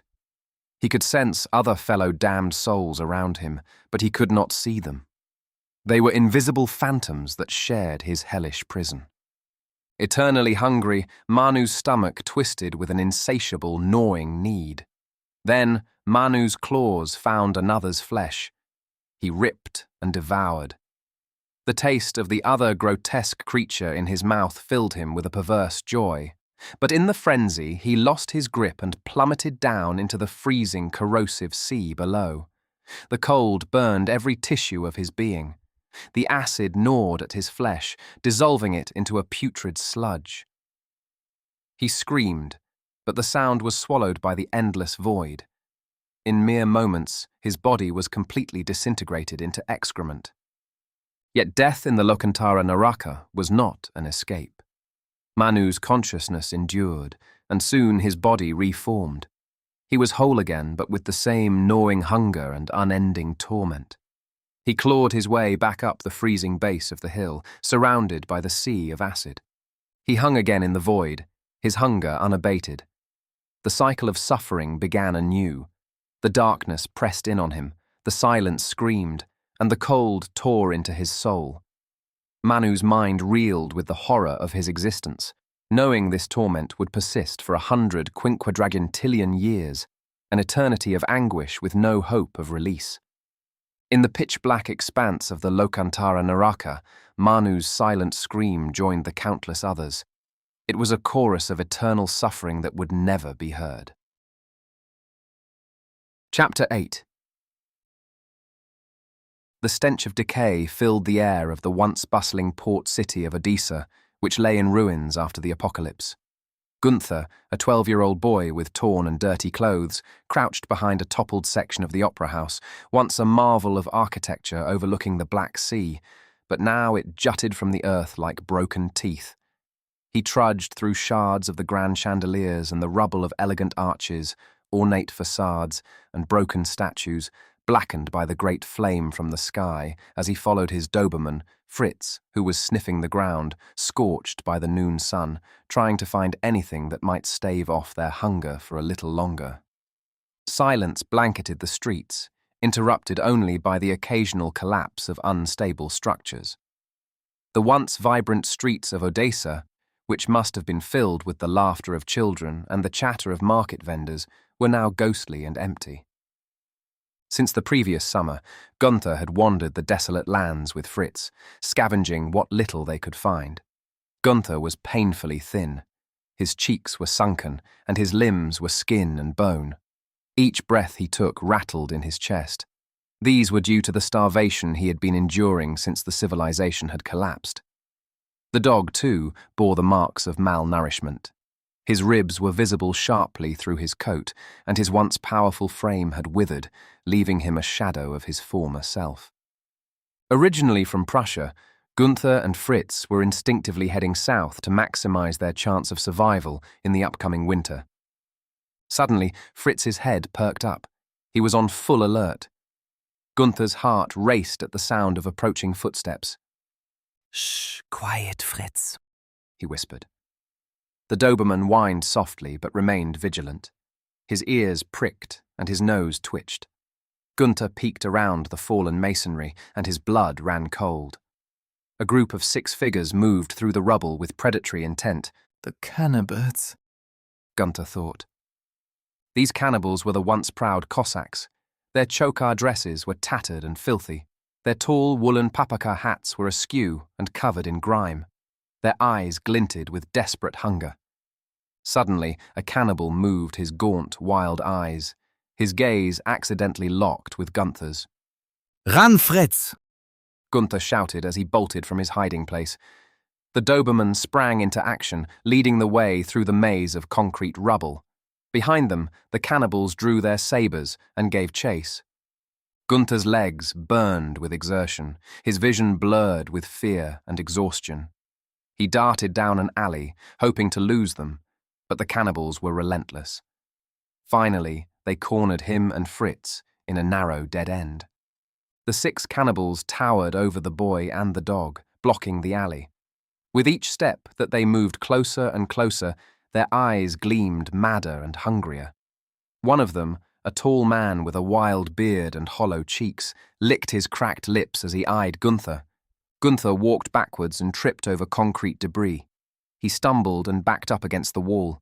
His heart pounded in his chest. Fritz snarled, readying for combat. The tall man with a wild beard charged. Fritz lunged forward at the man's neck. In a fraction of a second, Gunther threw a piece of concrete debris at the man's crotch, knocking him to the ground. Fritz landed and gnawed on his neck. The second Cossack dashed forward, swinging his saber at Fritz. Suddenly, before Gunther could react, a crossbow bolt pierced through the man's head. Blood gushed out from the deformed face like a red fountain. Gunther and the 4 men turned toward the crossbowman standing in front of the alley. He had straw-coloured hair and wore a blue frock coat and an exotic-looking curved saber on his waist. The man swiftly reloaded his latchet crossbow and took down another cannibal before they could react. The 3 remaining Cossacks turned their backs on Gunther and charged at the man in the blue frock coat. Fritz followed and gnawed another man's neck from behind. Gunther threw another piece of concrete debris, knocking another Cossack to the ground.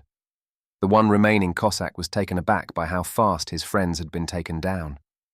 In that moment of hesitation, he was swiftly beheaded by the curved saber of the man in the blue frock coat. Gunther stood frozen, holding another piece of concrete debris in his hand and clutching Fritz's fur as the stranger in the frock coat approached. He killed the last cannibal, who had just been knocked out by Gunther, and collected the used crossbow bolts from the dead bodies along the way. Are you all right, buddy? The man in the blue frock coat asked. His voice was steady and reassuring. Gunther nodded, but he was still too stunned to speak. The man knelt and offered his hand to Fritz, who sniffed it cautiously before he crouched down and allowed a pat on the head. My name is Andreas. You're safe with me now, eh? The stranger said, while picking up the Cossack's saber from the ground and putting it in Gunther's hand. Gunther's relief was overwhelming. Tears he had held back for a year finally poured down like a waterfall. He collapsed into Andreas's arms, sobbing as Fritz gently nudged his head against him and Andreas. Andreas led Gunther, Fritz, and 3 other migrants, a married couple, Mikola and Nina, and a Tatar man, Arslan, along the cracked remnants of an old road. Gunther had heard that once the area had been a thriving wheat field. Now it was a vast stretch of desolate, barren expanse. The blackened earth crunched underfoot, sending up small puffs of dust with each step. A gust of wind brushed over Gunther's face and brought with it a smell of burnt earth and decay. The wind lifted ashes from the ground, revealing the skeletal remains of the charred and brittle stalks of wheat. The group trudged forward wearily. Andreas led them with his eyes fixed on the direction of the Dniester River, their next waypoint. Once a mighty river, the Dniester had been the lifeblood of the region. Its waters had nurtured the land and the people who lived by its banks. Now, as the group drew closer, what they found was a ghost of its former self. The Dniester had diminished to a mere trickle. A narrow stream wound its way through the parched riverbed. Amidst the disheartening sight, Andreas knelt by the edge of the stream and filled their canteens while Gunther, Fritz, and 3 migrants crouched down to the dust and plunged their heads into the stream. The cool touch of the water was a fleeting comfort for Gunther as he drank directly from the stream. The water trickled slowly but steadily into his mouth. How long until we reach the Akkirman fortress? Mikola, a gaunt man with hollow cheeks, asked. Tomorrow before dark, Andreas replied. if we can make a 50-kilometer trip just like today. As night fell and the campfire crackled softly in the center of their small encampment, the group gathered closely for warmth. The air was cool now. It was a sharp contrast to the scorching heat during the day. Andreas reached into his pack and pulled out a cloth-wrapped bundle. The moment the bundle was opened, a faint, earthy aroma wafted through the air. It wasn't much, but to a weary traveller like Gunther, the scent was heavenly. It was the smell of sustenance, of something familiar in an unfamiliar world. Andreas handed out the bread. The buns were small and round. Their surfaces were hard and slightly cracked from age. They were stale, but to the starving group, they might as well have been freshly baked. Gunther, cradling his bun in both hands, brought it to his nose and inhaled deeply. A contented smile spread across his face. This one is for Fritz, said Andreas as he handed a bun to Gunther, who tore it into many small pieces and handed them over to the Doberman. The dog took the bread from his hand gently, his rough tongue brushing against Gunther's fingers. Fritz settled back down, carefully placing the pieces of bread between his paws as if they were treasures. He sniffed it once, then began to eat, savouring each bite with deliberate slowness. The bread was stale, but to Fritz it must have been a feast.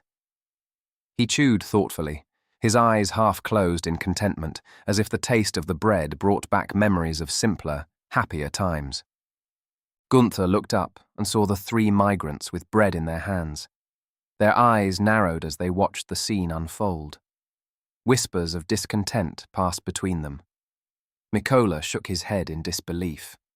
Nina, a woman with sunken eyes, glared at Fritz with envy and anger. Gunther shrugged off the reactions from other migrants and took a bite of the bread. As the son of a baker who mostly had worked with rye, he immediately knew this wasn't rye. It was barley. The taste was immediate and unmistakable, with its distinct nutty flavour and a hint of sweetness that lingered on his tongue. Where did you find so much barley to make all these breads? Gunther asked. We get barley grain through trade, the slave trade, to be precise, Andreas replied. Look, I'll be up front with you guys, he continued. I actually work for the slavers. The words hung in the air like a cold blade. For a moment, the only sound was the pop of the burning wood. Arslan, the Tatar man with a wild beard, tightened his hand around the sabre that Andreas had given to him. Yeah, that's what I thought, said Mikola, the Slavic migrant, cynically. Just out of curiosity, he continued, why don't you put us in chains? Why do you give us these sabers we can use to slit your throat at night? Well, I hate to keep you here against your will, too, Andreas replied. But the only way you can escape this hellscape to civilization is through the Ottoman Empire. After the apocalypse, there were so many migrants flocking into the empire, it closed down the border. Now, the only way to ferry yourselves across the Black Sea into the empire is by being slaves. Look, I don't want to do this either. When Arun blasted the Western world into ashes, I was in the East. I'm here right now out of charity. That's why you're free to walk and find your own way down south however you want. Feel free to take the Shashka sabre and some bread with you. The silence was heavy with the weight of Andreas's confession, even if the initial shock began to fade. For Gunther, he trusted Andreas because Fritz trusted the man, and he thought slavery might not be that bad compared to certain starvation. Then it was Andreas himself who broke the silence. Let's get some sleep, eh? We'll have a long walk ahead of us tomorrow. The night was deep and still. The only sound was the occasional crackle of the dying fire and the gentle rustling of the wind through the desolate landscape. Gunther stirred in his sleep. From time to time, he still dreamed of the day the world had ended. He had been too sick to go to school on that day. In a fraction of a second, he saw intense light, like millions of cameras flashing at the same time. Next thing he knew, he was under the rubble of his own home, and Fritz, a Doberman who belonged to the tax collector who lived nearby, dug through the debris and rescued him. They had been inseparable ever since. The dream pulled Gunther from the depths of his slumber. He blinked awake, thinking about how he might get separated from Fritz once he became a slave. His hands searched for the comforting presence of Fritz, who usually slept close by, but his usual spot was empty. Fritz? Gunther whispered, sitting up and looking around. He called the Doberman again, a little louder this time, but there was no response. Panic flickered in his chest, and he scrambled to his feet. Fritz! He cried out loudly. Andreas was on his feet in an instant, all traces of sleep gone from his eyes. He glanced at his pack, which had been ransacked. My rope is gone, said Andreas as he grabbed his saber and lit his torch. Gunther's blood ran cold. They were going to kill him. They were going to eat him, he thought of the 3 migrants. Come. Andreas signaled him to follow. Then he stopped, squatted down to pick up the breadcrumb, and pointed to the trail of Fritz's paw prints on the dusty ground. They must have lured Fritz out with these breadcrumbs, Gunther thought. Andreas and Gunther followed the tracks together. They moved quickly, their senses heightened. Gunther knew the danger of wandering out into the night, but the thought of Fritz in danger propelled him forward.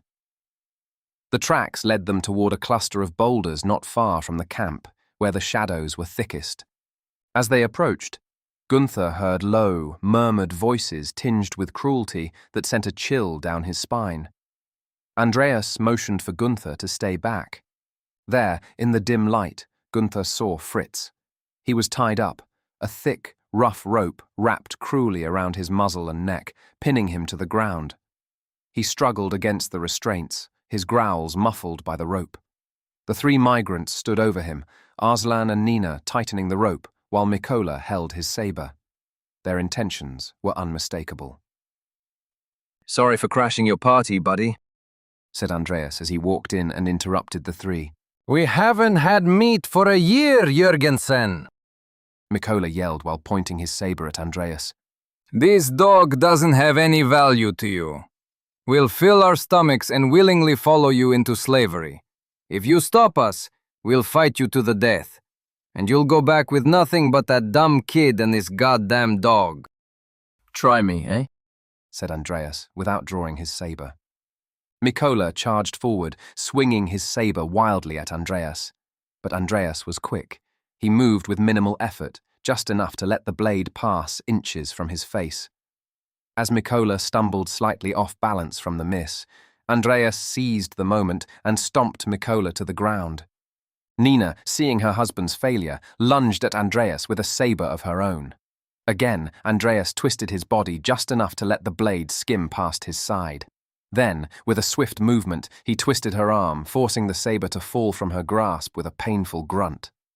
Arslan, the one who held the rope that bound Fritz, dropped his knees to the ground. I'm sorry, Andreas. I yield! He said. As Andreas got down to untie the Doberman, Gunther rushed over to hold and caress his dog. Oh, Fritz, I love you. I'm so glad nothing happened to you. Good boy, Fritz. Good boy. Now that Fritz was safe and untied, Gunther was more worried about him being aggressive and hurting these migrants. Good boy, Fritz. Good boy, he said.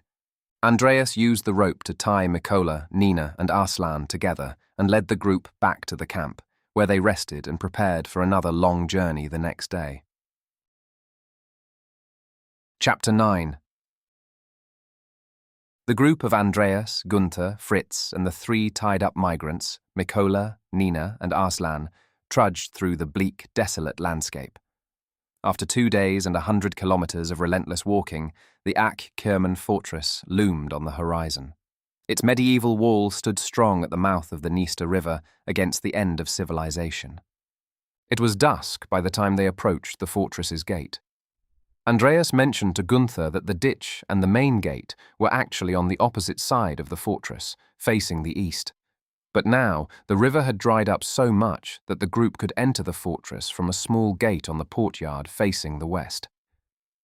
Gunther looked out into the Black Sea.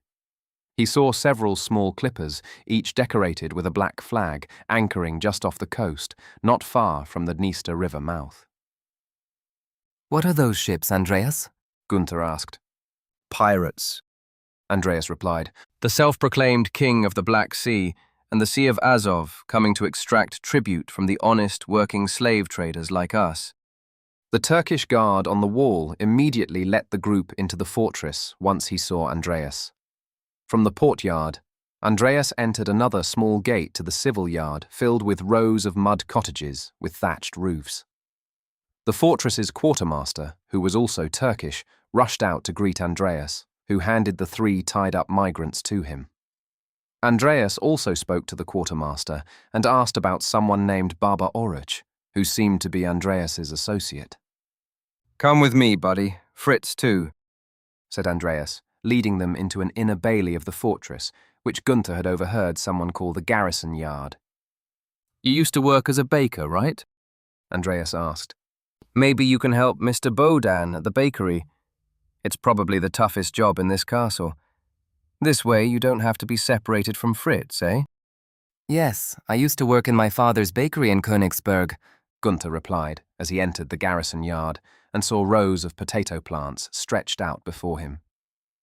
Their green leaves rustled softly in the evening breeze. The crops were well tended, the soil carefully turned and watered. For a moment, Gunther stood in silence, taking in the sight. After a year of scarcity and hardship, the sight of thriving crops was almost too good to be true. I used to be a farmhand too, but this is all my wife's work, said Andreas. She thought if we could grow enough food here, migrants could make their living here, and we wouldn't have to work with the slavers to ship migrants across the Black Sea anymore. I mean, the soil is good after the apocalypse turned everything into ashes, but we don't have enough water to scale up the potato production. That's why we still import barley grain, Andreas continued as he guided Gunther and Fritz into the citadel. As the 3 walked into the citadel's courtyard, a heavy wooden gate creaked shut behind them. Then Gunther was met with an unexpected sight, an area within the fortress that felt alive with animals. It was a sanctuary where dogs roamed freely. Old wooden crates and tattered blankets were scattered around the courtyard, offering the dogs places to lounge in the middle of the day. Bowls of water were placed around as well. The dogs noticed their new friend immediately. Fritz perked up. His tail wagged with excitement and he trotted forward, eagerly approaching the group of resident dogs who curiously lifted their heads and began to sniff the air, catching Fritz's scent. The first dog to approach Fritz and sniff his crotch was a shaggy-haired mutt, a large lumbering creature with a dirt-stained grey coat. His soft brown eyes were full of gentle curiosity. His face bore the scars of a life spent surviving in a harsh world. Despite his size, his movements were slow and careful, as if he had learned to approach new things with caution. After he was content with the information gained from Fritz's crotch, he lowered his chest to the ground and raised his rear, performing a play bow, inviting Fritz to play. The next dog to approach Fritz and sniff his crotch was a wiry terrier mix with bright, intelligent eyes that seemed to take in everything at once. Her black and tan fur was wiry and coarse, sticking out in all directions like she had been caught in a perpetual state of alertness. One of her hind legs was missing, replaced by a small prosthetic wooden wheel that clicked softly as she moved. This quick dog darted around Fritz with agile movements. Her wheel whirred as she spun and pivoted with surprising ease. She was always just a step ahead, as if challenging him to keep up. There was a spark of mischief in this one, a survivor who had clearly learned how to use her speed, wits, and ingenuity to get by. The third dog, a grizzled old hound with drooping ears and a slow gait, observed the newcomers from a distance before making her way over. Her fur, a mix of brown and white, was thinning in places. Her eyes were cloudy with age, but there was wisdom in her gaze. She approached Fritz with a calm, measured pace and sniffed his crotch carefully before giving a low, approving bark. The hound then settled down nearby. She was content to rest, but was also clearly keeping an eye on the group, playing the role of the elder stateswoman among the animals. As the dogs continued their playful introductions, a few curious cats emerged from their lounging spots, watching the scene from the higher perches. The courtyard, now filled with the sounds of barking, the soft patter of paws and the occasional meow, felt alive. This is why I came back, said Andreas while he hand-rolled a cigarette and lit it with a match. This is why I made a deal with the slavers and the pirates. As the group settled into the courtyard, a woman emerged from the citadel. She was unmistakably of a Slavic heritage. Her skin was weathered by time and the elements, yet there was an undeniable grace in the way she carried herself. Her hair, once likely a shade of chestnut, was now streaked with silver. It was pulled back into a practical braid that fell over her shoulder. The lines etched into her face spoke of years of hard work and survival, but they could not completely obscure the beauty that must have once defined her. Her deep blue eyes held a quiet strength. The woman wore simple layers of worn fabrics, patched in places where the material had frayed. Her hands bore the marks of labor, yet they moved with tenderness as she reached out to stroke the head of the large, shaggy-haired mutt who had settled beside Fritz. The dog responded with a gentle wagging of his tail. His affection for her was clear. Fritz sniffed at her boots and looked up at her with wide, trusting eyes. Without hesitation, Fritz nuzzled her hand. The woman knelt down with a gentle smile and scratched behind his ears. Gunther, this is my wife, Yelena. Yelena, this kid is Gunther. He's a companion of this Doberman, Fritz. The boy will be working with Boden at the bakery from now on, said Andreas as he puffed his cigarette. Yelena stood up and brushed her hands against her skirt. You're welcome to stay with us in the citadel, Gunther, she said. You're Fritz's pack member now, and he needed you by your side. Thank you, my lady, said Gunther, blushing. Suddenly, a heavy wooden gate of the citadel fortress creaked open. The sound of boots crunched on the gravel. A figure emerged from the shadows. Upon the first glance at him, Gunther immediately knew he was the king of the pirates. His presence was immediately unsettling. There was something distinctly unhinged about him. His wild eyes darted around the courtyard with manic energy. A twisted grin spread across his face. An entourage of a dozen pirates silently stepped out of the shadows behind him, forming a menacing line. The king was dressed in ragged clothes that once might have been flamboyant, adorning himself with trinkets that jingled with every movement. His hair was a tangled mess, partly hidden under a lopsided hat. His weathered skin bore marks of a life spent under the sun and salt of the sea. His dark and sunken eyes, gleaming with a mad light, held everyone's attention. The Pirate King strolled forward with a casual swagger, his hands resting on the hilts of two curved daggers that hung at his sides. He hummed a tuneless melody, the sound unnervingly out of place in the quiet courtyard. The group instinctively tensed. The dogs sensed danger. Their playful energy evaporated as they growled. Yelena had to guide the animals and signaled Gunther to follow her inside the citadel. From inside the armory tower, Gunther looked out of the window as a red-haired Turkish man who worked with Andreas burst into the scene. His breath came in sharp, urgent gasps as he hurried toward the confrontation. Your Majesty! Your Majesty! The Turkish man exclaimed while catching his breath. My apologies that I failed to inform you earlier that Andreas just came back from his ranging for more slaves. Oh, Baba Oruch, said the Pirate King. His voice was laced with a mix of chilling glee and menace. You just told me that Andreas was sailing south to Constantinople to sell slaves. He was supposed to bring back barley grain and salt as tributes to the king. He continued. Tell me, how should I carry out the justice of the king on your falsehood? As Baba was about to kneel to the ground, Andreas interrupted. The fault is mine, Your Majesty, he said. I changed my plan and went out to find more slaves because, unlike last year, there are not as many survivors left migrating south anymore. Without additional slaves, the trip would not be worthwhile. But now that I'm back, I'm about to sail south, sell slaves for gold, turn gold into barley grain and salt, and pay tribute to you, Your Majesty. Andreas bowed slightly. The Pirate King slowly strutted as he approached and stared into Andreas's eyes intensely. And how many female slaves have you captured this time around? He asked. More than enough, Your Majesty, Andreas replied. I don't think the minute details of our operation are worthy of your attention, Your Majesty. Do you know what bothers me so much about your slave trading business, Jorgensen? Do you know why you make so little profit and can only pay me so little tribute? The Pirate King asked. Because most of your slaves have cocks! He yelled violently. You know how white slave trading has worked since before the apocalypse. Rich folks in the Ottoman Empire want white women as sex slaves. They're not going to nurse your bone-thin male slaves back to health and use them as laborers while they can buy black Africans to do the job. Then Gunther turned around and saw Yelena clutching a shotgun tightly close to her chest. She shushed Gunther, signaling him to keep quiet. He had not seen a firearm in a long while. In the first few months of the apocalypse, he had seen many survivors using guns for survival.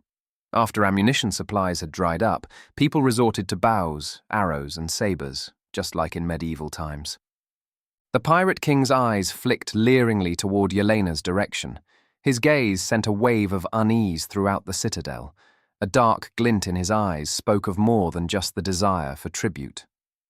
Jorgensen, your shortcomings in delivering tributes are crimes in the Black Sea and the Sea of Azov, and the punishment is the extermination of the entire settlement, said the Pirate King.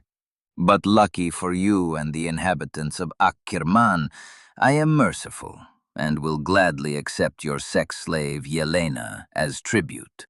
The Pirate King continued. Additionally, dog meat is a delicacy in this part of the civilized world, where cannibalism is frowned upon. This fortress is known for having the largest dog farm in all of the Black Sea coast. I would also like to accept the famous dog meat of the Akkerman fortress as tribute instead of the barley grain and salt. The Pirate King grinned. Your Majesty! Baba interjected. Jorgensen and I set up an operation here in order to raise funds and take care of these stray animals. I'm sure that Jorgensen is willing to consider handing his personal slave over, but a request for dog meat is beyond our capacity to accept.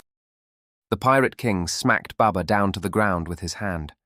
His eyes were still fixed on Andreas. What say you, Jorgensen? He asked. Silence hung in the air as Gunther's heart pummeled against his chest. Suddenly, Yelena dashed out of the armory tower with a shotgun in her hands. A thunderous blast echoed throughout the courtyard.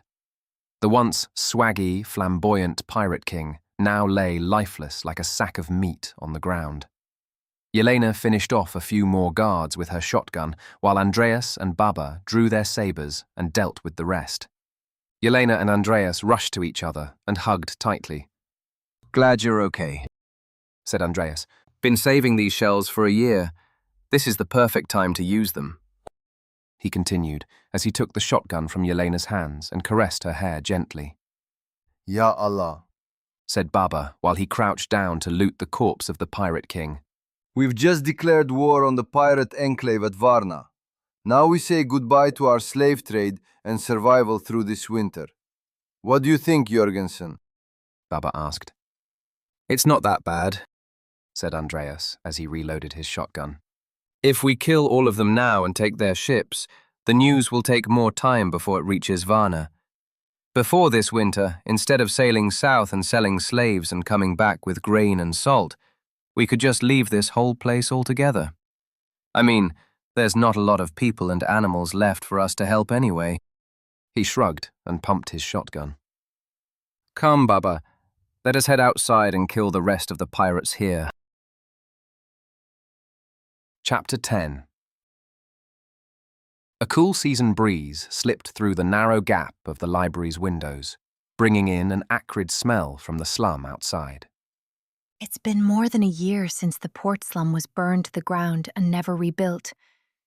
It's been more than a year since Arun annihilated all of the Western civilization. Layla thought as her fingers moved deftly over an abacus. Each wooden bead clicked softly as she calculated the funds needed to sustain the library's almshouse, a sanctuary for refugees seeking shelter from the upheaval of Arun's world. It must be October right now. Layla's mind wandered. If the Gregorian calendar hasn't been banned. Now, it's the 11th month of the lunar calendar. Pausing, Layla glanced up at the notebook filled with neat columns of figures.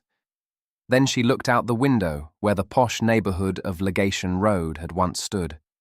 Now it was a maze of makeshift shanties surrounding the neoclassical structure of the Lavo Ladies Library Association, with an almshouse's kitchen set up under the royal poinciana tree. Hundreds were now lining up to get lunch, their only meal of the day. Since Western civilization was destroyed, there were no longer consumers of Chinese tea and textiles. The industries from southern China up to the Yangtze River and the Qing Empire, that had sustained itself through trade customs, had collapsed almost immediately. A brutal civil war had followed. Layla reflected on the state of the world she was in. The people fleeing war and famine from southern China now flocked into Lavo. Without the British Empire, which used to buy a large quantity of rice in Lavo to feed its military in India, rice was left rotting in the field while there were so many more mouths to feed. A knock at the door pulled Layla from her thoughts. The massive and beardy third brother of the triad, who now worked as her right-hand man after the big brother and the second brother had died in the Parliament massacre a year ago, entered the room. After the fall of the Qing Empire, he and other Chinese people wore their hair long and no longer had Manchu queues. Fourth sister-in-law, he called her as he placed a simple bowl of porridge with cassava, a humble meal served every day at the almshouse, on the desk in front of her. Are you all right? He asked. Layla sank into her dusty, plush mahogany chair. Her eyes felt dry, and her brain was fried from figures that did not add up the way she wanted them to. Suffocating by the burden of keeping the library's almshouse afloat, she stared at the bowl. The bowl of watery porridge with meagre chunks of cassava was a stark reminder of the thin line between survival and despair in this world. With a sigh, she set the abacus aside. Her fingers trembled as she reached for the chopsticks. Before she could take a bite, Layla looked up at the third brother. Have the books been packed? She whispered. The third brother nodded, but there was hesitation in his eyes. Yes, half of the library is packed and organized by the Dewey system, as you instructed. But it's difficult, fourth sister-in-law. There's no longer any international trade. There are no longer ships coming to and from the port in Lavo anymore, aside from the rafts carrying refugees from abroad. Without trading ships, there's no way we can smuggle the books outside of Lavo. Layla's heart sank. Getting these books to safety was the only way she could make sure that the voice of enlightenment survived now that the West had fallen. She knew that under Arun's ban of Western cultures, it was a miracle that the only English-language library in the kingdom, built in the neoclassical architectural style and whose owner who still wore Western clothing, had not been burned to the ground yet. But she would never let the knowledge inside this wall be lost to the flames. Keep unpacking and hiding the books, Layla told the third brother. We'll find a way to get them out of Lavo. Also, if you find books with multiple copies, we need to give them up. Let the authorities take them, burn them if they must. It'll give them credit with their bosses, and perhaps they'll stay away from the rest of the collection. I already thought about that, and was about to tell you this as well, said the third brother as he glanced at a few crates in the corner of the room. I packed a lot of old newspapers in the crate and put a few books on top, the ones your librarians told me we can afford to lose. You should check too, if you have time, whether those are the books that you want to give up or not. Still, it should look like we're giving up a lot. If they think they've made a significant haul, they might not look any deeper. Suddenly, there was a voice coming from the doorway. Oh, I heard someone is giving something to me, Caven asked, leaning against the doorway. He now worked for the city pillar under the medieval Lavo four-pillar system of government. As Arun had banned Western uniforms for government officials, Caven was wearing a shirt made of zarbaft fabric, a chank ben, a light mesh fabric robe lined with a band of embroidered satin, and a tall, conical lomfok hat that came from Safavid's Taj Haidari. Across his chest, he slung a medieval Lavo-Ayodhya sword diagonally, wearing it beneath his armpit. The third brother stood vigilantly beside Layla. He put one hand on the Dadao broadsword on his waist. I assume that this is for me, then, said Kivan as he opened and peeked into the crate in the corner of the room. Then he signaled his several followers to come in and carry the crate away. So, what's up, little brother? Have you eaten anything? Layla asked, as she lifted the porridge bowl up to her face and used the chopsticks to push the bland, watery porridge into her mouth. There was a hint of salt, barely enough to lift the porridge's flavour. Kivan took a seat on the opposite side of Layla. He propped his feet on the desk and leaned back with an air of casual arrogance. Suddenly, the sound of heavy footsteps thudded against the wooden floor. A towering figure filled the doorway, and the air grew denser. The glowing celestial warrior was far more massive than even the third brother, and his presence immediately commanded attention. He was a Deva from Indra's army of heaven, which now worked on behalf of Arun. The Deva wore full chainmail and a Kula Kud helmet without an aventail on his neck, which allowed Layla to see the bottom half of his radiant face and his imposing demeanour clearly. Unlike many of the celestial warriors that Layla saw carrying spears or maces, this Deva was strapping a straight Firangi sword on his waist. Kivan's demeanour remained relaxed, though his gaze shifted slightly to acknowledge the Deva's arrival. Chill, man. Kivan turned back to crack a joke at the celestial warrior. We're here to negotiate with a community leader, not force converting Muslims into Buddhism like in usual days. Kivan finished his sentence with a smile while the Deva still stood silently at the door. His presence was enough to remind Layla of the precarious balance she was trying to maintain. I come bearing good news. Kivan casually picked a piece of cassava from the bowl of porridge and popped it into his mouth.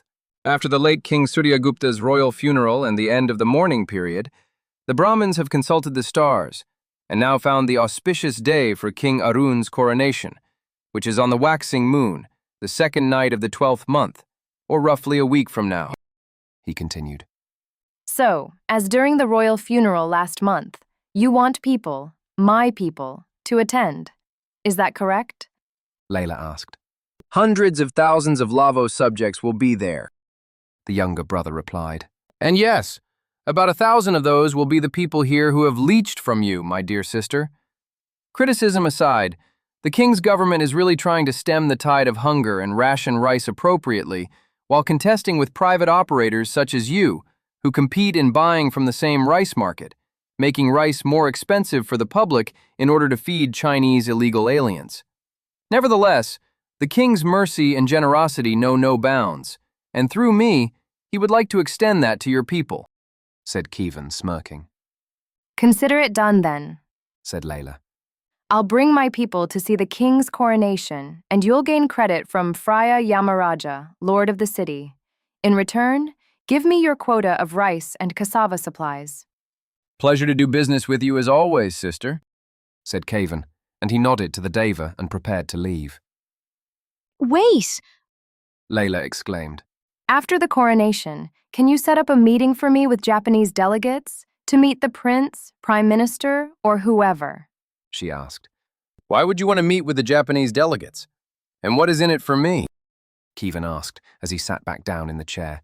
You see, with the gold and supplies I currently have, I can only operate this almshouse, the almshouse that helps you with manpower, for a few months before I'm broke.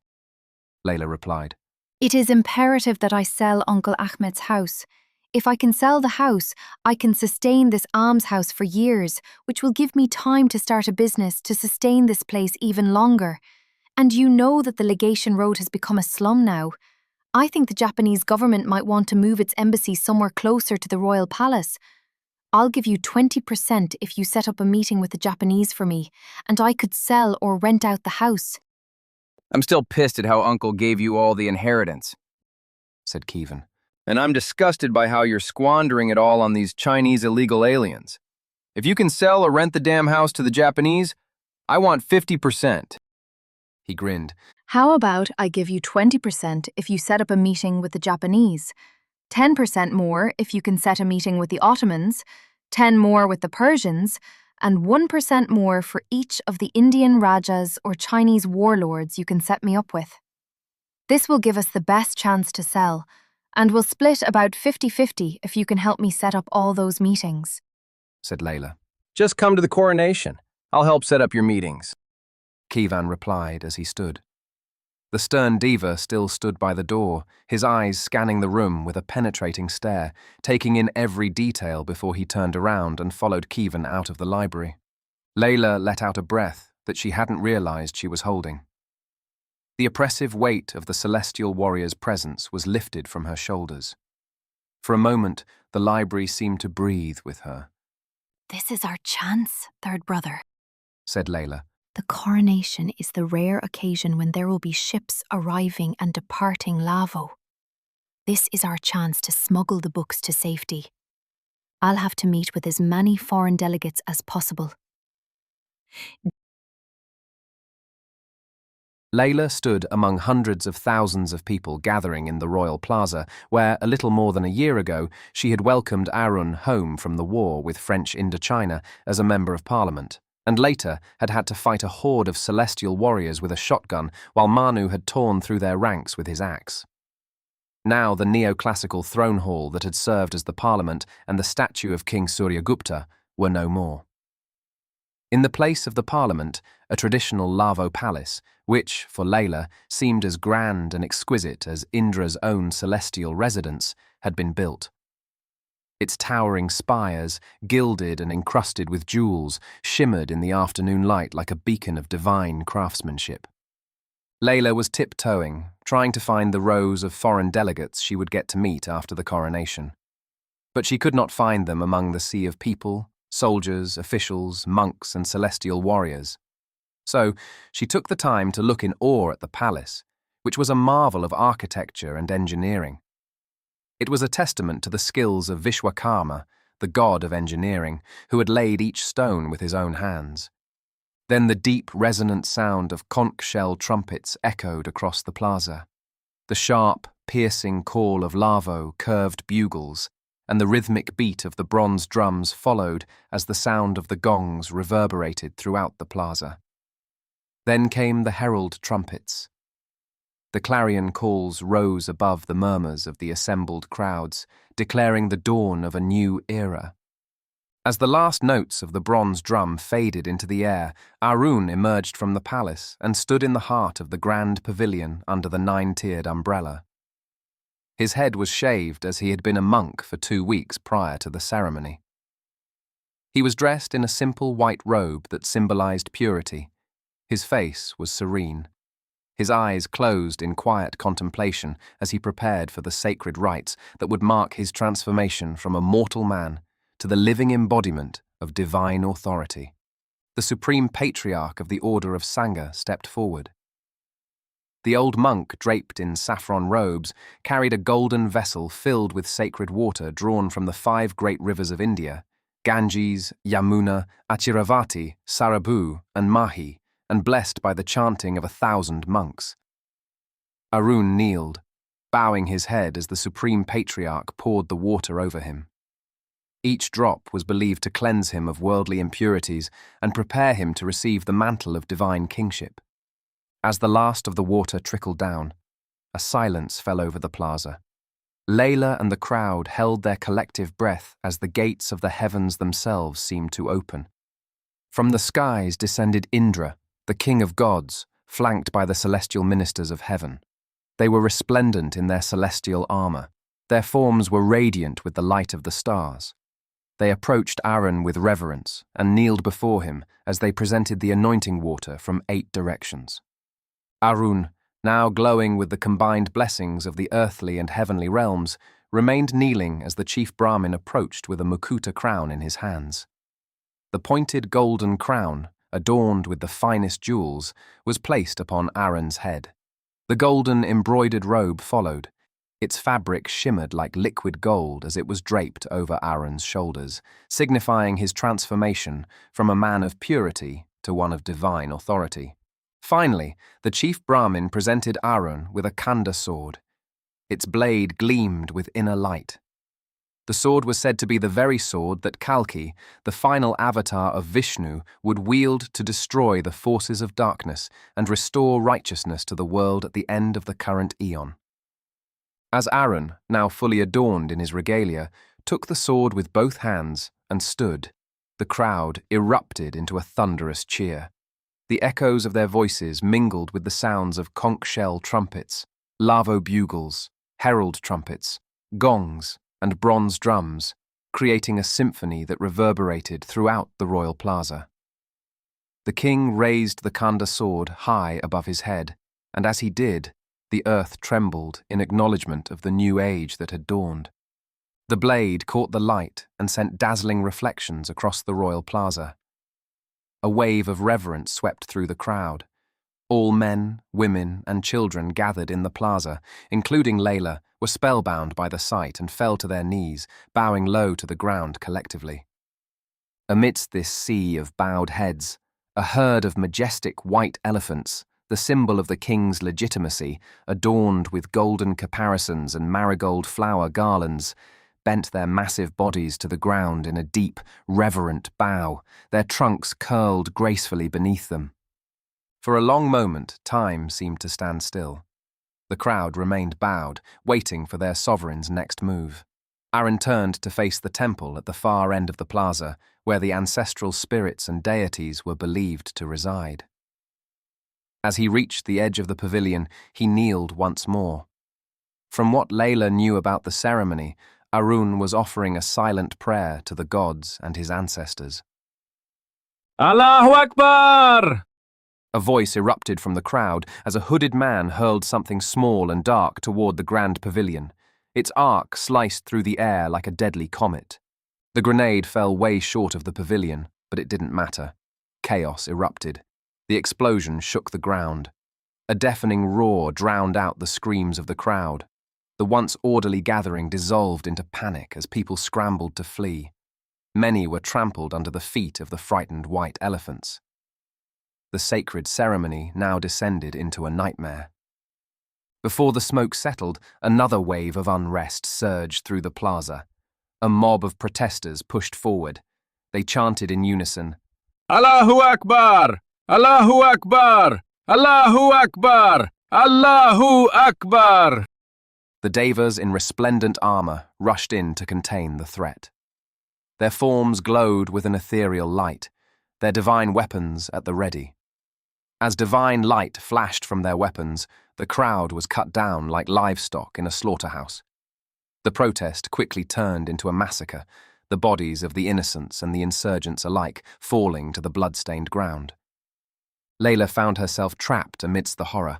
Her heart pounded with fear. She had come to witness the coronation, so she left her trusty Edward Thurkel and son Sabre at the library. Now, all she could think of was survival. The air was thick with the stench of blood, and the screams of the dying blended with the triumphant cries of the celestial warriors as they crushed the descent with ruthless efficiency. Layla darted through the panicked crowd and berserk elephants, ducking beneath the swinging blades and leaping over the fallen as she searched for a way out. The celestial warrior with a Farangi sword, the one she had met at the library, towered above the fray with his shimmering armor and radiant sword. The deva turned around and caught sight of her. His eyes, glowing with divine light, locked onto her with an unearthly intensity. Her blood ran cold as he moved toward her with his sword raised. Panic surged through Layla's veins as she pushed her way through the throngs of the squealing mass. The ground beneath her feet was slick with blood, and she nearly slipped as she fled. Her legs were burning with exertion. She could hear the Deva behind her. His approach was relentless, the hum of his sword growing louder with every step. Layla quickly leapt into a narrow alley. The sounds of the massacre and the cries of the dying still echoed behind her, but she did not dare look back. The alley twisted and turned. As she followed its path, her heart hammered in her chest. Each beat was a countdown to her last moment. The alley twisted one final time before she reached a canal. Layla knew she had mere seconds to decide her fate as the celestial warrior was still on her tail. His presence loomed like a shadow she could not escape. She closed her eyes and leaped into the water. Layla swam toward a pier. With numb hands, she grasped a wooden plank and pulled herself out, collapsing onto the ground. Her body shook with fatigue. She forced herself to stand, but her limbs felt heavy. Her soaking shirtwaist clung to her cold skin. Layla knew immediately where she had to go. To the library, she thought. She had to turn the library into a field hospital for the hundreds or thousands of people who would be wounded in the onslaught. Her mind quickly went through the medical supplies she currently had, how many she might need, where she could procure more supplies, and the gold and rice grain she might need to trade for them, as the Lavo-Bat currency had become worthless now that the West was destroyed. Layla trudged through the new road. The wet fabric of her shirtwaist and skirt still dripped heavily on the road from her plunge into the canal. The sounds of the massacre still echoed in the distance, but as she turned onto the Legation Road, something far more terrifying caught her eyes. A thick black smoke rose into the evening sky, billowing above the rooftops in ominous clouds. Her heart sank as dread coiled in her chest. That smoke was coming from the direction of the library, her home. Layla sprinted. The closer she got, the more intense the smell of burning wood and ash became. When the library came into her view, the sight stole the last bit of air from her lungs. It was too late. The library used to be her sanctuary. Under the royal poinciana tree was where she and her late husband Manu had exchanged vows. The yard was where the late Knut and Rostam had used to run around, play and poop with unbridled joy. The library was where her late daughter Mina had used to read about her favorite subject, the universe. Now, the library, the books, the knowledge inside, the tree, the garden, and the shanty communities surrounding them were nothing more than a mass of roaring flames. No! Layla wailed as she collapsed onto the ground. Tears streamed down her face. Her fingers clawed at the dirt yard as though she could somehow pull the library back from the inferno. But it was futile. The fire had already taken everything. Suddenly, a shift in the air made Layla's spine stiffen. Instinct kicked in. She turned sharply. Her tear-filled eyes widened as the celestial warrior loomed over her and drew his Firangi sword. There was no escape for Layla. She now resolved to fight with her bare hands or die trying. Then Kievan rushed onto the scene, gasping for air. What the hell are you doing, man? He yelled at the celestial warrior, but when the Deva turned to stare at him, Kievan trembled. He shook uncontrollably and stumbled backwards to the ground. Seeing an opportunity, Layla dashed and tumbled, narrowly avoiding the Deva's swinging sword. She drew her brother's dar sword from under his armpit and got into an en-garde stance. Immediately, she felt weird about the sword. First, the handle was round, so there was no reference for the angle of the sharp edge. Moreover, there was no handguard. If I thrust this sword too hard, my hand would slide onto the blade. I can only use this for cutting, Layla thought. The Deva grinned and pointed his Firangi sword straight at her. The duel was on. Layla examined the Deva, who stood there, towering and menacing. His eyes, which glowed through his Kala Kud helmet, fixed on her. His chainmail armor gleamed as it reflected the flame. In his hand, a radiant sword hummed with divine energy. His helmet, however, did not have an aventail covering the Deva's lower face and neck, allowing Layla to see how ethereal and shimmering the Deva was. The Farangi sword flashed like lightning. The blade was thrust with immense force. Layla felt like a train crashed into her as she flailed backwards, losing all sense of balance and wildly parrying the air back and forth. Layla stumbled on her behind. Her back hit the ground hard, and pain shot up her spine. She quickly sprang up, but the Deva swiftly approached her. With a fluid, deadly motion, he thrust the blade forward. Desperation took over as Layla instinctively raised her left hand to block the incoming blade. Time seemed to slow. She didn't even feel the pain at first. Then the searing agony hit her. A white-hot explosion of pain radiated up her arm. Her eyes widened in disbelief as she looked down, her mind struggling to comprehend what had just happened. The sword had gone clean through her hand. With a final merciless twist, the celestial warrior yanked the blade free. Blood sprayed into the air as the force of his movement tore through her flesh and bone. For a heart-stopping moment, she saw her own severed hand land on the scorched earth with a soft thud. A scream, raw and guttural, tore from her throat. Instinctively and automatically, she danced backwards to temporary safety. Her head twirled inside from the heavy loss of blood. In a fraction of a second, she thought she saw ghosts of her daughter, Mina, and their family dogs, Knut and Rostam, playing gleefully in the yard in a parallel universe. Layla tried to orient herself. Recollections and muscle memories about fencing flooded back to her. All right, Manu. Here is what I know. Layla had an internal dialogue with her dead husband, who had used to support her fencing career back in the day. The Deva is quick. The next time I see that sword move, it will have plunged into me already. I have to anticipate his move and make mine before my eyes can see.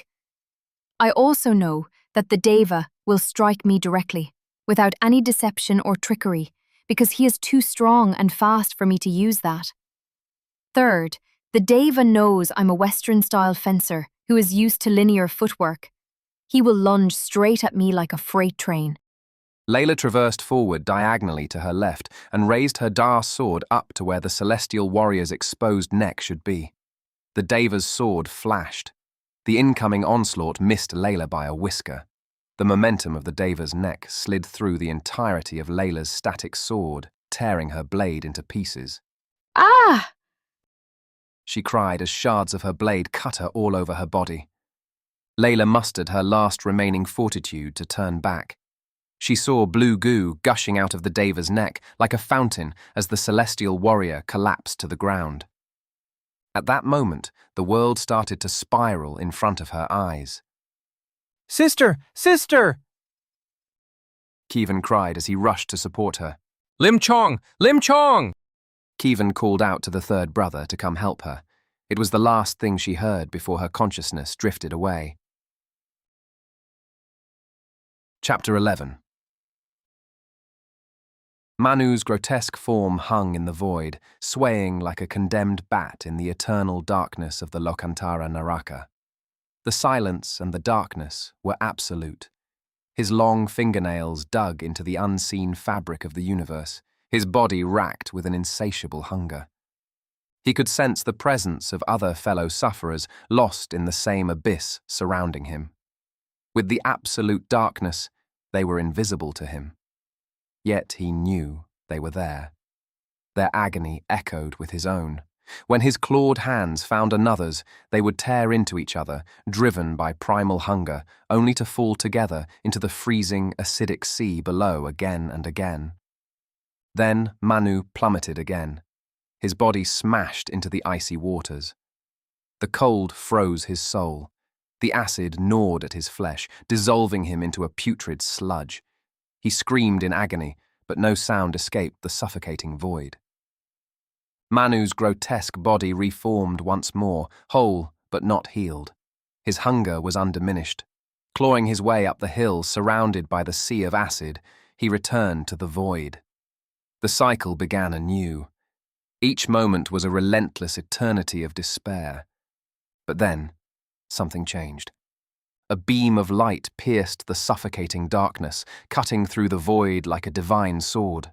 Manu's eyes, long accustomed to the absolute blackness, were blinded by the sudden radiance. He squinted, slowly trying to take in the light that illuminated the hellish world around him. He saw the other souls for the first time. Their grotesque and monstrous forms were twisted by endless suffering. They hung in the void like him, their eyes wide with shock and wonder at the unexpected light. Descending through the beam of light was a figure of serene majesty. Arun, Manu thought. The Bodhisattva's presence was a stark contrast to the Lokantara Naraka's darkness and despair. As Arun descended, the light grew stronger, banishing the shadows and warming the cold, acidic sea below. Arun's calming and soothing voice echoed through the void as the tortured souls gathered around the beam of light. Beings of the Lokantara Naraka, said the Bodhisattva, your suffering is not eternal. The cycle of pain and hunger can be broken. Embrace the light of compassion and wisdom. On a hilltop surrounded by the sea of acid, Arun rambled on and on about how all suffering came from desire. Then a soul stepped forward to confront him.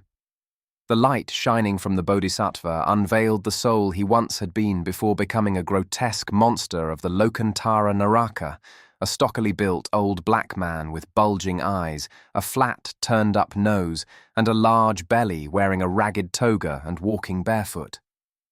Yo, Aaron, what's good? The black man with a big belly asked. I heard you talking about how suffering come from desire. Mind if we chop it up? Greetings, Socrates, said Arun. I welcome your questions. Indeed, I teach that suffering, or dukkha, arises from desire, or tanha, he continued. So you saying desire's the root of all suffering? Is every kind of desire bad? Socrates asked. Yes, Socrates. Desire leads to attachment, which in turn leads to suffering when those attachments are inevitably disrupted. Arun replied. But if we get rid of all desires, ain't we getting rid of the desire to learn and understand too? Socrates asked. The desire for knowledge and understanding is different. It is a wholesome desire that leads to enlightenment and the cessation of suffering. Arun replied. So, not all desire is bad then. How are we supposed to know which desires is good and which ones is bad? Socrates asked. Wholesome desires are those that lead to spiritual growth and enlightenment, while unwholesome desires are rooted in attachment, greed, and ignorance. Arun replied. If somebody want to help folks out of compassion, but also want to get props for it, what they supposed to do? Socrates asked. They should act with compassion, but seek to relinquish the desire for recognition and praise, as such desires can lead to attachment and suffering. Arun replied. Ain't it natural for folks to want recognition and love for doing good? Can they really get rid of that? Socrates asked. It is natural, but through mindfulness and meditation, one can learn to act selflessly, without attachment to the fruits of their actions. Arun replied. Let's say someone hungry, and they suffering from that hunger. That suffering come from desire? Socrates asked.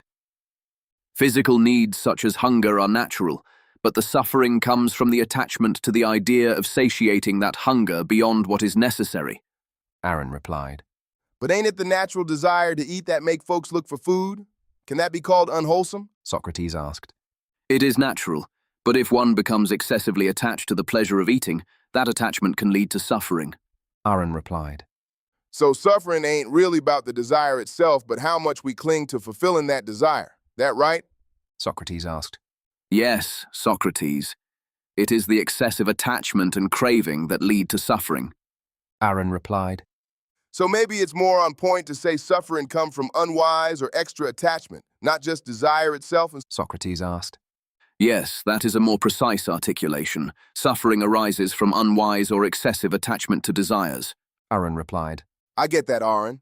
So we on the same page that it ain't the desire itself, but how deep we get caught up in excessive attachment that make us suffer, said Socrates. Indeed, Socrates. Your questioning has helped clarify this distinction, said Arun. So we agreed that suffering come from excessive attachment. But let me ask you this, Arun. If someone's suffering from hunger, is that because they got excessive attachment to food? Socrates asked. Hunger is a natural physical need, Socrates. The suffering from hunger comes from the body's requirement for sustenance. Arun replied. Right. But if we saying suffering come from attachment, how does hunger fit in? Is wanting food when you hungry an excessive attachment? Socrates asked. The desire to alleviate hunger is a natural and necessary one, Socrates. It becomes excessive when one craves the pleasure of eating beyond what is required for sustenance. Arun replied. But ain't it true that folks suffer when they can't get no food, even if they ain't craving it for pleasure? They just trying to survive. Socrates asked. Yes, that is true. The suffering from lack of food is a physical form of suffering tied to the body's needs. Arun replied. So, in this case, it ain't about attachment, excessive or not. It's just about fulfilling a basic need, right? Socrates asked. Indeed, physical suffering from lack of basic needs is not the same as suffering from attachment and craving. Arun replied. If suffering can come from just not meeting basic needs, then it ain't always about attachment. How do we reconcile that with the idea that all suffering comes from desire and attachment? Socrates asked. Physical suffering due to unmet needs does differ from suffering caused by attachment and craving. The two types of suffering have different origins. Arun replied. So maybe suffering got more than one cause?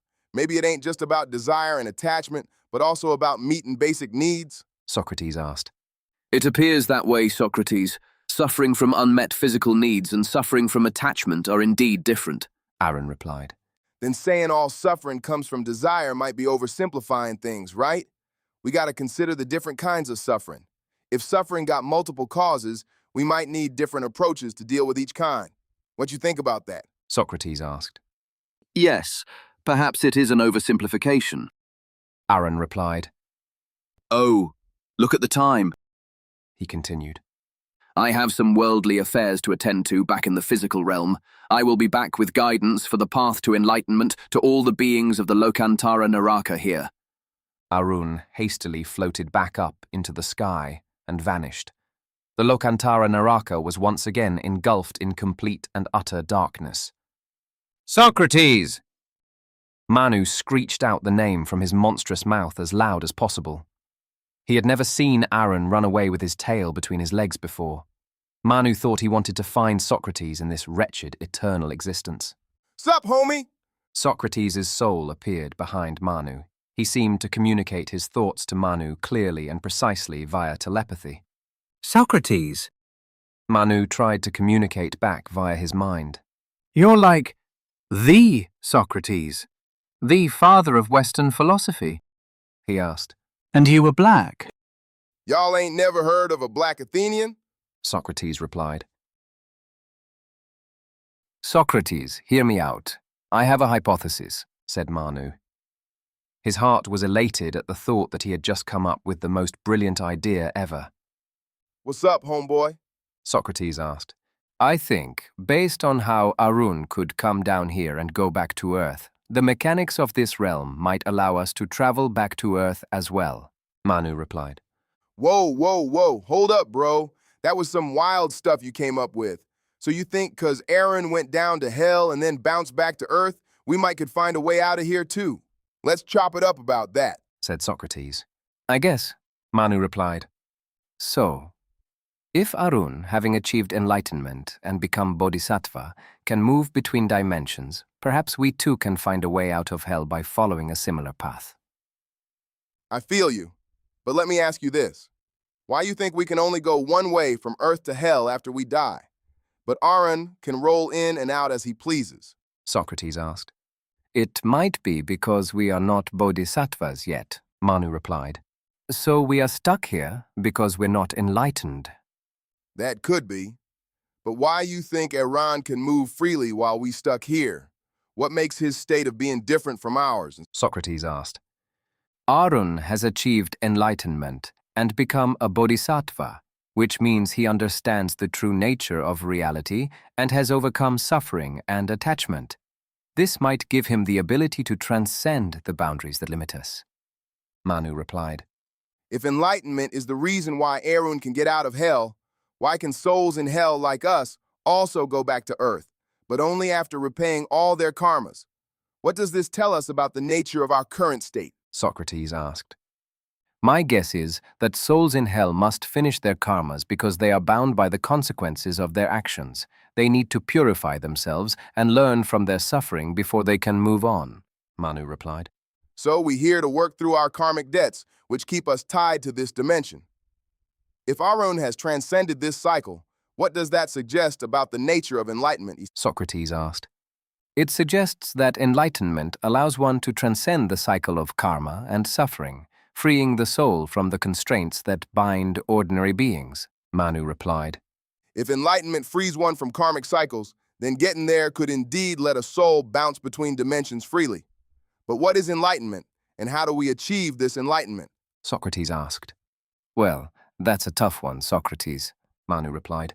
But from your conversation with Arun, he doesn't seem to have everything figured out either. If he doesn't have to know the truth about everything to be enlightened, but we have to, that'd be so unfair. Chapter 12. Layla woke up to the soft rustle of fabric and the sounds of distant footsteps. Her senses were greeted by the smell of herbal medicines and the faint scent of burning incense. Slowly her senses returned, and memories of the battle, the celestial warrior, the blade and her hand played back in her mind. Layla's heart raced as she tried to sit up, but a wave of dizziness crashed over her, forcing her back onto her cot.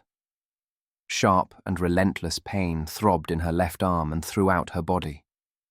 She instinctively reached for her hand, but there was nothing there. Her breath caught in her throat as she looked down. Where her hand had once been was now only bandage gauze tightly wrapped around the stump of her wrist. The absence felt surreal, like a nightmare she could not quite wake from. Layla lay staring at the empty space where her hand should have been, her mind numbed with shock.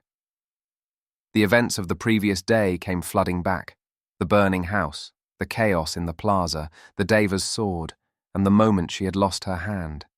She squeezed her eyes shut, trying to block it all out, but the pain in her arm was a cruel reminder that this was no dream. Then Layla blinked against the familiar ceiling of her uncle's stilted teak house by the Meinam River. She realized she was lying in a neatly arranged cot. As her surroundings slowly came into focus, it became clear that she was in a field hospital. The crimson banners hanging from the beams above her bore the distinctive emblem of the Japanese Red Cross Society, their bold red circles stark against the clean white backdrop. A nurse, dressed in an all-white uniform, approached her bedside and knelt beside the cot.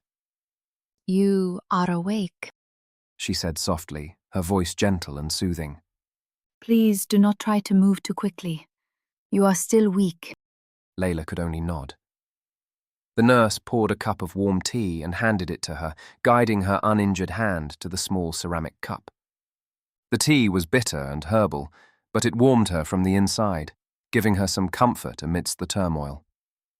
Layla glanced around the field hospital, where the neat rows of cots were occupied mostly by Chinese migrants and Malay Muslims. Nurses moved with quiet efficiency, tending to wounds and offering care to the weary. You have been unconscious for 3 days, said a dignified and authoritative man in his 50s, appearing from behind her. You were brought to me by your brother and third brother after your battle with the heavenly warrior, the man continued to explain. Layla recognized his face, beard, and mustache from a newspaper years ago. He was Ito Hirobumi, the Prime Minister of Japan. One could say that you are the first human being who ever killed a heavenly warrior with a non-magical, non-firearm melee weapon, he continued. Layla noticed that the Japanese Prime Minister was wearing a nagagi kimono, hakama wide-pleated trousers, and a haori robe covering his body. She immediately thought about the Treaty of Lavo that Japan, the Qing Empire, Qajar Persia, Ethiopia, the Ottoman Empire, and other surviving polities had signed here in Krung Lavo after Arun had wiped out the Western civilizations. The treaty banned all signatories from maintaining Western culture and technology, especially firearms. Layla thought that probably applied to clothing as well. At the same time, she wondered whether the existence of the Japanese Red Cross Society might also be a violation of the treaty. However, the boundary between what was Western and what was not was difficult to draw. I brought him here as part of our deal, sister, said Kievan, standing akimbo next to the cot. He saved your life, and we successfully sold the house, so I want 50-50. We sold a house? Layla exclaimed. But I don't know anything about that. And why is the Japanese Red Cross Society already here? I mean, who knows how inheritance law works anymore in this day and age, right, sister? Kievan shrugged. You were unconscious, so I went to the court to use what remains of the civil law to become your guardian, and sold Uncle Ahmed's house to the Japanese, like you wanted to, and also set up a field hospital here to save your life. You're welcome, sister. We've come to Lavo with the intention of buying this piece of land as well, said Hirobumi. And with the collapse of the international system of finance and currency values, we know how difficult it is to conduct this overseas financial transaction. That's why we've brought 4 London Good Delivery Standard gold bars, or roughly 48 kilograms of gold, with us for the transaction. Hope you find that satisfactory for this house. My lady Layla, if you're feeling strong enough, you could come with us and see the gold for yourself. We keep the chest in the sanctum. Uncle Ahmed's house was in a cluster of teakwood houses arranged in rows. Hirobumi guided Layla and Kievan from the main cluster that was set up as a field hospital to the sanctum in a separate stilted structure guarded by 2 Japanese swordsmen. Layla hesitated before stepping through the weathered doorway. Memories flooded back to Layla of how she had hidden here when she had played hide-and-seek with Manu, Kievan, and her cousins as a child, and how she had always feared ghosts and spirits that could linger in this holy space. The smell of incense hung in the air as Layla, Kievan, and Hirobumi stepped into the sanctum. Their footsteps softened against the wooden floor as if they were unconsciously trying not to disturb the holy spirits lingering in the sanctum. At the far end of the room, an imposing multi-tiered altar loomed with its grand presence. Towering above all else at the highest point of the altar was a replica of the revered Emerald Buddha, its serene gaze cast over the sanctum like a silent guardian. Directly beneath the Buddha were the Arhats, Sariputra, Ananda, Rahula, and Katyayana, each depicted in striking detail. Their expressions were calm and contemplative. Below these enlightened figures were the portraits of 4 kings from the Sudarshana Chakra dynasty, from Kanishka, the dynasty founder, to Ikshvaku, Milinda, and Suryagupta, Layla's father-in-law, who had reigned for 42 years, from 1851 to 1893. The altar was also placed with portraits of 2 second kings, to Suryagupta, Samudragupta, and his son, Dharma Chetsada. Layla almost giggled when she thought about how Samudragupta had originally named his son, Thomas Jefferson, and how King Milinda had had to rename his nephew, Dharma Chetsada. These viceroys of the front palace had been promoted to become co-kings with Suryagupta when he had been weak and under the clutch of her grandfather Shakuni Komi earlier in his reign. In the next tier were statues of Hindu deities. Brahma the creator, Vishnu the protector, Shiva the destroyer, and Indra the king of the Devas stood in silence, exuding power and divinity alongside sculpted forms of Parvati, Kali, and Ganesha. Each figure seemed alive with the energy of its domain. Below the deities were the crystallized bone fragments of the Buddha himself, resting in gleaming gold urns. The relics were said to have been gathered from his cremation ashes. These relics radiated an almost palpable aura, as though the spiritual essence of the Buddha still lingered within them. At the lowest tier of the altar, arranged with care, were portraits and urns carrying the cremation ashes of the Komi ancestors. The first portrait of Ahmed Komi depicted the Persian adventurer who had arrived in Lavo 5 centuries ago and earned a place of honor in the royal court. His descendants had continued this legacy, each contributing to the country's history, culminating in the final portrait, a somber likeness of another Ahmed Komi, the nation's first democratically elected prime minister, who had been butchered by Arun on the floor of Parliament a little more than a year ago. In the centre of the sanctum was a heavy wooden crate reinforced with steel. Hirobumi knelt down and cut the wax seal of the Bank of Japan with his knife. Then he used a crowbar to open the crate. Inside were 4 400-ounce London Good Delivery gold bars embossed with the seal of the Bank of Japan. These gold bars are all fine and good, said Kivan. but we can't use them to pay for anything if it's this big. I'll be taking my 2 gold bars to the Royal Mint to have them remade into smaller coins. Kivan continued as he reached out to grab the 2 heavy gold bars. You can ask my friend at the Royal Mint to help with those too, sister, but it's going to cost you a bit. There's one condition, Mr. Prime Minister, said Layla. If you buy this house, I want you to preserve the sanctum as it is, and keep changing the flower garland and the offerings to the Buddha and the Holy Spirits as I've done over the past year, even though I'm a secularist. The memory and the tradition represented in this room are special, and I want to keep them this way for my uncle and for all the Kumis before him. Consider it done, Hirobumi replied. We'll actually want someone to operate an almshouse for the Red Cross for us. We think that you'll be the best candidate. I can do that, but we can't have migrants and homeless people line up for food this close to the royal palace. The almshouse should be operated from your current place on the Gaetian Road if it hasn't been consumed by the fire. As you wish, Hirobumi replied. Look, Mr. Prime Minister, I don't know what's going on right now, but I know a Prime Minister of Japan doesn't go around buying a house and trying to accommodate us like this. What exactly is it that you want from me? Layla asked. Kivan gave Layla the side-eye. She knew she shouldn't sour this perfect deal, but it seemed too good to be true, and she didn't want to be a tool for anyone. What we want from you is that next month, in the early waxing moon of the first month of Lesser Era 1257, there will be a large shipment of rice from Kirum to Krunglavo, and we need someone we can trust who can connect us with Lim Chong, also known as the third brother of the Triad, and Hakim bin Abdul Qadir, the leader of the Malay Muslim community here in Krunglavo, so that our humanitarian aid can reach the marginalized communities within the city, said Hirobumi, turning around to guide Layla and Kivan to the exit. Come, I still have some more gifts for you, he said. In the house's courtyard, a Japanese guard stepped forward, holding 2 bundles wrapped in black silk. Hirobumi took the first bundle and carefully unfurled it, revealing a gleaming katana that shimmered with a deadly beauty.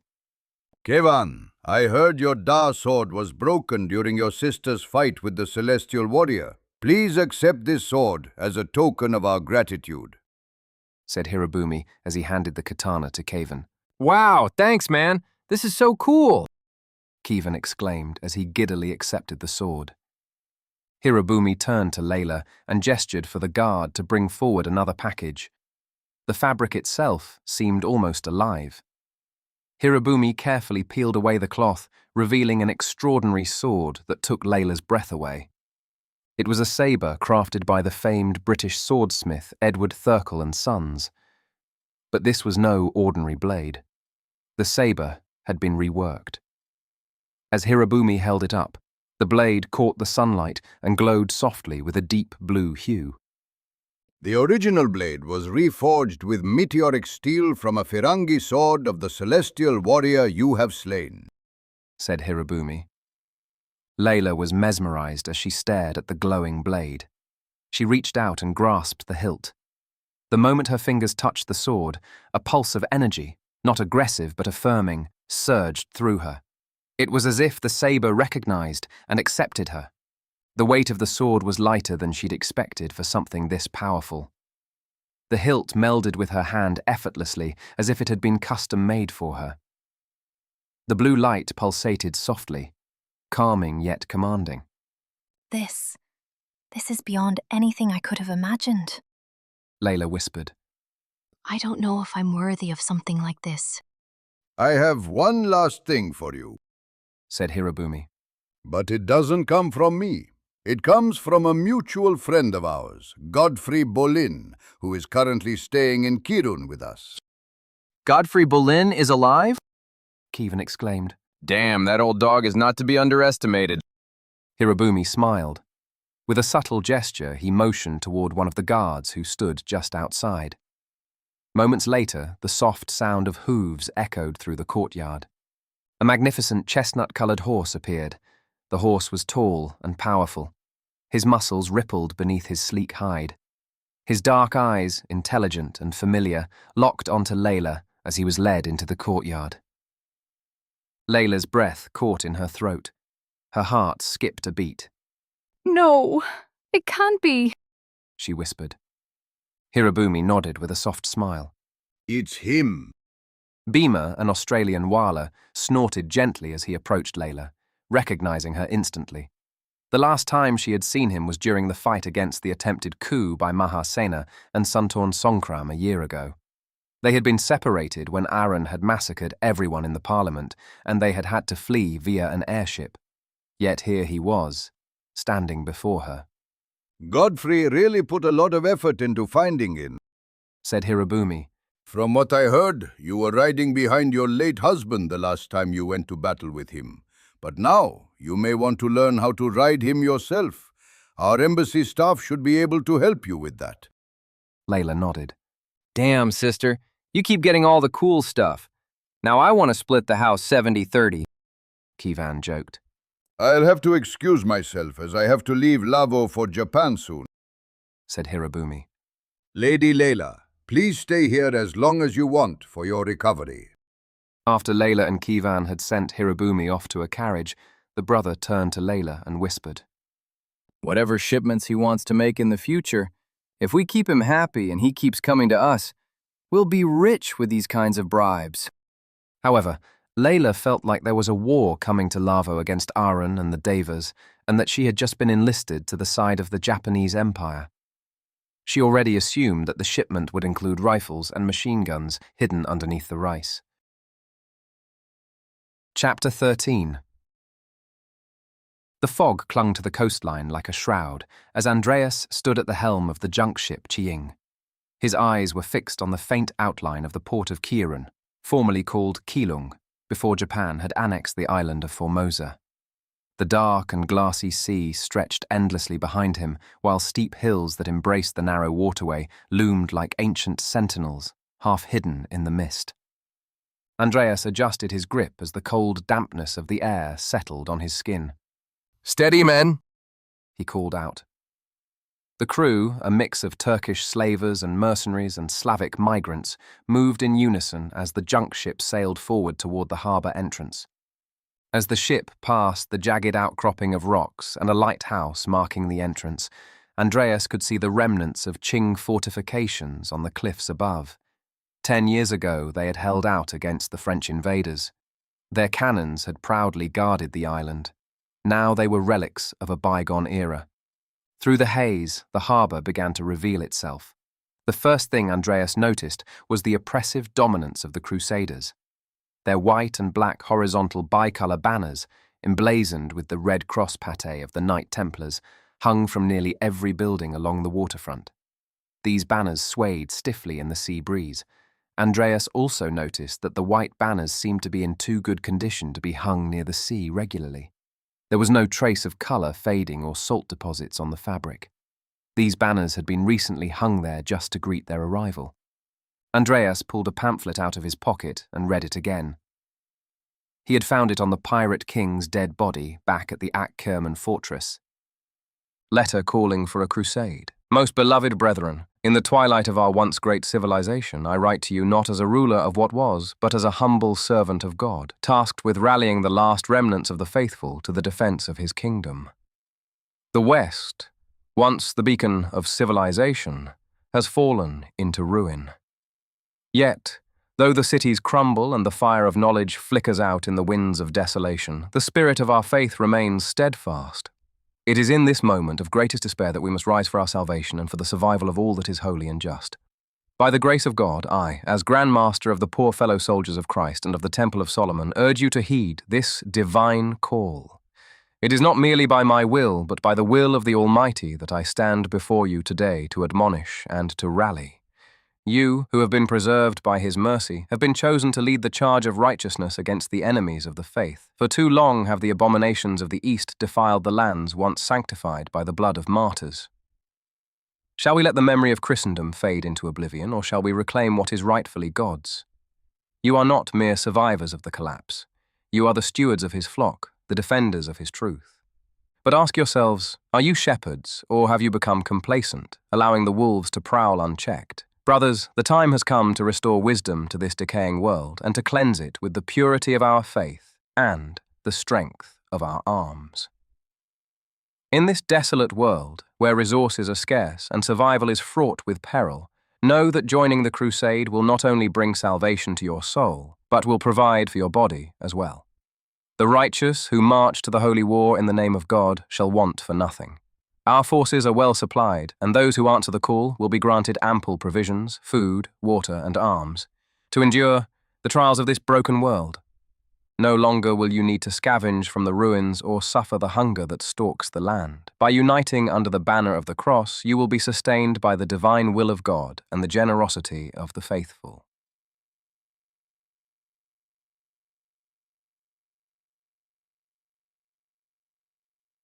Andreas got through only 1/3 of the letter before he skipped to the end. But he remembered reading all the text and solving a riddle that let him know that the Crusaders were gathering in Kirun. With God as our guide, we shall prevail. With the faith of Christ in our hearts, we shall restore the glory of his kingdom on earth. Let the righteous rise. Let the crusade begin. In the name of God, the Almighty, Godfrey Boleyn, Grand Master of the poor fellow soldiers of Christ and of the Temple of Solomon. Andreas looked up from the pamphlet. He thought the language was too zealous for the Godfrey that he knew. He turned toward his wife, Yelena, who was on the deck feeding fish to a young, fluffy Samoyed named Snezhka. Andreas's gaze caught Yelena's, and they smiled. Feeding his family of human followers and the rescued canines and felines was the reason why Andreas sailed across the world back to Asia to join the crusade. Andreas put the letter back into his pocket as the junk ship approached the pier. On it, an entourage of white men, wearing white robes with red cross patée of the Knight Templar, stood waiting to welcome Andreas and his crew. Leading the men in white was a familiar tall man. His presence exuded power and control. His hand held the reins of a black Australian Wala horse. Once the Chiing was docked, Andreas rushed off. Godfrey! Arjun! He cried, giving Godfrey a hug and then turning toward Arjun, who nuzzled his face against him. Andreas embraced Arjun and gently caressed the horse's ears. I am pleased that it is you who has come rather than the pirate king, said Godfrey. Once Andreas's crew disembarked, he introduced his family and close friends to Godfrey one by one. This is my wife, Yelena. She's the one who killed the pirate king, said Andreas, as Yelena did a little curtsy in front of Godfrey.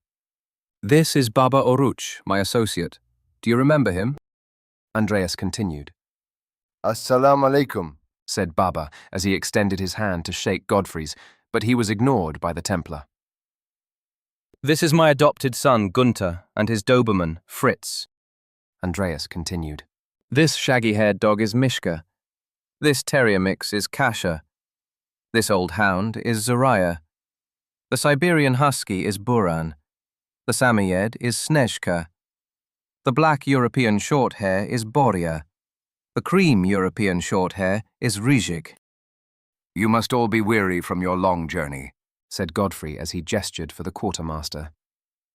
Lady Yelena, Sir Ulrich shall escort you to your quarters and see that you, your family, and your retinue are provided with all that you require. The Grand Master turned to Andreas.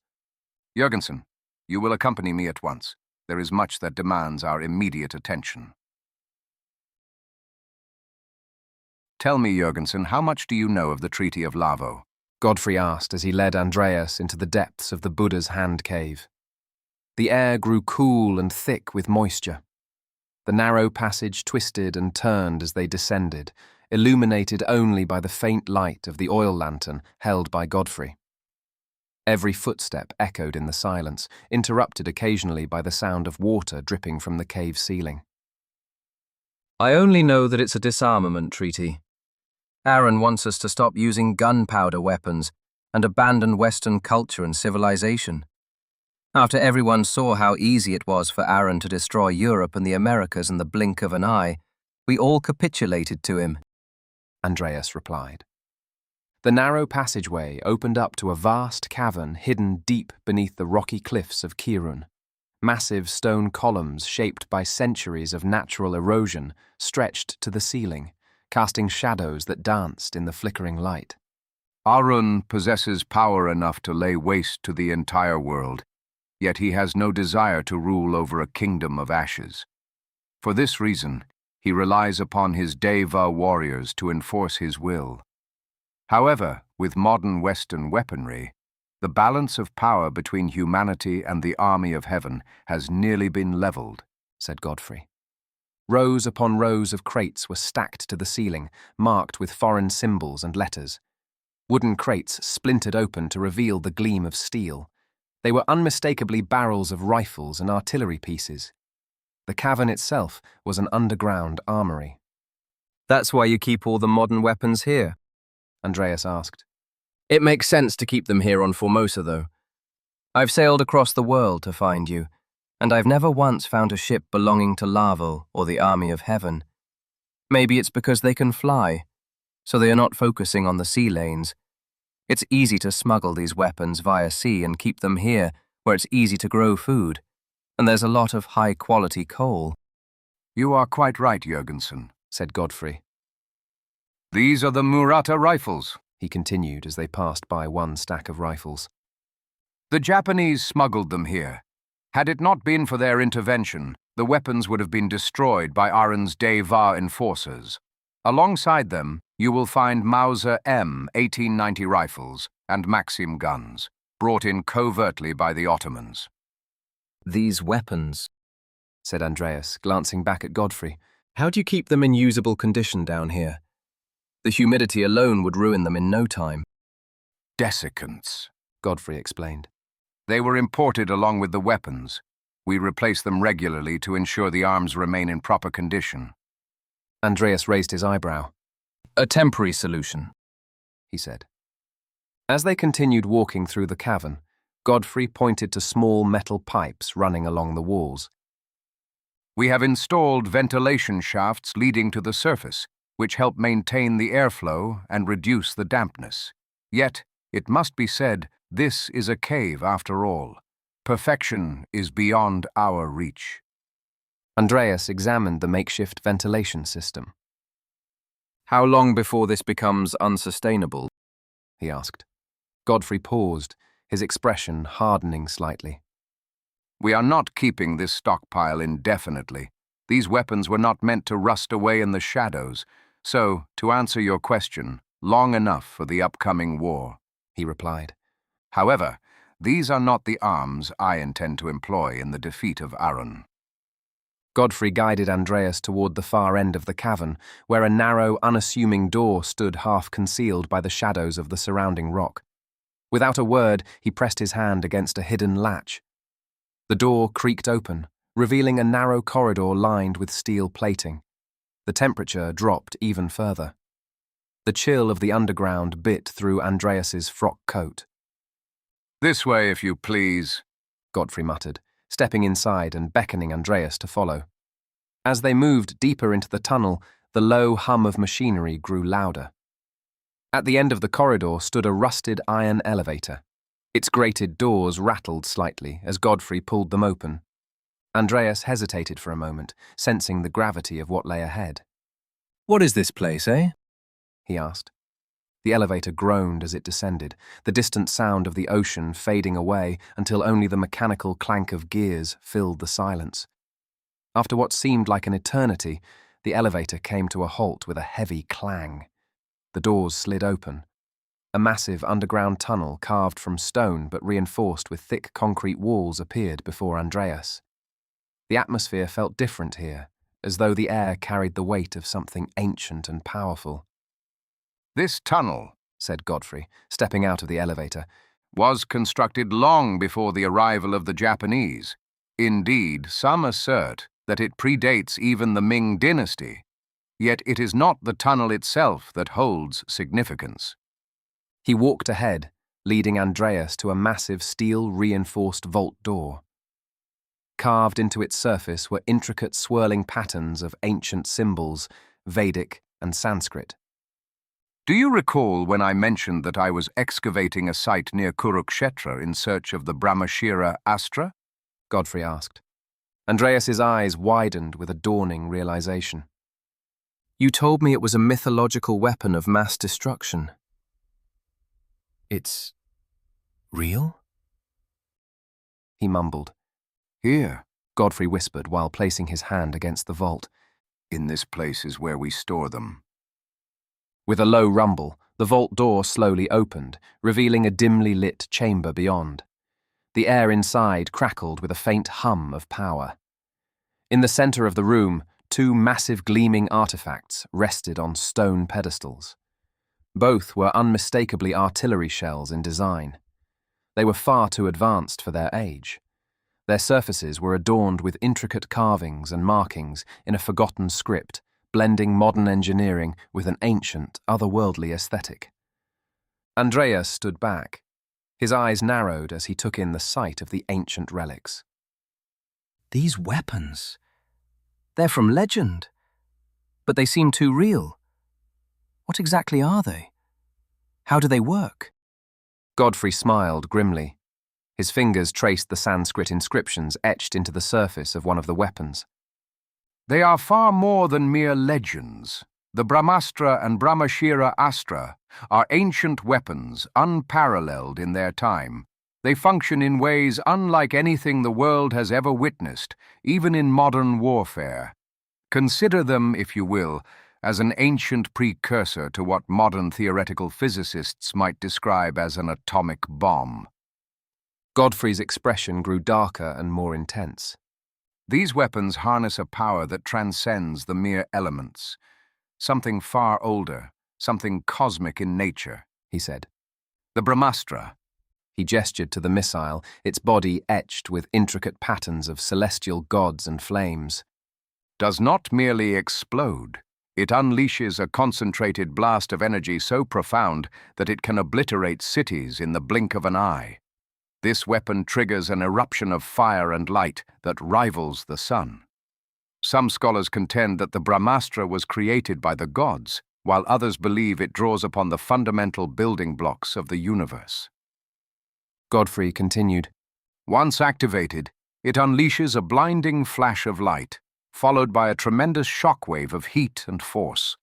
Everything within miles, buildings, people, even the ground itself, is instantly incinerated. For generations, nothing grows where it strikes. The landscape becomes scorched, barren, and poisoned, as though the air turned hostile to life. Andreas moved closer, eyeing the weapon with a mix of awe and fear.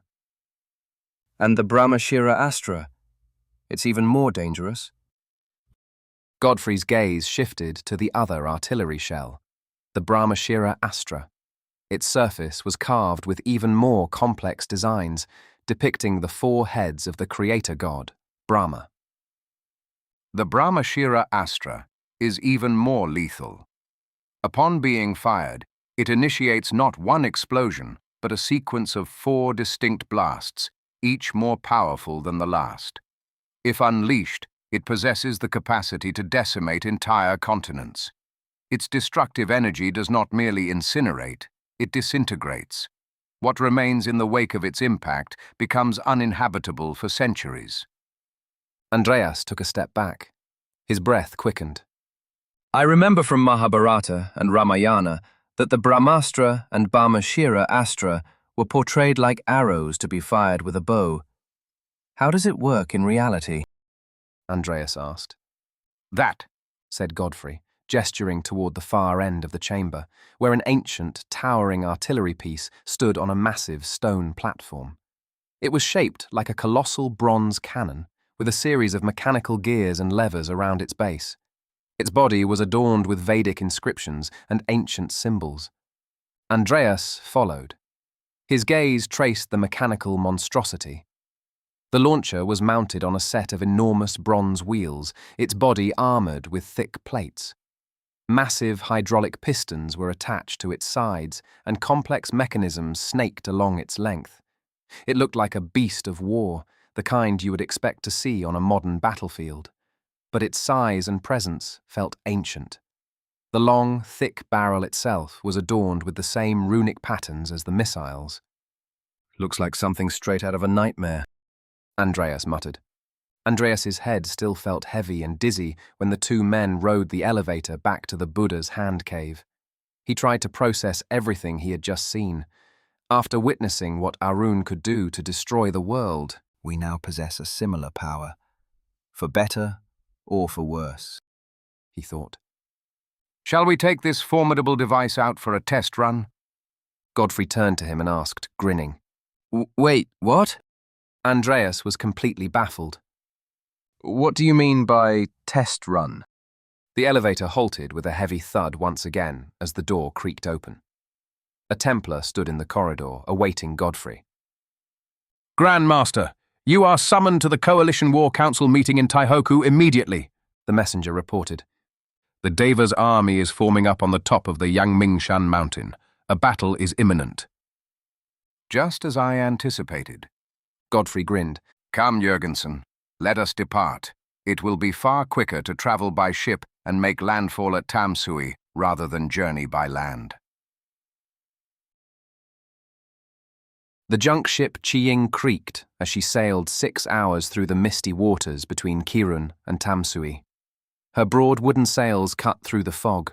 The horizon was barely visible, with the looming outline of Yangmingshan Mountain rising above the clouds in the distance. Godfrey stood at the bow, his eyes fixed on the distant peak. Beside him, Andreas surveyed the massive bronze cannon strapped securely to the deck. Its barrel was as thick as a man's waist. Behind the two men, cradled in iron chains and heavy cloth, lay the Brahmastra, a sleek, artillery shell-shaped weapon of unimaginable power.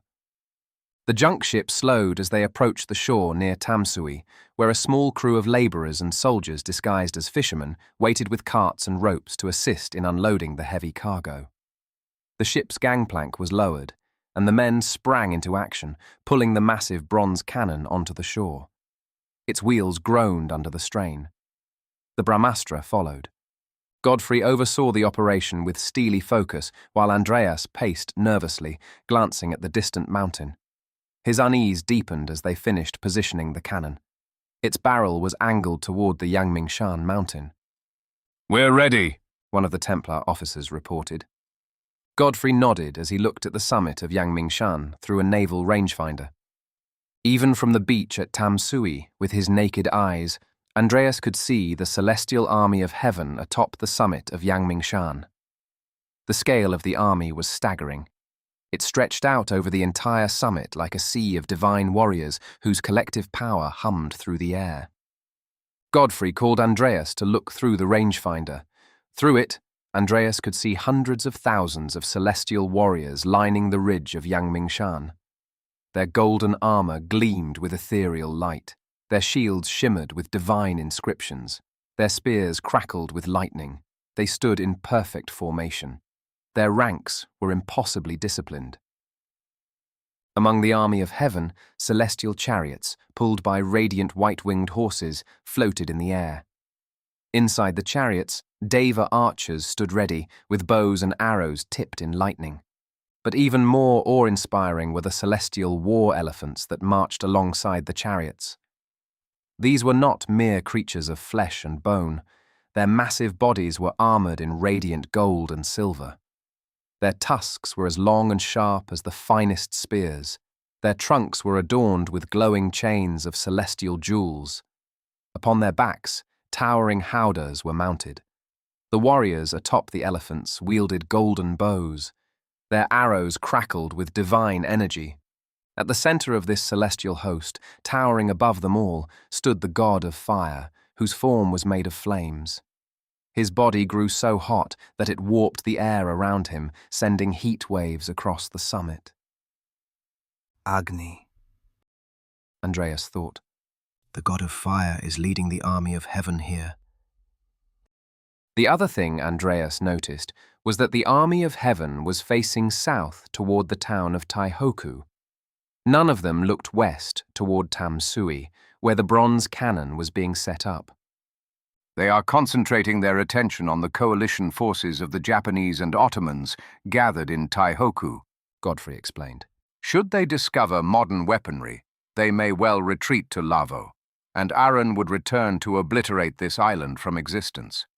But if we were mere rebels, armed only with swords and spears, the army of heaven would tear us apart without hesitation. Then this is a lose-lose situation for the coalition, eh? Andreas asked. They can't fight with swords and spears. They can't fight with firearms.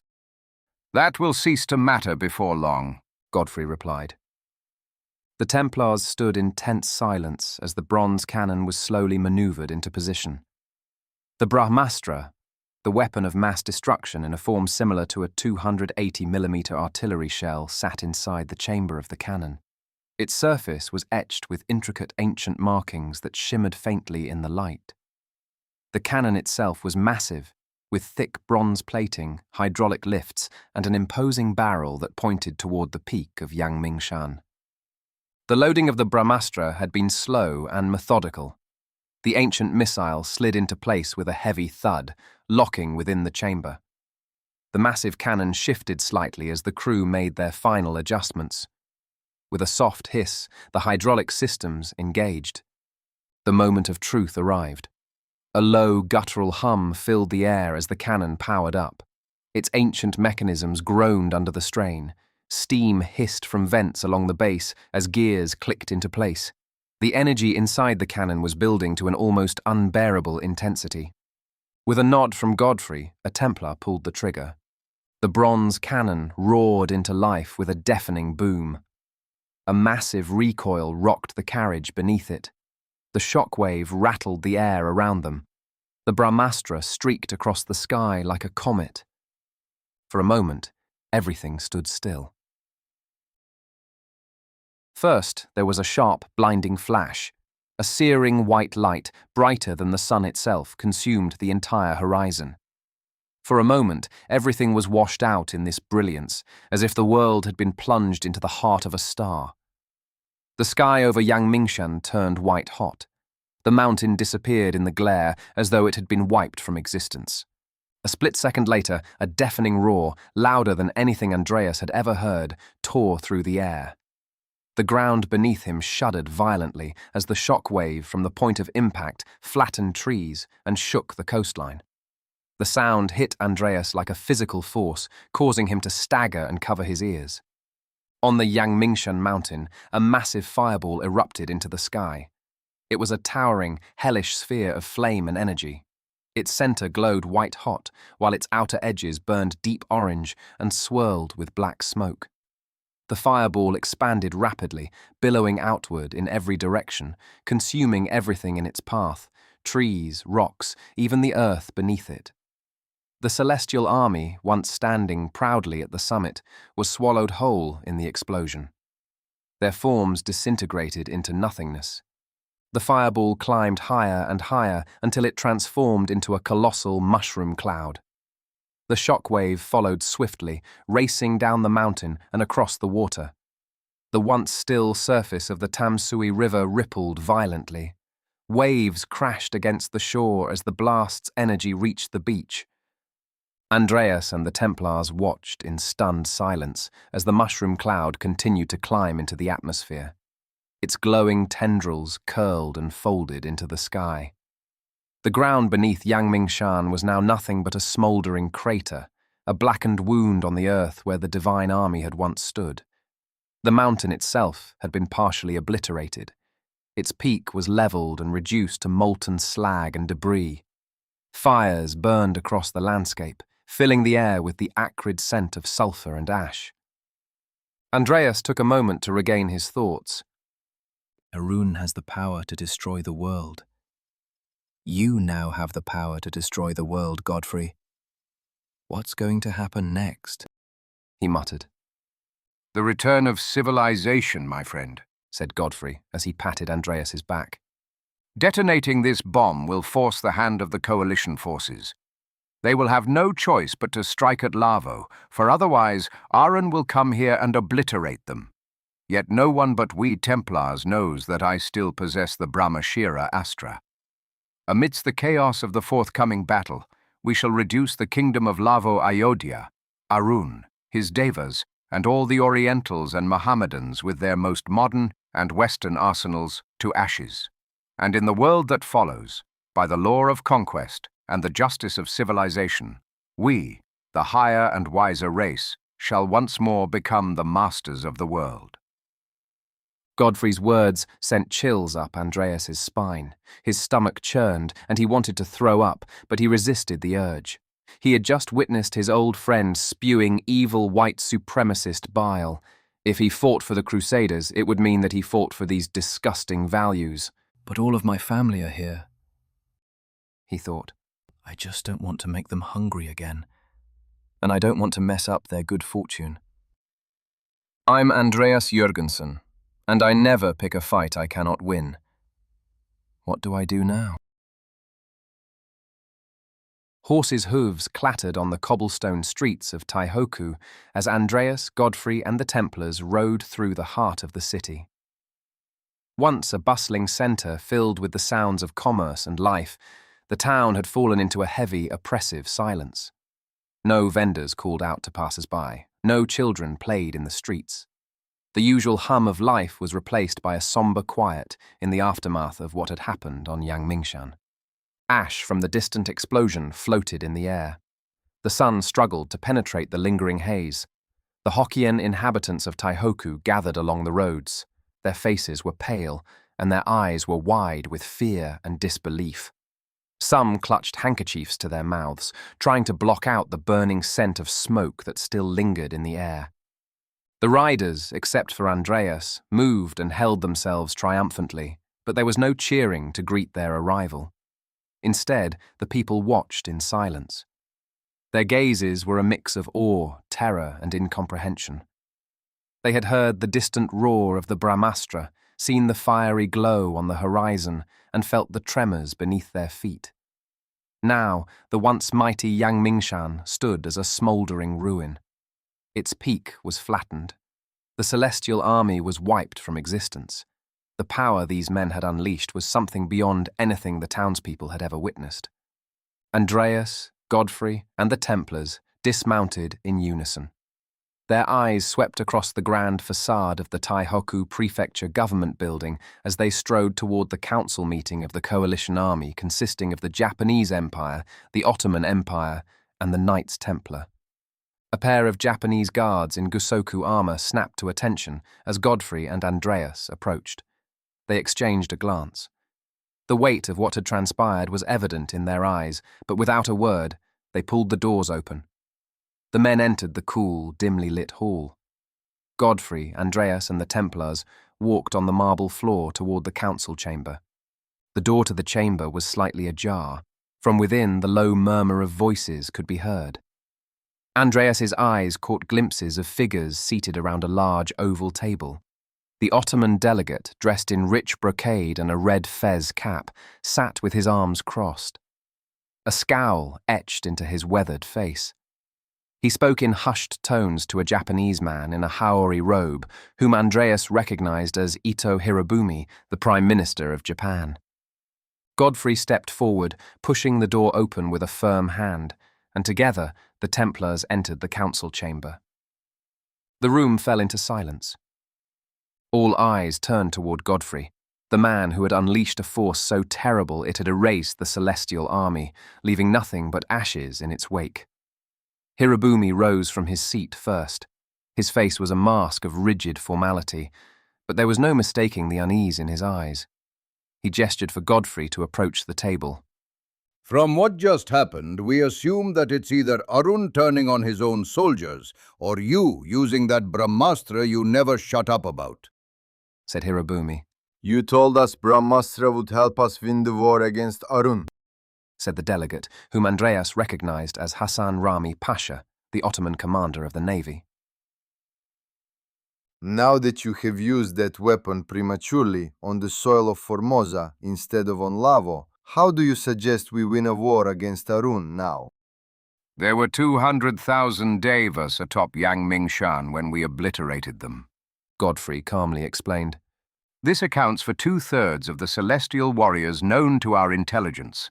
With 100,000 Devas aiding Arun in his conquest of the Indian subcontinent, we estimate that only 3,000 celestial warriors remain stationed in Lavo, alongside 20,000 regular soldiers of Lavo, whom we may completely disregard. Godfrey continued, Should we tarry here, Arun will receive word of his loss, and he will come flying to this place, leaving our forces to be utterly vanquished. However, if we strike Lavo now, Arun will be at his weakest. Assuming he does not use the third eye of Shiva to destroy his own kingdom, we can employ our modern weaponry to dismantle his celestial forces and slay the king of Lavo. There will be no more opportune moment. The time to strike is now, Godfrey insisted. Here is the plan I propose, he continued as he approached the acacia table in the middle of the war room. The light from the oil lamps cast a shadow over the map of Krung Lavo lying on the table as Godfrey pointed to the new road near the Jurgensen train station in the middle of the city. We shall have Layla and the Triads establish a beachhead for our landing, supported by the firepower of our gunboats. Once the coalition forces secure the Jurgensen rail line, which links to the abandoned forts at the river's mouth, we can transport our men and equipment from the coast directly into the heart of the city. Godfrey shifted his gaze and pointed to the western side of the river. Meanwhile, the Templars and I shall volunteer to land on the western bank of the river at Bang Nam Pyung village under the cover of night, he continued. From there, we shall advance through the plantations to storm the Star Fort at the naval headquarters. Once it is secured, we will proceed northward towards the Suryagupta Bridge. The military bases of the Lavo army are situated on the eastern side of this bridge. Our forces will cross the bridge and neutralize these positions. Our intelligence, reported by Layla and her men, suggests that Arun has strengthened the elephant battalion in the north of the city, said Hirabumi. There are probably thousands of them right now. You may need to proceed there with caution. With our modern weaponry, artillery, and the support of gunboats, the elephants shall pose no threat to us, Godfrey responded confidently. May I proceed? He continued. After neutralizing these military installations in the north, the Templars will advance southward towards the palaces and the royal plaza. Meanwhile, the rest of the coalition forces shall move northward from the new road, advancing along the Royal Avenue, converging upon the Royal Plaza. It is there, I believe, that Arun and his celestial forces will make their stand. I'll inform my assets in Lavo of our invasion, said Hirabumi. We've supplied and armed Layla and her triads for months now, and we've trained them secretly in the countryside. Hope they'll prove useful for us in the coming battle. Hirabumi stood up from his seat at the council meeting.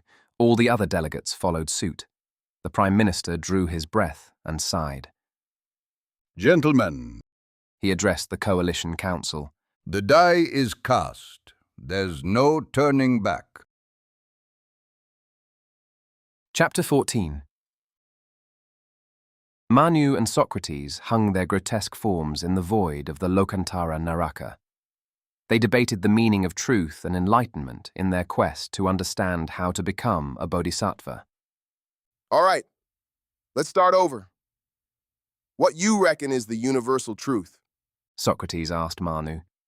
I'm a student of your idea, Socrates, and I know the Oracle of Delphi said that you're the wisest while you know that you know nothing. I think that with the limitation of our senses, we can't actually perceive the truth, but we can know our limitations and apply our logic as tools to cleanse the falseness out of the purity of the absolute truth. In this sense, the universal truth is about the process of finding the truth, Manu replied. Ah, you making me think deep now. You saying the universal truth ain't just about finding it once and for all, but about how we search for it.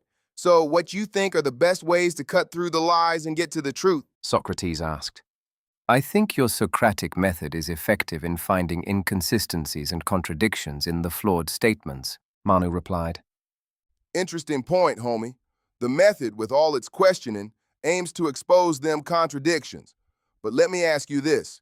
If we're always questioning and finding flaws, is there ever a time we can be sure we got the truth? Or is the process itself as close as we get? Socrates asked. I believe that the process itself is the closest, especially when we're limited by our senses.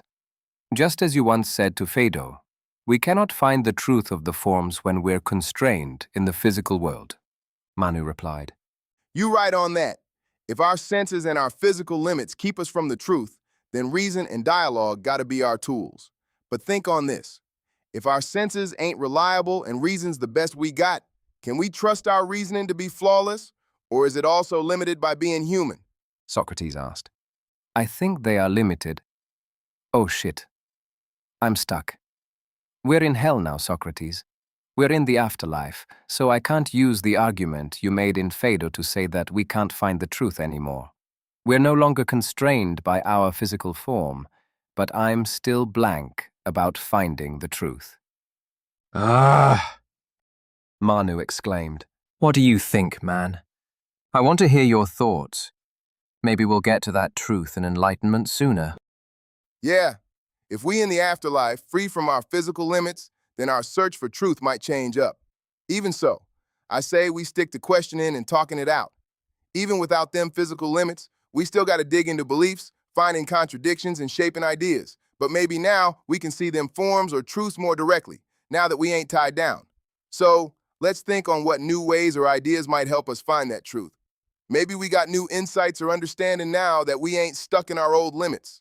How our talks and thinking change now, helping us get closer to what's true? Socrates asked. Oh man, this is so hard. I think even though we're in the afterlife, we're still using human language and logic. Maybe that's what constrains us from reaching the form of the truth, said Manu. Ugh! He cried with frustration. The two had been searching for the truth for a long time without any satisfying progress. You might be onto something there, but you still need to chill out, homie. I think we've been focusing on the wrong thing all along, said Socrates. Oh, how so? Manu responded. We've been so caught up on what enlightenment and the universal truth mean, but let's step back for a sec. This what we know, right? We know Arun can travel back and forth between hell and earth. You saying Arun can do this because he a bodhisattva, right? Socrates asked. That's correct, Socrates, said Manu. And we agreed that Arun might not actually be enlightened, whatever that mean. Is that right? Socrates asked. If he couldn't articulate well about suffering and desire when he was scrutinized by you, then he might not actually be enlightened, I assume, Manu replied. So, it's possible for someone to both be a bodhisattva and not be enlightened. Is that correct? Socrates asked. It seems so, Manu replied. From what we understand now, if we want to get the ability to travel back and forth between hell and earth, we can just focus on becoming a bodhisattva and not really on how to be enlightened. Is that right? Socrates asked. If so, we should be looking at the lives of many bodhisattvas in history to learn how they became bodhisattvas, instead of focusing on the nature of the universal truth and enlightenment, he continued. Oh, God. That's not going to help very much, Manu responded. All bodhisattvas become who they are through the accumulation of lifetimes of meditation and merit-making. I can't just start now. Chill, brother, Socrates replied. Let's keep going with our hypothesis. So look, there was a bodhisattva like King Vesantara of Sivi who wasn't enlightened, but in his next life, he would become the Gautama Buddha. There was also a bodhisattva like Avalokiteshvara who was enlightened and put off leaving the cycle of suffering and rebirth to help guide all souls toward enlightenment. And then there's Tara in the Tibetan belief who refused to be reborn as a male to pursue enlightenment and insisted on helping guide all souls toward enlightenment as a woman. These three, among dozens of bodhisattvas, are all different. but what you think they got in common? He asked. Apart from being called the same thing, which is bodhisattva, the three didn't seem to have anything in common if we were to put them in a Venn diagrammatic method, especially Vesantara and Tara, Manu replied. Vesantara didn't have a goal of freeing everyone from the cycle of suffering and rebirth, but was on the path of enlightenment. Tara had a goal of freeing everyone from the cycle, but was not on the path to enlightenment. Is it accurate to say there are many ways to be and become a bodhisattva? But for you to get away from this hell, you need just one way to become a bodhisattva. Is that right? Socrates asked. That'd be my hypothesis, yes, Manu replied. And we can drop Vesantara's case from our consideration because you didn't accumulate meditation and merit-making in your past lives to become a Buddha in your next life? Socrates asked. I think we can drop it and focus on the other two cases in which the two bodhisattvas were similar in the sense that they wanted to guide all souls out of the cycle of suffering and rebirth, Manu replied. Let's dig deeper into what it means to be a bodhisattva. It seems to me that being a bodhisattva is like being in a long process before becoming a Buddha, where one has to meditate, accumulate merit-making, trying to achieve enlightenment, and trying to free all souls and so on. Brother, let's see if you find this analogy accurate. If we compare the journey to Buddhahood to a foot race from Athens to Sparta, then being a non-Buddha or non-bodhisattva is like being in Athens, which is the starting point, and being enlightened and being a Buddha is like arriving in Sparta, which is the destination, said Socrates. That makes sense. Go on, Manu responded. In this sense, being a bodhisattva is like being on a 130-mile journey between Athens and Sparta. Is this correct? And one might never end up in Sparta at all, like in the case of Tara, said Socrates. Seems so, Manu replied. Also, with this analogy, in the first step one takes outside of Athens on a journey toward Sparta, one becomes a bodhisattva. Do you agree with this? Socrates asked. Interesting. I've never thought of it this way before, Manu replied. So, what is this first step? Socrates asked. From everything we've laid out until now, take this first step and you should become a bodhisattva. Manu dug deep inside his soul to recollect the fact within him. Bodhicitta, Manu mumbled. The concept is bodhicitta. It means the will to free all souls from the cycle of suffering and rebirth. If you have bodhicitta, then you have taken the first step to become a bodhisattva. Well, now you got the answer you seek, homeboy, said Socrates. But it's not that easy, Socrates, Manu exclaimed frustratingly. I just don't have bodhicitta, and I don't know how to fake it. I want to get out of hell because I don't want to suffer anymore. I want to go back to Earth because I want to eat. I want to sleep. I want to fuck. There's nothing noble about my goal. And if you can't come up with a way to fake my desire to save every soul, then save your breath, Socrates. I don't want to hear it anymore. He yelled into the void. Suddenly, there was nothing but suffocating silence and utter darkness surrounding him. At that moment, he could feel the violent, insatiable hunger grow within him once again after a long, thought-provoking dialogue. Socrates? Manu screeched in his high-pitched, monstrous voice. All right, I'll fucking meditate, Manu thought. It isn't like I have a better thing to do anyway. Who knows? Maybe after eons here I might finally become a fucking bodhisattva, or even a Buddha. Then Manu closed his eyes and became mindful of his acidic breath. Maybe I should still try to stop Arun, Manu thought. He thinks he's enlightened, but he's not. He doomed hundreds of millions of souls to hell, but he'll never be able to free anyone from hell, let alone the cycle of suffering and rebirth. Hundreds of millions of souls, and many more to come, will be anguished and withered in hell for nothing. I know I'm not enlightened either, and I probably couldn't teach anyone to become enlightened. But I'll stop Arun's ignorance. I'll have to free him from his nonsense and hope he'll help me on a journey to free every soul. I'll have to make sure that every soul can think freely and has the tools to find the truth in this complicated and contradicting world. I know that I don't really know anything, but I have to give all the souls at least a fighting chance to achieve enlightenment. Suddenly, a cool, gentle breeze brushed over Manu's face. He got out of meditation and opened his eyes. He could feel that his face was his face once again. His hands were now human hands and no longer giant bat claws. He tried to adjust his eyes to the light. It was dark, but compared to the utter blackness of where he had just come from, the night light almost burned his eyes. Manu oriented himself and lifted his body up from the grass lawn. Before him stood a flamboyant red royal poinciana tree in full bloomed and his old home in the Lavo Ladies' Library Association. A warm, dim light glowed through the windows. Suddenly, a green wooden door creaked open, and 2 dogs dashed out of the library with their tails wagging vigorously. Knut! Rostam! Manu cried in a high-pitched voice as if he were speaking to babies as he knelt down to their level. Knut, an old Danish pointer, jumped on him, put his front paws on his shoulder, and licked his face intensely. Manu kissed back and looked into his old friend's deep brown eyes, shining with joy. Then Rostam, a Blenheim Cavalier King Charles Spaniel puppy, jumped on Manu's face, knocking him to the ground and licking his face exuberantly. Manu's laughter at that moment was so intense he had to gasp for his breath. As Manu gave belly rubs to both Knut and Rostam at the same time, a sleek and muscular brown ridgeback gracefully walked out of the door. Hoi Todd! Manu gleefully exclaimed inside his mind. His childhood dog did a greeting stretch with her chest close to the ground and raised her rear end.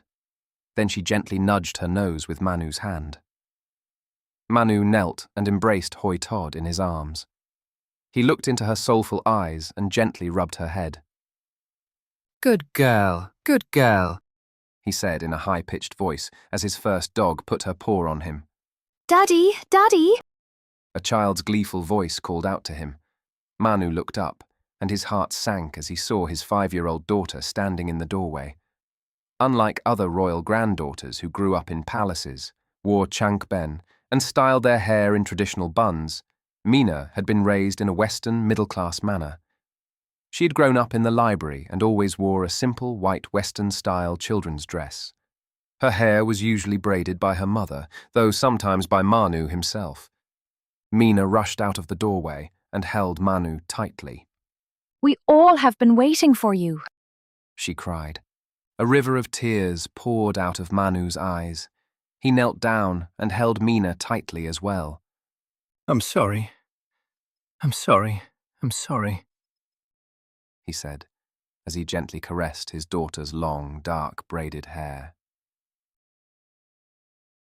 The cool season breeze gently rustled the leaves, providing a soothing backdrop to the pity-patty sounds of the dog's paw steps. This was the first time Manu had ever walked all his 3 dogs together. Their tails wagged like they were the happiest dogs in all the dimensions on that night. Manu remembered that Hoi Todd and Rostam had been old and sickly before they had passed away, but now they were young, strong, and full of vigor again.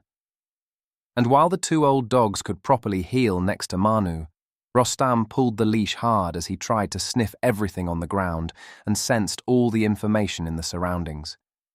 Beside him, holding his free hand tight, was Mina, who skipped along. Her dark, braided hair bounced with each step. Daddy, Daddy, look! Look at the stars tonight! Mina exclaimed, her eyes wide with wonder. Manu looked up at the night sky that stretched out in an endless expanse. The air was crisp and clear, offering an unobstructed view of an awe-inspiring tapestry of celestial wonders. From the surface, it looked different from anything seen on Earth, with some stars appearing in familiar constellations, while others formed patterns unknown to Earth's sky-gazers. A shimmering band of light resembling the Milky Way arched across the sky. This galaxy, as seen from wherever Manu was in the universe, had a unique pattern of clusters and nebulae. Pockets of vibrant colours, reds, blues and greens dotted the sky, marking the locations of distant stellar nurseries and ancient supernova remnants. Occasionally, meteors streaked across the firmament. Brief flashes of brilliance added a dynamic element to the serene panorama. Their fiery trails illuminated the surroundings for fleeting moments before fading into the night. This is certainly not the view of the night sky from Earth. Do you know where we are? Manu asked. He knew this was a silly question. Of course, they were not on Earth. They were in the afterlife, but he was still curious to know. Well, we're at the dog's planet, Daddy, said Mina. We're waiting for you and Mommy, and then we'll cross the rainbow bridge to heaven together. Manu hesitated. He knew his soul was still in a meditative state in the Lokantara Naraka. He wasn't sure whether he had become a bodhisattva or not, but maybe it was bodhicitta that allowed him to project himself here. If he was a bodhisattva, perhaps he could technically be reborn into a new person and continue his path to Buddhahood. But if his bodhicitta was based on his willingness to stop Arun, then he had to go back and confront his brother. Losing the will to do so might send him back to the darkest layer of hell once again for near eternity. Manu looked up to the stars and sighed. He knew what it was like to confront Arun. His brother was a god. Manu had seen with his own eyes that Arun was one with the cosmos. Galaxies and stars swirled within him. Arun's universal form was absurdly beyond his wildest imagination. I really have to fight. That? He thought and gulped. If he were cut down by Arun, maybe he could come back to fight again. But if he lost the will to fight, he would be stuck in the Lokantara Naraka, and Mina, Hoi Tod, Knut, and Rostam would have to wait forever to cross the rainbow bridge to heaven. Are you okay, Daddy? Mina asked. Manu squatted down to the same level as his daughter's height. Honey, there's nothing in the universe I want more than to stay here with you and our dogs and wait for your mom so we can cross the rainbow bridge into heaven together, he said. But there's something important I need to do first. If my mission isn't done by the time Mom arrives here, you guys don't have to wait for me, okay? He continued. You have to face Uncle Arun, don't you? Mina mumbled, looking down at the ground with disappointment. Uncle Arun can always enter your mind telepathically. Why can't you stay here and do the same, Daddy? She asked. I can't do it. I don't know how to do it. I don't know. Maybe I haven't tried? Said Manu as he got up and continued strolling with his daughter and dogs. Are you going to tell Uncle Arun to stop hurting white people? Mina asked. Mina's question sent a chill up Manu's spine. His stomach churned in disgust to think that Arun's extirpation would even have the slightest impact on his daughter's Eden in the afterlife. His body trembled at the thought of the corpse-filled parliament soaked with blood. His knees weakened, thinking about 500 million souls in the Western world slaughtered by his brother. Are you all right, Daddy? Mina squeezed his hand tightly and asked again. Hoi Tod and Knut seemed to sense Manu's heart rate and stress. They sat down beside him while the young pup Rostam was still curious about the world and kept pulling the leash. I have to be honest with you, honey, said Manu. I'm shitting my pants right now, he continued. Just like when Krishna showed his universal form to Arjun, your uncle showed his universal form to your grandfather and to me. The sight killed your grandfather immediately. Your uncle is a god, honey.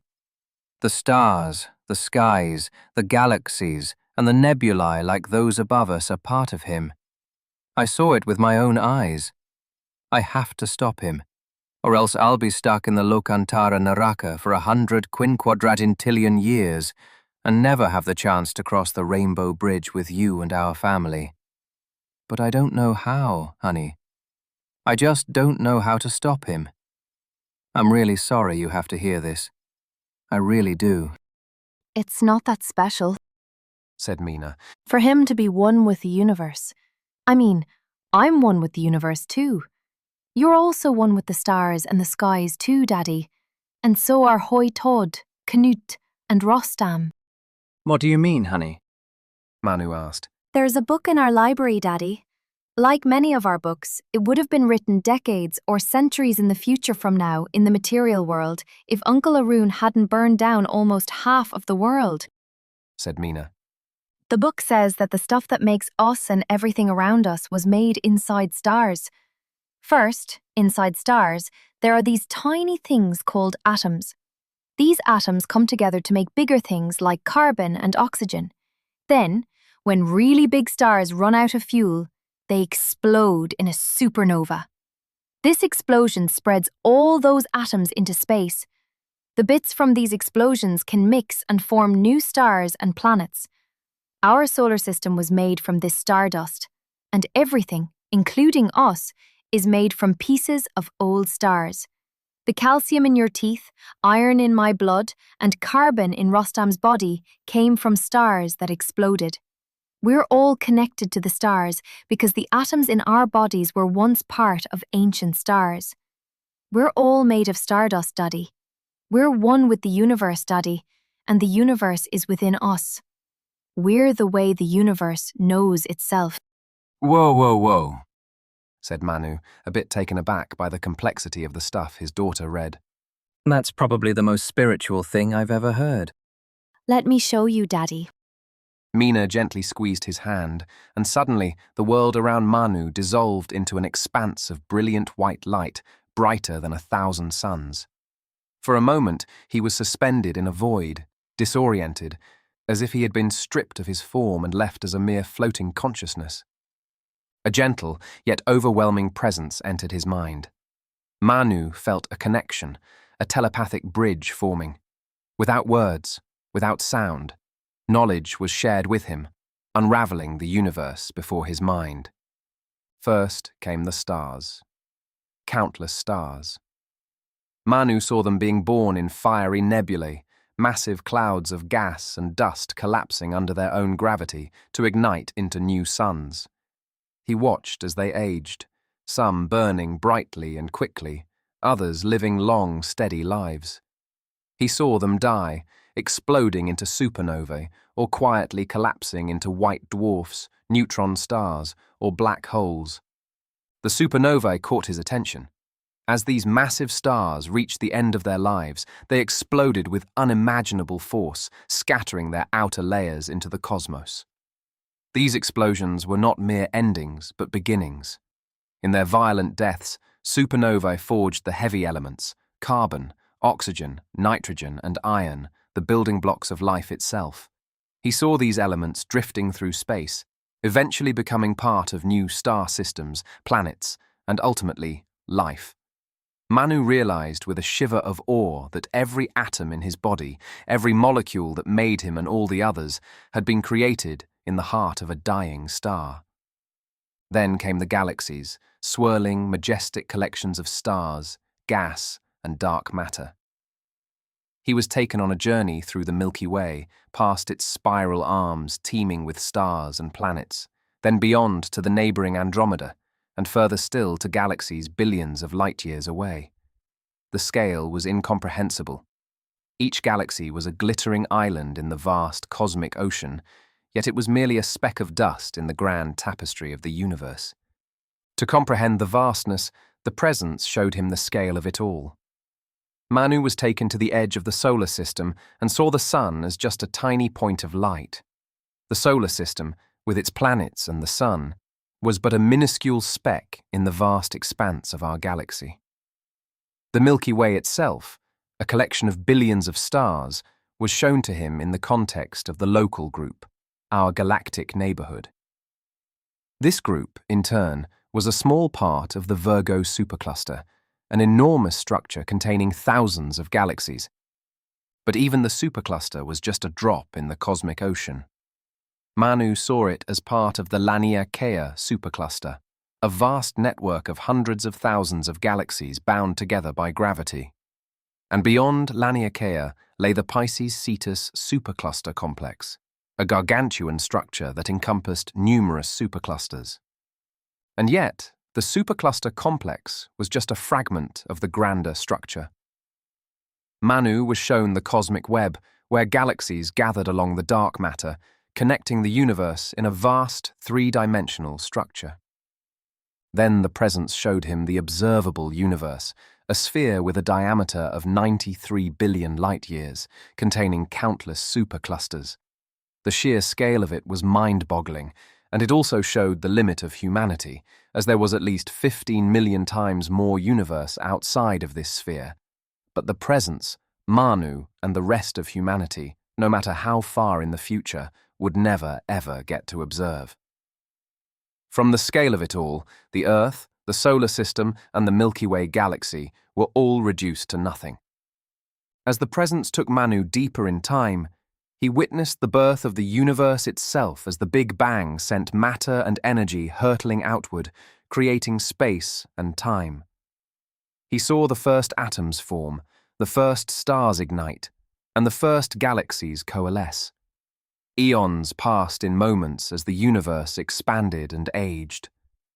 Then time itself was laid bare to Manu as he witnessed the formation of the solar system, the primordial Earth, the rise of life, and the march of evolution. Manu saw civilizations rise and fall, stars born and die, and galaxies collide and merge. The presence pushed further, showing him the potential future of the universe. Stars dwindled as the supply of hydrogen ran out, galaxies darkened, black holes slowly evaporated through Hawking radiation, and eventually the universe reached a state of entropy where no usable energy remained.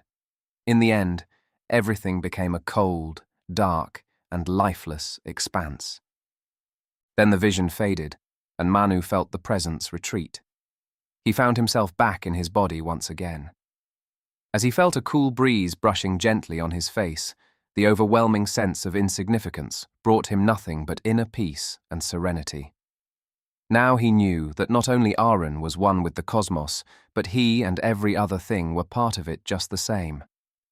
While this did not negate the fact that Arun was a god, immensely powerful and protected by the army of heaven, it was good enough for Manu. He thought back to the time when Arun had talked to him in a vision on the top of Mount Kailash. He'd said his endeavor was based on the truth that he was a god and had divine rights. Then he had asked Manu what his truth was for standing against him. To be honest, I still don't really know, Manu thought. He only knew that, seeing how vast the cosmic scale actually was, Arun's claim to godhood was pretty insignificant. The fact that Arun himself and everyone else were one with the universe was quite insignificant too, as the entire world was smaller than a mote of dust. In this sense, nothing really meant anything, which meant that he had the freedom to give meaning to anything however he wanted. So, against the fact that Arun was a god, I have full and unequivocal freedom to say, fuck that shit. All people are equal, Manu thought. When he blinked his eyes open, he was once again in the darkness. The familiar foul, acidic smell told him he was in the Lokantara Naraka once again. But somehow he was standing on firm ground and not suspended in the void. Suddenly, a beam of light cut through the darkness and illuminated every corner of the hellish plain. Manu found himself standing on the hill where Arun had been. Hundreds of thousands of the Lokantara Naraka's grotesque souls came forward and gathered around the hill. Basking in the divine light, the souls returned to their human forms and bowed toward Manu. A bodhisattva just got born, baby, said Socrates as he appeared before Manu. Where are Mina, Hoitod, Knut, and Rostam? Manu asked. Will I ever see them again?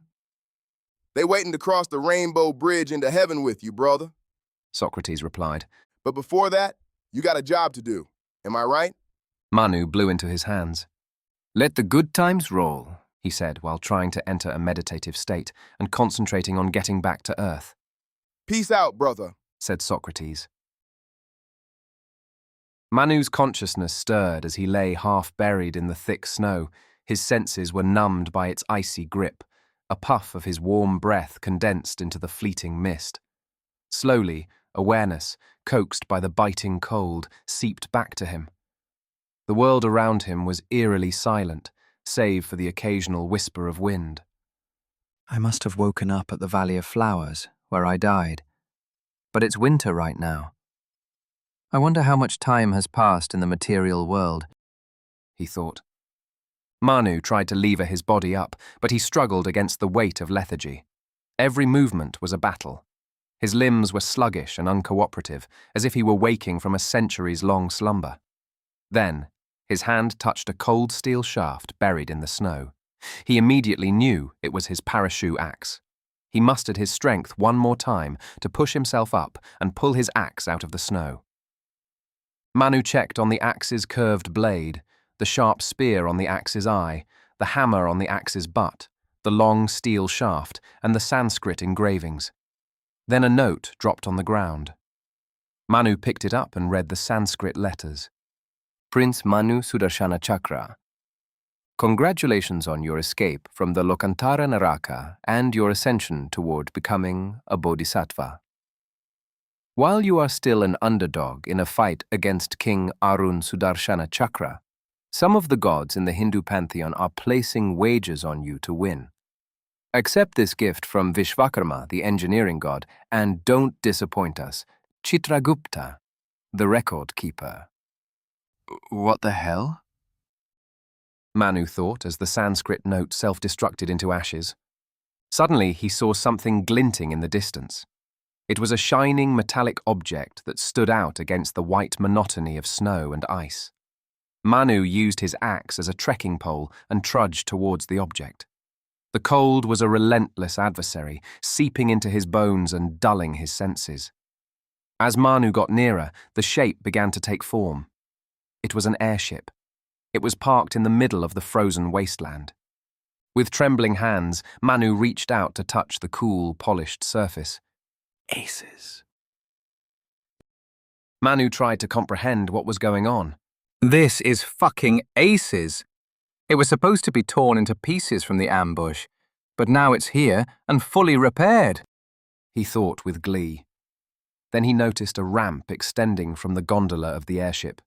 Stepping inside into the lounge of the airship, he was struck by the contrast between the biting cold outside and the lingering chill within.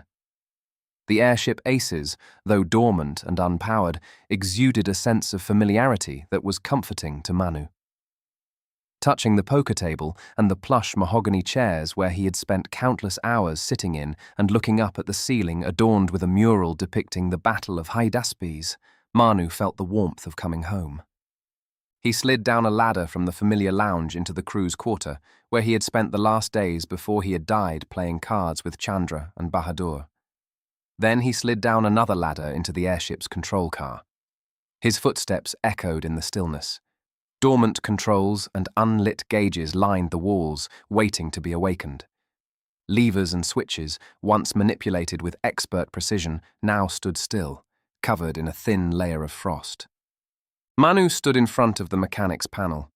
Let's see how much I still remember from the Naval Academy, and let's get this baby flying again, he thought.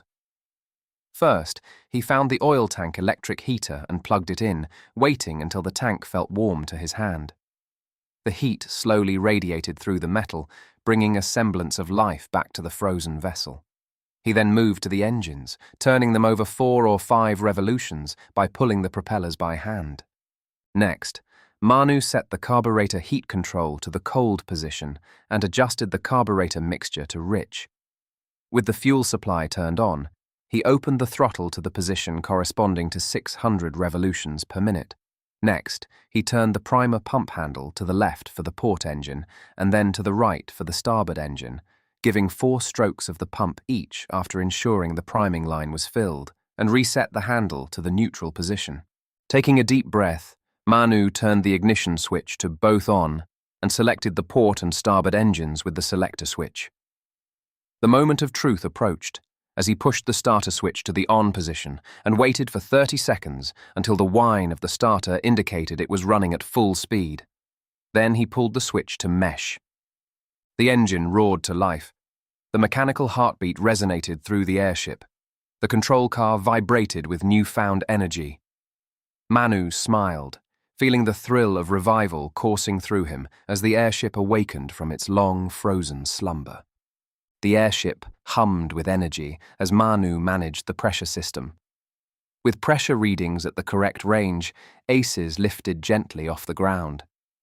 The intricate systems working in harmony and the feeling of weightlessness filled Manu with a surge of exhilaration. The airship soared through the sky, breaking free from the valley of flowers below. From the view of the control car, the horizon expanded, revealing the vast, open sky. The cold, harsh landscape below seemed a distant memory. Manu set the course back to Lavo-Ayodhya and gazed out at the expansive view. He reflected on his journey and prepared his mind for the battle to come. Grrr. Suddenly, his stomach growled. "Oh man, I'm hungry as fuck. Like I haven't eaten anything in years," Manu thought. Chapter 15. The faint glimmer of stars pierced through the dim brightness of the waxing moon as the airship aces flew through the cold night air. Manu stood at the helm with one hand resting lightly on the wooden wheel, his eyes fixed on the night sky, where the Vela constellation shone as his celestial compass, guiding his way southeast. From the weather and the night sky, Manu assumed that it was March above the Chittagong area, and that it must have been around 8 post-meridium. He had already spent 15 hours flying from the Valley of Flowers, and he would have to take 14 more hours to cover the 2,900 kilometers. Manu still had not eaten anything since his return to the material world, but he was used to the hunger gnawing from his time in the Lokantara Naraka. He thought landing the ship to find food and taking off again would be too much of a hassle, but he knew he needed to fuel himself for the upcoming confrontation with his brother. His plan right now was to land on the outskirts of Krung Lavo and find something to eat before getting back to the city. Spending time alone in the dark, Manu thought a lot about his ex-wife, Layla. He knew she wasn't dead because Mina and the dogs were still waiting for her, but he didn't know how to find her yet either. If Layla is still alive, she must have been somewhere in Lavo, resisting Arun, he thought, before coming to the conclusion that one logical thing for him to do after reaching Lavo was to find his ex-wife. Manu also thought a lot about what his late daughter Mina had said, that through his telepathic connection to Arun, he should be able to enter Arun's mind. He had been on the receiving end of the connection for so long, and the curiosity plagued him. But his logical thinking advised him against trying. If I could contact Arun telepathically, why would I announce myself to the opponent of my arrival, he thought. What about Andreas? How can I know whether he's still alive or not? He asked himself next as his mind tried to change the subject from the telepathic connection with his brother. Well, he's resourceful, risk-averse, and usually doesn't pick a fight he couldn't win. I don't think he was in the West when it was destroyed. So, I think he's okay, Manu thought. Suddenly, he sensed a chill-biting cold that seeped through every pore of his skin. Then, a gong tolled in the distance. Its haunting reverberation penetrated through the air. Oh, crap. Arun is trying to get to me, Manu thought. There's no reason not to try now. I have to get into his head before he gets into mine. He closed his eyes, trying to get into a meditative state, and concentrated the entirety of his mind on getting into his brother's. The snow hung in the air like a cold shroud as the column of US cavalry rode quietly. The muffled sound of hooves sank into the drifts beneath them. Second Lieutenant Arun, a Harvard and West Point graduate, kept his eyes forward, his breath fogged in the early morning cold. The cavalry had marched through the night, following orders without question. Now they were positioned on a ridge overlooking the sleeping camp nestled by a river. 32 lodges stood in the low ground below, half buried in the winter's stillness. No one stirred. Arun glanced to his side, where the captain sat atop his horse. His eyes were fixed on the camp. The men murmured around him. Their fingers clenched the carbines. Somewhere in the ranks, a scout raised his voice in protest. "It's Chief Heavy Runner's camp," the scout called out. His voice was tight with urgency. "They're peaceful. The Indian Bureau gave them safe conduct." The captain's eyes flicked toward the scout. "That makes no difference," he said. His cold and indifferent voice carried across the ranks. "One band or another, they're all pagans. We will attack." Arun felt a knot twist in his gut. A flicker of doubt plagued him as he gripped the reins tighter.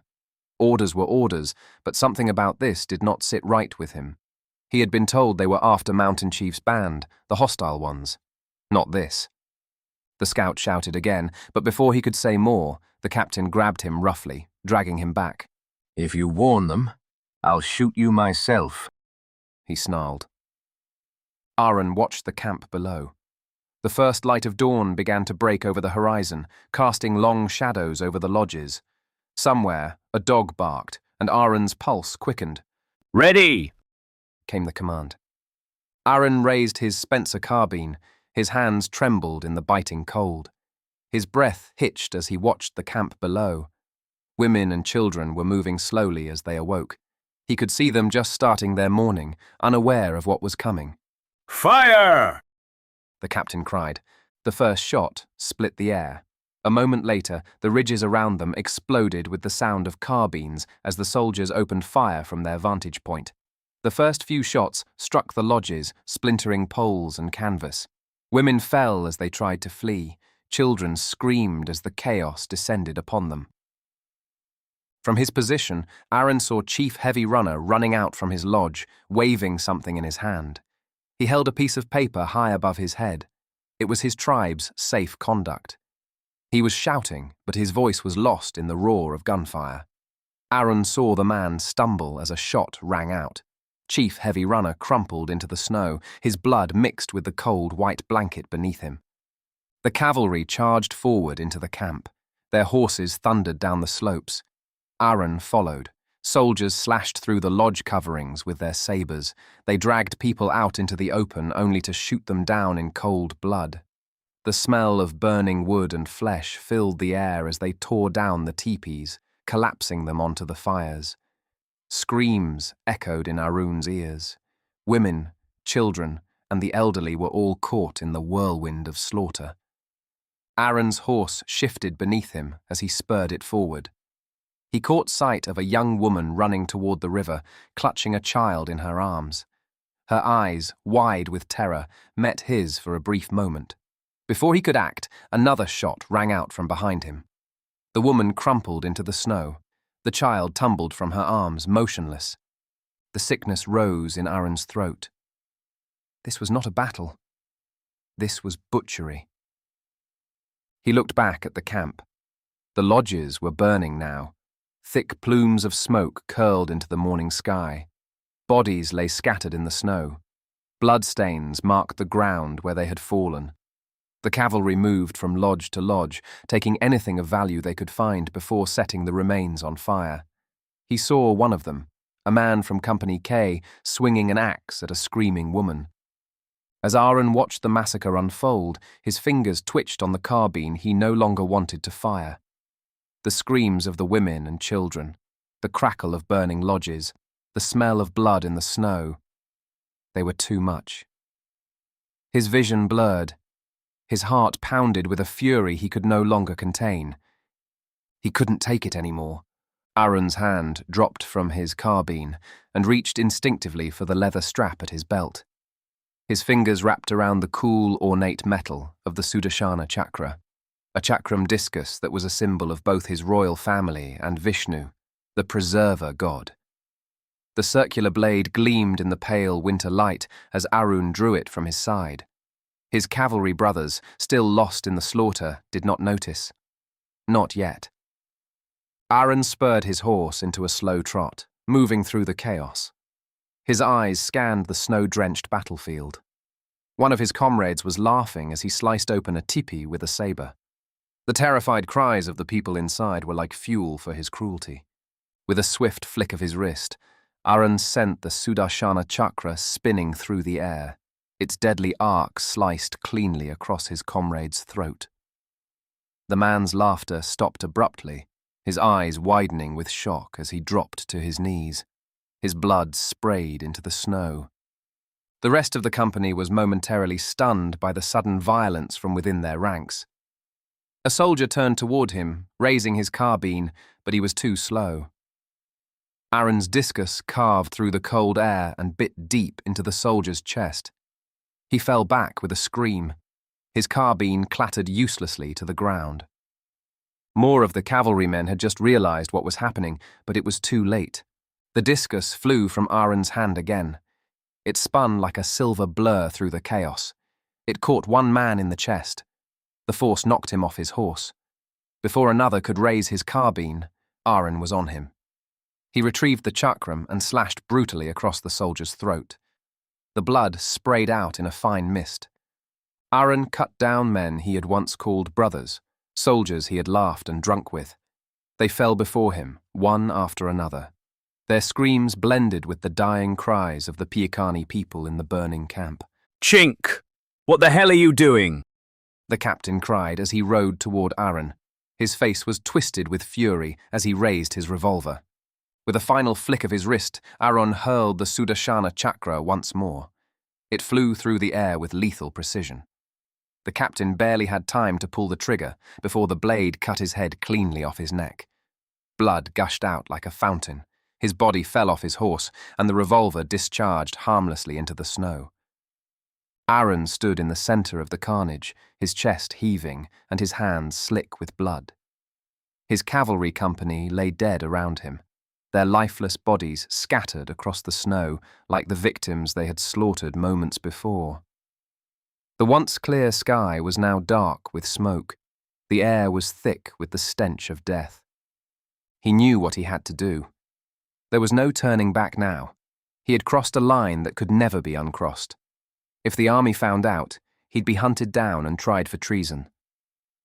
As a prince from the kingdom of Lavo-Ayodhya, who had studied at West Point and served in the 2nd Cavalry, he knew this act of treason would lead to the United States' aggression toward his kingdom, and colonization would follow. Arun walked toward the nearest tent, where the bodies of the Piakani people lay motionless. He knelt down and pulled out the flint he always carried. His hands trembled as he struck it. A spark caught on the dry canvas. The fire flickered to life almost immediately, licking up the sides of the teepee. One by one, Arun set fire to the remaining lodges. The fire devoured everything, lodges, bodies, and any trace of what had happened here. The soldiers' corpses would be reduced to ash, like the innocent Piakani they had slaughtered. Arun knew he could not linger.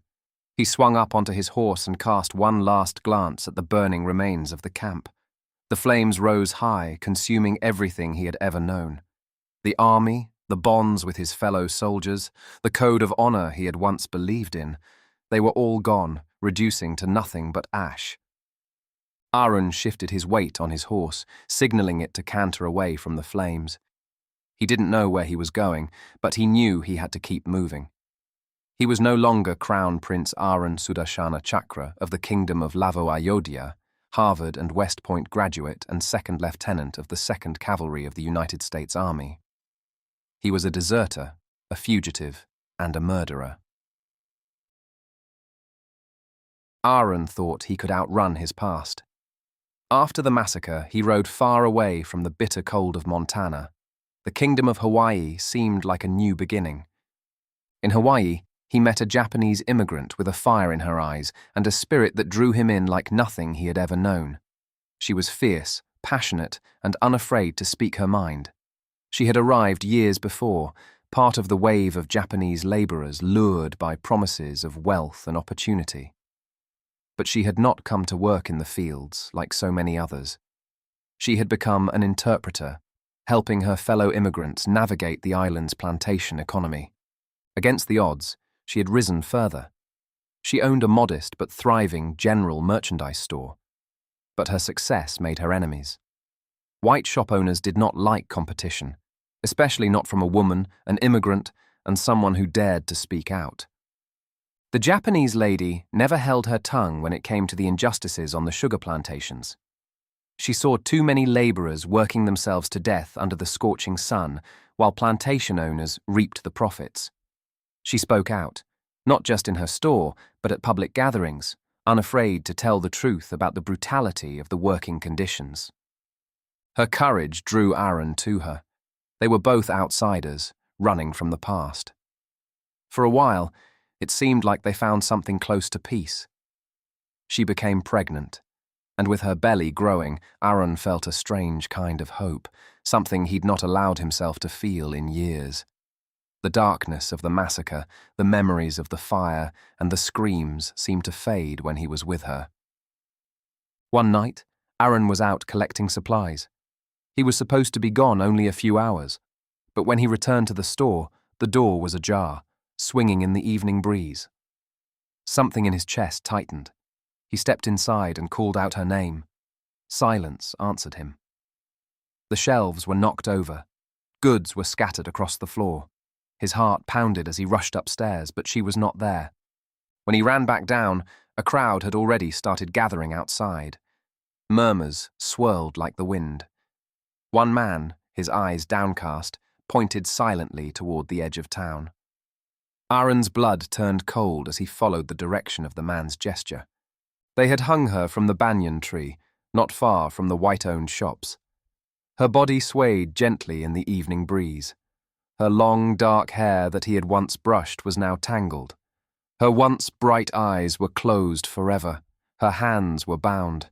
Her belly, round with the life of their unborn child, stilled beneath the rough fabric of her dress. Arun fell to his knees. The ground seemed to spin beneath him. For a moment, all he could hear was the ringing in his ears, louder and louder until it drowned out everything else. The men who had done this were gone, but their message was clear. No Japanese woman, no immigrant, no non-white person would rise above their station here. As Arun stood beneath the banyan tree, staring up at his wife's lifeless body, he vowed, "I will burn it all down. As a bodhisattva and the avatar of Vishnu, I will cleanse the evil of white supremacy from the face of the earth." When Manu's consciousness returned, his mind was still heavy with the weight of what he had just seen through Arun's eyes. He blinked, trying to dispel the memory of the massacre, the lynching, and the cruelty. Slowly, Manu rose from the familiar mosaic ground. Its iridescent crystals pulsed with a faint, otherworldly glow. This was the strange dimension where he and Arun had communicated telepathically so many times before. Arun stood before him, clad in shining white armor engraved with the golden crest of Sudarshana chakra. His commanding and unyielding figure radiated power. His presence alone distorted the air around him. Manu murmured, "I'm sorry, brother. I never knew." The vision I've just seen must have been the time in the 70s and 80s when Arun went missing after graduating from West Point, he thought. Arun's gaze, cold and pitiless, cut through him. "You think I'm wrong for annihilating the white race and destroying Western civilization?" he began, his voice gentle and tranquil yet resonant with divine authority. "But tell me, was what I did any different from the Romans erasing the Carthaginians and Etruscans from existence? Or from the white race annihilating and erasing the cultures of the natives in the New World? The Western civilization you revere, its rationalism, its humanism, was built on such destruction. I am simply repeating the cycle, destroying the old so that the new may be born. The difference, brother, is that my cause is anchored in truth. You felt it yourself. Our gods, our myths, our afterlife, they are real." The words echoed across the strange dimension like a death knell. Manu stood frozen, his eyes locked with his brother's. His voice, though calm, was unwavering. You've conflated Western enlightenment and white supremacy, and I don't think that's accurate, he replied, standing his ground. When the Roman Empire fell, it was the Islamic caliphates that preserved and expanded the Greco-Roman philosophy before it was reintroduced to the West. Chinese inventions like gunpowder, the compass, and the printing press transformed European societies and laid the groundwork for the Enlightenment. It was the meritocracy of the Chinese civil service examination that inspired European thinkers to question the hereditary rule of monarchies.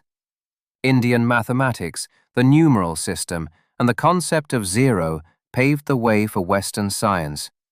The entire world contributed to the Enlightenment, not just the West that you've destroyed. Arun stood motionless. His figure was as cold and unyielding as Mount Meru, yet the air pulsed with latent energy, as if bending to his will. And yet, he said, his voice dripping with disdain, that has not stopped them from using the Enlightenment to claim supremacy over the rest of mankind, even though its fruits were the labor of all civilizations. Manu sighed and pressed on. That much is true, and it is wrong. But the evil the white race has done to the world is not unique. Every society, every civilization has subjugated others when given the chance. The Islamic Caliphate enslaved millions. Tamerlane laid waste to entire cities. The Chinese Empire has committed atrocities time and time again. Even Lavo colonized the Sultanate of Manara and the northern kingdoms. What sets the rise of the West apart is that now we have a correction mechanism, such as freedom of expression and freedom of assembly, which allows societies to become progressively less unjust. But by slaughtering 500 million people and forcing your ideology on the world, you're not just guilty of a heinous crime, Arun. You've closed the door on the people's capacity to make the world more just. Arun's eyes narrowed. His gaze was like steel. The ground beneath his feet brightened as if the crystals responded to his will. Freedom, he said, will let souls stray from the one true path. Manu squared his shoulders. You also said that you, as a bodhisattva, want to guide all souls out of samsara, the cycle of suffering and rebirth. He pressed on. You need to lead the people to the truth and reach enlightenment to do that. But I doubt that imposing your rigid teaching of Buddhism can actually lead anyone to the truth in a world this complex. By the way, have you ever led anyone out of the cycle of suffering and rebirth as a bodhisattva? For the briefest of moments, doubt flickered across Arun's face, but he buried it swiftly. His voice, when he spoke again, was ice-cold, unwavering. What you say is debatable, brother. But whatever the truth may be, the fight for the soul of this world will ultimately be decided by our upcoming melee. And that reflects one single undeniable truth, that might makes right. Arun's final words hung in the air. It was a cold and resolute proclamation. The dimension itself darkened, as if the eldritch landscape bowed to his authority. Suddenly, the telepathic bond between them snapped. Manu's consciousness was thrust back into his body aboard the airship Aces as it sped toward the kingdom of Lavo-Ayodhya. Chapter 16. Layla could feel the tension in the air on the night before the invasion of Krong Lavo, as triad members worked tirelessly in the dark, illuminated only by flickering oil lamps and the faint glow of the moon. The sounds of hurried shovels and whispered orders filled the night, as she and her men prepared for the inevitable clash on the riverbank of the new road, Lavo's first Western-style concrete-paved road, lined with two-story concrete buildings. The objective of Layla and the triads was to fortify a beachhead for the Japanese Marine vanguard to land on the new road and secure the abandoned Jurgensen train line. Once the Japanese took over the train line to the abandoned coastal defense, soldiers and equipment would be transported swiftly into the city from the coast via the Jurgensen train. Layla moved through the camp. Fortifications were rudimentary at best, but they would have to do. They had lashed together thick bamboo stakes and crude wooden barricades, forming a line along the riverbank. Sandbags were stacked in uneven mounds, providing cover for the riflemen. It wasn't much, but it was all they had in the face of what was coming. Get those spikes higher! The third brother growled as he followed Layla closely. His deep voice cut through the murmur of the men. If they break through here, we're all dead! Layla stood near the edge of the riverbank, watching the last of her men secure the wooden planks for the landing craft. The fortifications were crude but solid enough for what they needed, which was to hold the shore until the Japanese Marines could disembark. The night had grown quieter. The sound of hammers and shovels faded into the stillness of the river. Then she spotted a figure emerging from the darkness of the new road. The man was dressed in a shirt made of zarbaft fabric, a chank ben, and a tall, conical lompok hat. The embroideries of his light mesh satin robe caught the moonlight, revealing his status as a city official. Layla's eyes narrowed as the official stepped closer. "What are you doing, my lady?" the official asked. Even in the dark, Layla could see his face was red. His drunken breath smelled like ripe sapodilla even from afar. "Working on construction at night using oil lamps? Oil is a rare commodity these days," he went on. Hi, I'm working for the Japanese Red Cross Society. We're building a pier to transport supplies into the city. I've received a construction permit from Luang Chandra Pakdi, or Kiven Komi, said Layla, while briefly flashing the paper to the official before handing him a pouch filled with gold coins. The drunken official took the pouch, turned around, and disappeared into the dark. As dawn broke over the horizon, the first light of day revealed the grim faces of Layla's men, crouching behind their hastily constructed fortifications. The bamboo stakes and sandbag barricades seemed feeble now in the daylight, but the real strength lay in the men and the weapons they held. Each triad fighter clutched a Maratha rifle with a bayonet. The rhythmic click of bolts being checked echoed down the line as they made their final preparations for the impending battle. Layla stood at the center of the defense. Her eyes scanned the horizon. She could feel the tension in the air as her men watched, waiting. She saw the Maxim gunner nervously wipe sweat from his brow despite the cool morning breeze. The gun was old but deadly, capable of cutting down waves of enemies if they held their ground. Then came the distant sound of drums, deep, rhythmic poundings that sent shivers through the ranks. Layla looked down the new road, where the first signs of movement appeared. A line of celestial chariots began to form up along the concrete road leading toward the fortification. The chariots, drawn by celestial horses that shimmered as if woven from light itself, moved with precision. The Deva charioteers wielded spears, maces, and bows that glowed with divine energy. Layla narrowed her eyes, watching the celestial chariot battalion form up. Its banners, depicting the symbol of Indra's elephant Airavata, fluttered in the wind. The horses pawed at the ground impatiently, eager to charge forward. Steady! She growled while moving up and down the line, inspecting the men. Fear flickered in their eyes. They were tough people, every one of them, but facing this celestial army was something else entirely. The drums grew louder. The celestial chariots stopped at the far end of the road. The warriors poised for the charge. The gap between them and the triad fortification was vast, but Layla knew it would close in seconds once they began their advance. Ready the Maxim! She barked. The gunner positioned himself behind the Maxim. The metal beast was a machine of death given to them by the Japanese. It was capable of spewing bullets faster than any man could fire and would be their first line of defense against the inevitable charge. Layla raised her glowing saber, signaling the men to take aim. Rifles leveled, the men's eyes focused on the distant shimmer of the chariots. They waited. A moment of silence fell on the new road.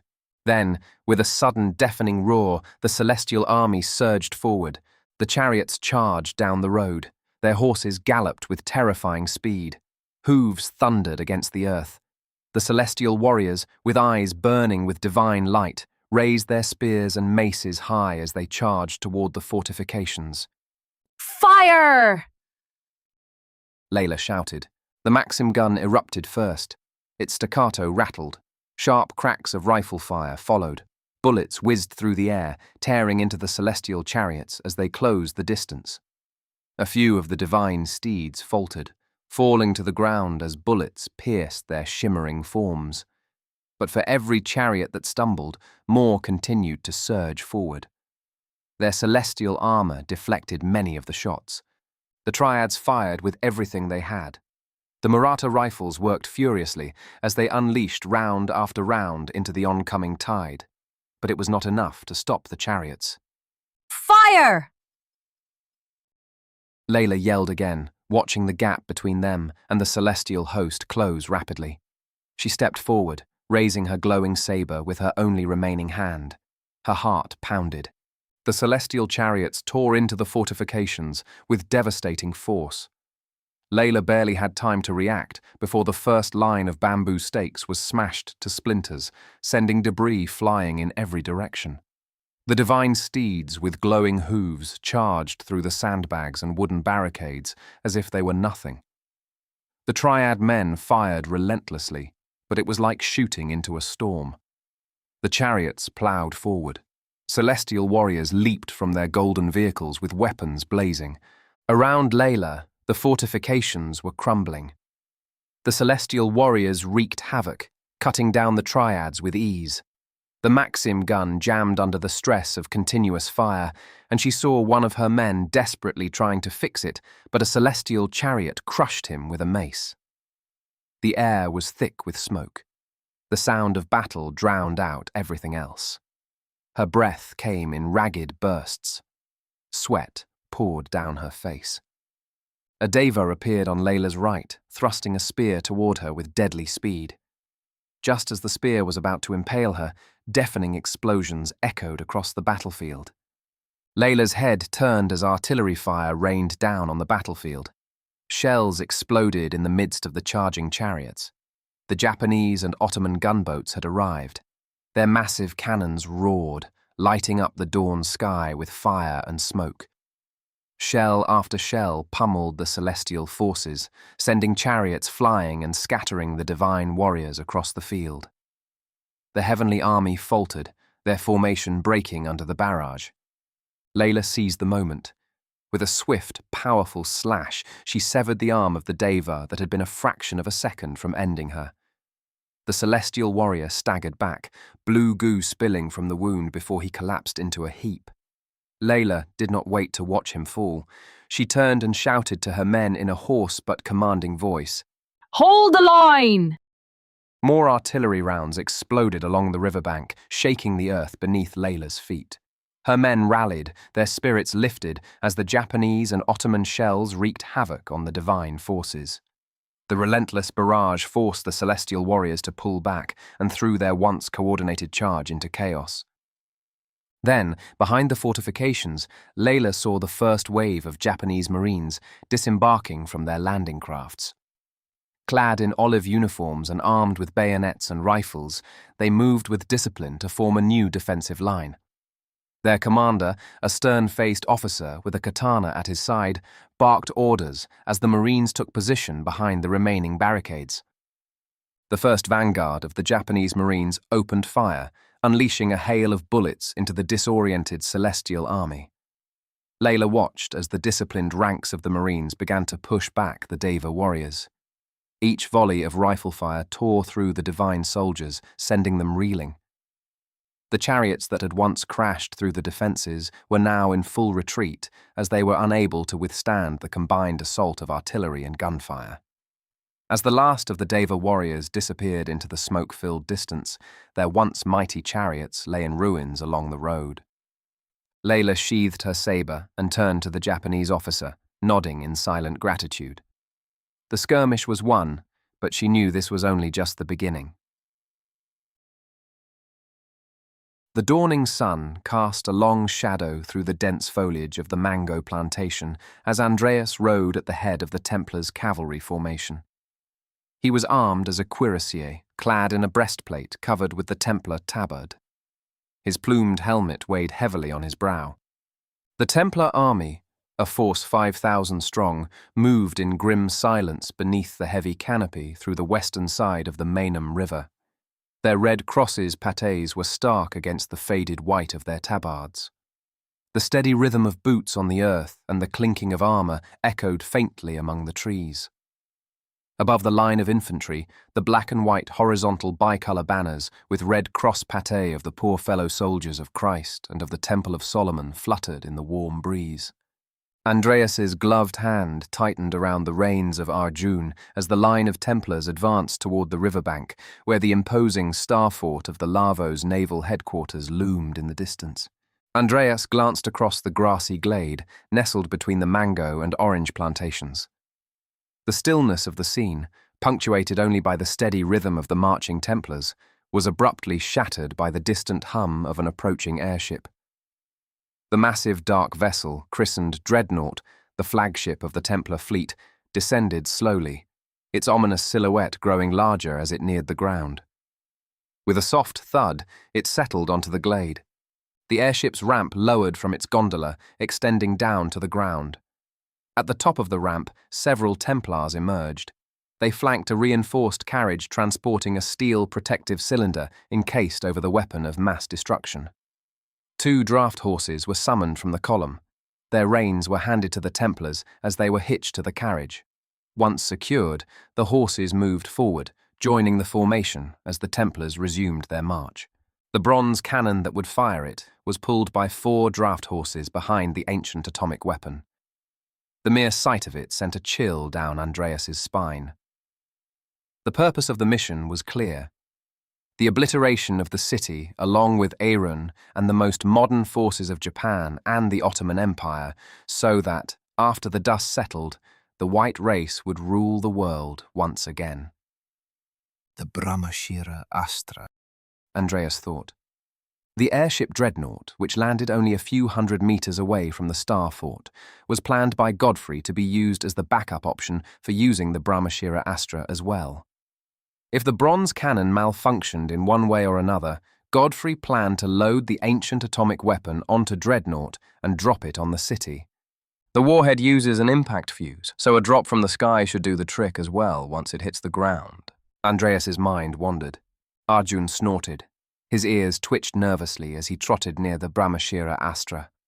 Andreas patted Arjun's neck, trying to calm his own nerves as much as the horses. His stomach twisted with unease. Are we really doing this? He thought. Andreas couldn't help but glance at the men around him. They marched with purpose. Their faces were grim but resolute. Do they understand what they are escorting? Do they even care? He asked himself. As the Templars advanced, the Star Fort of the naval headquarters came into view. Its white brick walls stood proud and defiant against the landscape. Andreas gulped. The weight of the situation pressed down on him. He had witnessed the cataclysm in the West brought about by Arun, but to bring such destruction anywhere else in the world was profoundly and irreversibly wrong for him. If the weapon of mass destruction was fired deeply into the east side of the river as planned, everything and everyone on that side of the river would be obliterated. Arjun shifted uneasily beneath Andreas, sensing the tension in his rider. Andreas glanced toward Godfrey. The only reason he was still with the Crusaders right now was to keep his family. Yelena, Gunther, Fritz, Mishka, Kasha, Zoria, Buran, Snezhka, Borya, and Rizhik, fed and safe. How should I weigh my family against the destruction of the entire city, he thought. Godfrey! Andreas called out as he rode to the Grand Master. Let me go into the fort. Let me negotiate surrender. Let's save our strength. We don't have to storm this Star Fort. I know the Marines stationed in this fort. I trained the Marine Reconnaissance Cavalry and their commanders. They will listen to me. Godfrey studied him for a moment, then gave a slight nod. Very well, he said finally. Be swift, Jurgensen. Time is of the essence for us. The Star Fort's towering walls loomed before Andreas as he approached. There was a slight sense of joy in Arjun's gait as he cantered toward his home. Andreas could see Marines stationed along the ramparts, watching his approach with wary eyes. He raised his hand in a signal of peace. I come to parley, he shouted in the Lavo language to the sentries. The Marines did not respond at first, but he could see them speaking amongst themselves. His heart hammered in his chest as the minutes stretched on. At last, the heavy gate creaked open, just wide enough for him to enter. Andreas spurred Arjun forward, passing through the gatehouse and into the courtyard beyond. The familiar smells of earth, grass, brick, and wood stirred memories from just a few years ago, which felt like a different lifetime. This was once his place, his training ground. His former brothers in arms stood there, watching him with tense expressions as he dismounted and handed his reins to a nearby guard. And then he saw them, his old comrades, lining up in formation in the courtyard ready for battle. They no longer wore their naval blue uniforms. The Marine cavalry now wore traditional Lavo garb with leather armors and leather kettle helmets. Instead of wielding carbines and sabers, they now wielded tar swords. What the hell are you wearing? Andreas chuckled, cracking a joke as if he were still a captain and a trainer of this crew. He approached Thawan, one of his young students who now led the Marines. What kind of sword is this? He asked, as he reached out his hand to Thorn, who drew his sword and gave it to Andreas for examination. The Dechar sword felt light, about half the weight of a modern cavalry saber. Andreas tried swinging the sword left and right, and it felt weird to him. The handle is completely round. How the hell would I know how to angle the blade? He thrust the sword forward into the air a few times and found that, without a handguard, his hand would slide into the blade if he thrust too hard into his enemy's flesh. You fight with this now? Andreas asked as he returned the sword to Thawan. The young cavalry commander took the sword back and sheathed it. He must have sensed a slight insult in Andreas's tone before he replied, Yes, we are. And we have mastered this kind of blade long before you even arrived to teach us. I'm sure, said Andreas.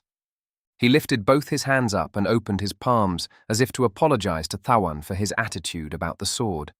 So, you're here to negotiate? Telling us to surrender? Why are you here exactly, Captain? Thawan asked defiantly, smirking.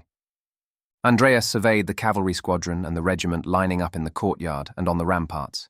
He knew almost all of them by name: Thawan, Sindhu, Vichit, Chalit, Sangwan, and so on. Their eyes were fierce with determination. They were still the best fighting force he had known in Lavo. They were the Marines who had followed him to fight the Malay Muslim rebels in the south and the Chinese triads in the east. They were the Marine regiment that had stood with him and fought against 2 army divisions during the coup 2 years ago. They had also charged alongside him at the War Elephants. These Marines were not going to back down from this fight, especially if he laid out the true stakes to them. Andreas's mind quickly calculated what would happen to his family and decided the time to turn on Godfrey and still keep his family safe was now. If he had betrayed Godfrey before, only a few words from his old friend could have had his family in Kiran massacred. But now, if he could kill Godfrey, take the Brahmashira Astra and defeat the Templars, no harm would come to his family. The stars of practicality and idealism aligned for him right then. Actually? Said Andreas as he took off his plumed helmet and the Templar's tabard, showing the breastplate and the blue naval frock coat underneath. You guys know me, eh? He shrugged. I'm a total coward. I only fight for the winning side. I'm not going to be running around in bedsheets fighting for those racialist losers, eh? The men chuckled. Thawan stood akimbo. All right, he said. I'll lead and you follow, got it? Sure, buddy, Andreas replied, crossing his arms. But let me tell you something about our enemy first, so you get the whole picture about what we're up against. The fort gate groaned as it swung wide.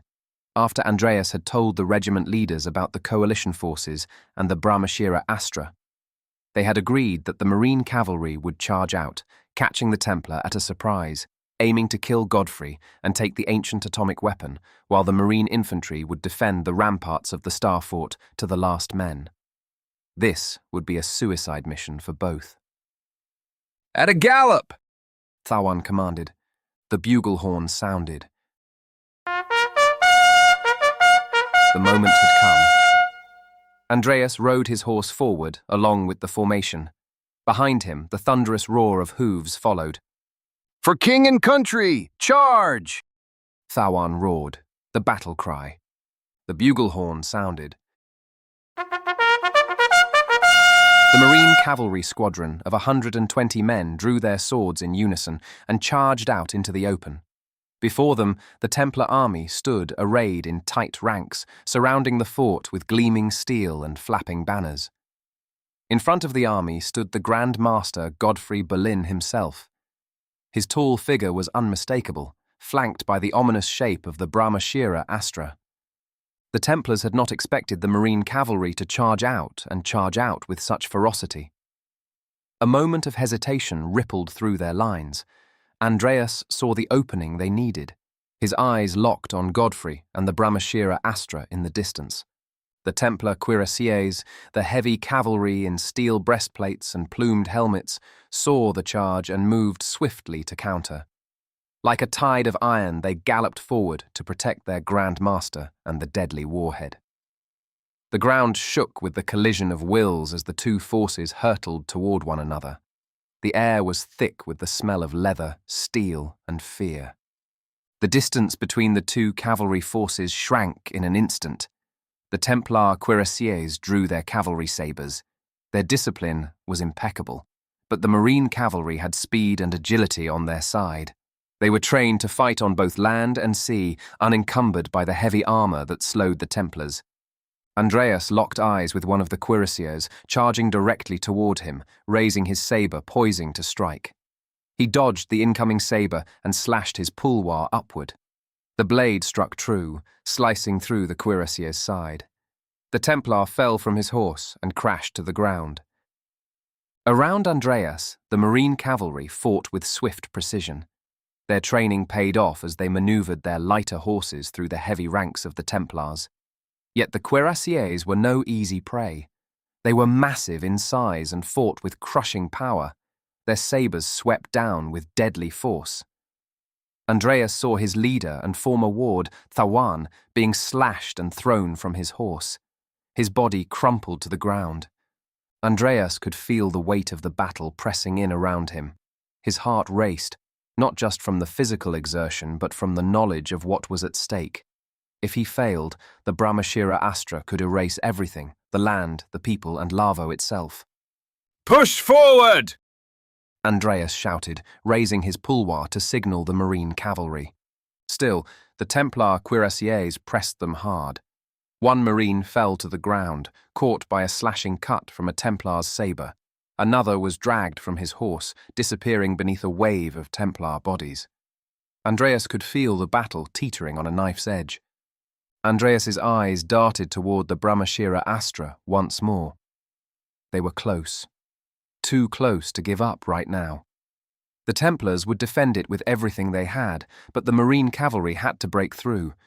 If they could not, the Templars would unleash a force of devastation that no one could survive.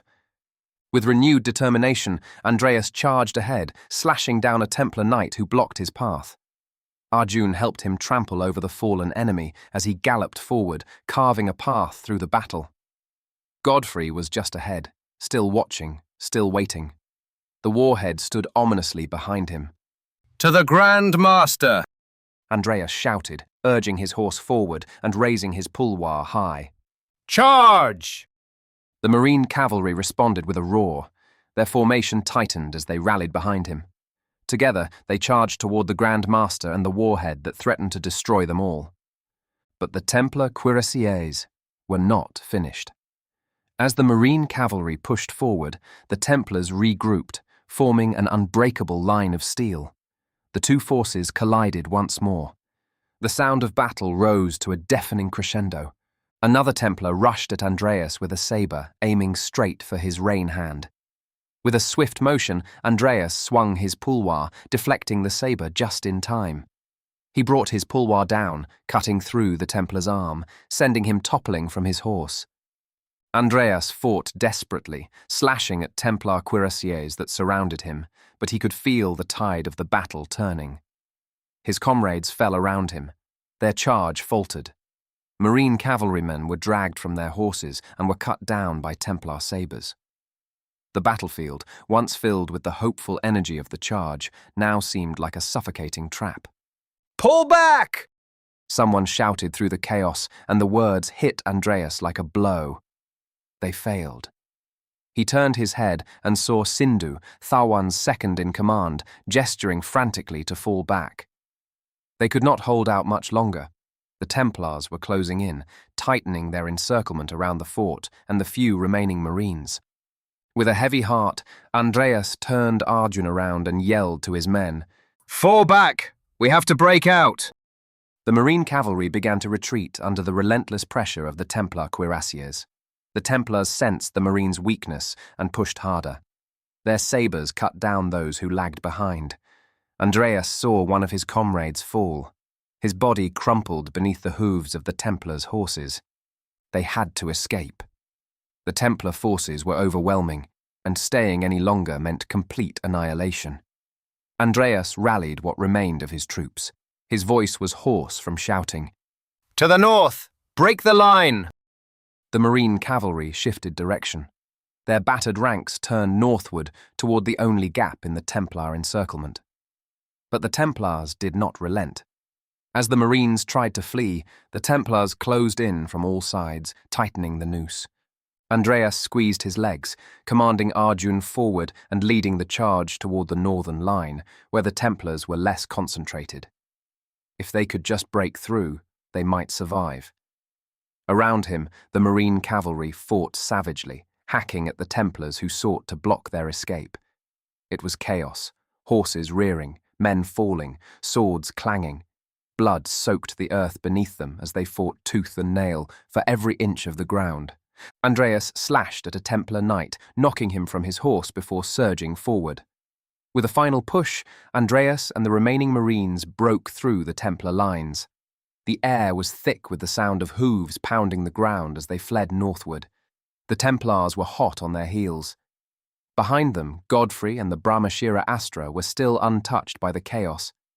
As the Marine cavalry galloped away, Andreas cast one last glance over his shoulder at the battlefield they had left behind. From an entire squadron of 120 cavalry, only a few dozen had survived the battle. His heart ached with the weight of failure, but he knew there was more they could do. They could still warn the coalition forces and the population to evacuate. They could still cross the Suryagupta bridge and regroup with the army cavalry and war elephants. At least for now, they had survived, and as long as they drew breath, the fight was not over. Chapter 17. By noon, the sun hung high as Layla stood at the edge of the royal plaza. The city of Krung-Lavo was now bustled with military activities as 50,000 Japanese and Ottoman soldiers poured into the city through the Jurgensen train. Their arrival was swift and organized. It was a show of force that turned the tide of the morning battle into a larger occupation. The clatter of boots against the concrete road echoed through the Royal Avenue as soldiers marched in disciplined ranks. Their uniforms were crisp. Their weapons gleamed in the noon light. Japanese infantry armed with Maratha rifles and bayonets moved with precision, while Ottoman battalions, clad in their dark blue uniforms and red fez hats and armed with Mauser rifles, marched alongside them. The soldiers fanned out, securing key roads and alleyways. At the Royal Plaza, officers from both armies were already establishing a command center. The plaza was now lined with makeshift tents and sandbagged defensive positions. Japanese banners of the rising sun fluttered in the wind alongside the crescent and star of the Ottoman flags, marking the ground as theirs. The concrete plaza, marked by the newly built traditional Lavo palace as grand and exquisite as the King of Heaven's abode, had transformed into a fortress. Soldiers hurried to and from, setting up communications equipment, field artillery, and supply depots. Layla and the Triads had played their part in the morning's battle, but now they didn't have any other role beyond observing the real might of the Japanese and Ottoman empires. A grand tent was erected at the center of the Royal Plaza, serving as the nerve center for the military operation. High-ranking Japanese and Ottoman officers huddled around a large map of the city. From Layla's understanding, they were pointing to a key position north of the city close to the Suryagupta bridge, where the Lavo army's military bases were located. The Templars, led by Godfrey, were supposed to storm across the bridge and take these positions hours ago, but they were still garrisoned in the Star Fort of the naval headquarters. The Ottomans were already fortifying the main entrances to the plaza, positioning heavy artillery in anticipation of another charge from the Celestial Army, and even Arun himself. Engineers constructed barricades with whatever materials they could find: stone, wood, and even the overturned carts of fleeing civilians. Each street leading into the square was now a choke point, lined with Ottoman sharpshooters and Japanese machine gunners. Any attempt by the celestial forces to breach this perimeter would be met with a wall of lead and fire. Yet Layla knew better than to feel secure. This was just the beginning. She knew there were thousands of celestial warriors in the city led by Indra himself, and they had fought only a battalion of chariots. Arun himself had not shown up yet. Still, for the moment, they held the city. Suddenly, a clatter of hooves echoed across the plaza, cutting through the organized chaos of the military encampment. The rider with the straw-colored hair in the blue frock coat galloped into the heart of the command center. He halted his black horse just outside the Japanese and Ottoman officers' tent. Jorgensen, Layla thought. His face was pale, his eyes were wide with urgency. He leaped off the horse and stumbled toward the gathering of officers. "Speak, officer," said the Ottoman commander. "Where's Godfrey? What's he doing hiding in that star fort?" He asked, standing akimbo. Look, we need to evacuate our troops and the city inhabitants now. Andreas spoke frantically. Godfrey is aiming a weapon of mass destruction, like the one he used on Yangming Shan, at us right now. The weapon could strike us any minute now with artillery, or Godfrey might use an airship to drop the bomb on the city. Layla felt a chill crawl down her spine, but before the assembled Japanese and Ottoman commanders could take action, the skies above the royal plaza brightened. The sound of wings cut through the wind. Layla's gaze snapped upward. Her blood turned to ice. Descending from the sky, riding a magnificent white-winged Mawari horse, Devadatta was Arun Sudarshana Chakra, the king of Lavo-Ayodhya. Both the rider and the horse were clad in resplendent armor that shimmered in the sunlight. Arun's armor was adorned with the golden crest of the Sudarshana Chakra, which glowed with divine power. His shining kettle helmet was decorated with the crest of the meditating Buddha. In one hand, Arun wielded a broad and imposing khanda, Ratnamaru, the sword of Kalki, the 10th avatar of Vishnu. In his other hand, he clutched a large chakram discus of the preserver god Vishnu, the Sudarshana Chakra. The Japanese general, flanked by his most elite officers, stepped forward, rallying his troops. "Ready yourselves," he shouted, his voice steady despite the fear gripping the plaza. The soldiers scrambled into position. 50,000 soldiers, battle-hardened men from both the Japanese and Ottoman armies, had filled the city streets and fortified the plaza. Their rifles were at the ready, the cannons were in position, the artillery aimed. And then the king moved. Arun descended upon the battlefield like a vengeful storm. With a casual flick of his wrist, he hurled his chakram discus. It moved like a whirlwind, carving a path through the tightly packed ranks of soldiers and slicing through flesh and bone. The first line of Japanese infantry fell before they even realized what was happening. Their bodies were torn apart as the chakram cut through them like a hot blade through butter. The chakram continued its deadly path, decapitating a dozen soldiers in its arc before flying back into Arun's hand, ready to be launched again. Then Arun spurred Devadatta forward. The winged beast galloped into the heart of the royal plaza. His enormous wings flapped once with such force that it sent a shockwave through the ranks of soldiers. Men were thrown off their feet, rifles flying from their hands as they struggled to maintain their positions. The khanda sword in Arun's hand gleamed as it came crashing down with devastating force. The broad and heavy sword cleaved through rows of men in a single strike. Arun's strength was inhuman. Every swing of the khanda was a whirlwind of destruction, cutting through bodies as if they were made of paper. Soldiers screamed in terror as they were cut down. A barrage of gunfire erupted from the Japanese lines.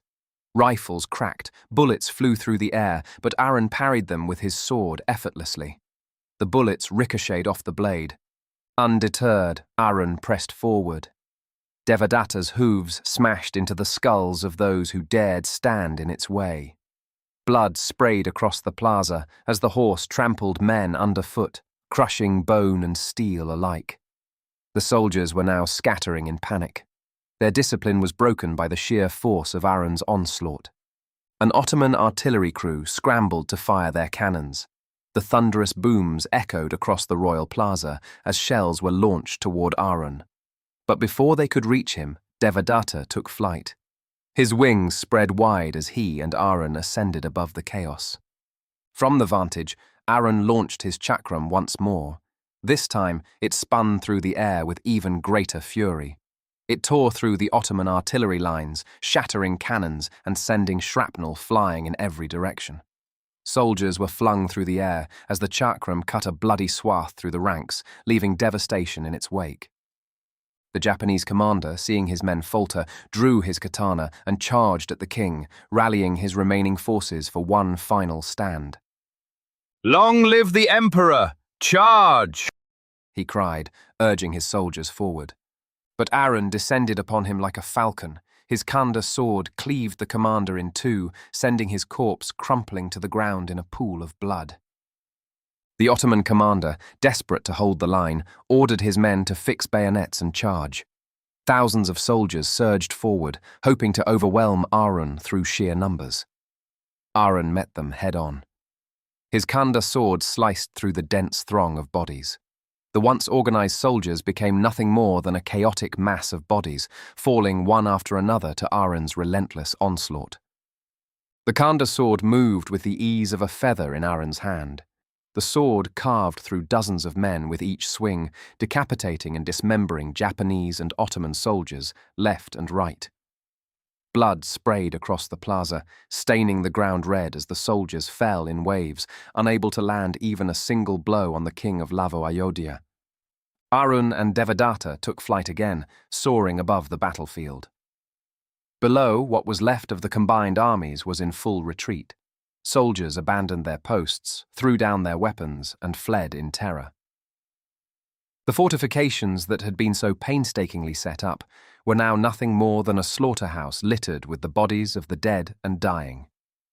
In less than an hour, 50,000 soldiers were decimated, their once formidable forces reduced to nothing more than a bloody memory. Arun, alone, had torn through them like an unstoppable force of nature.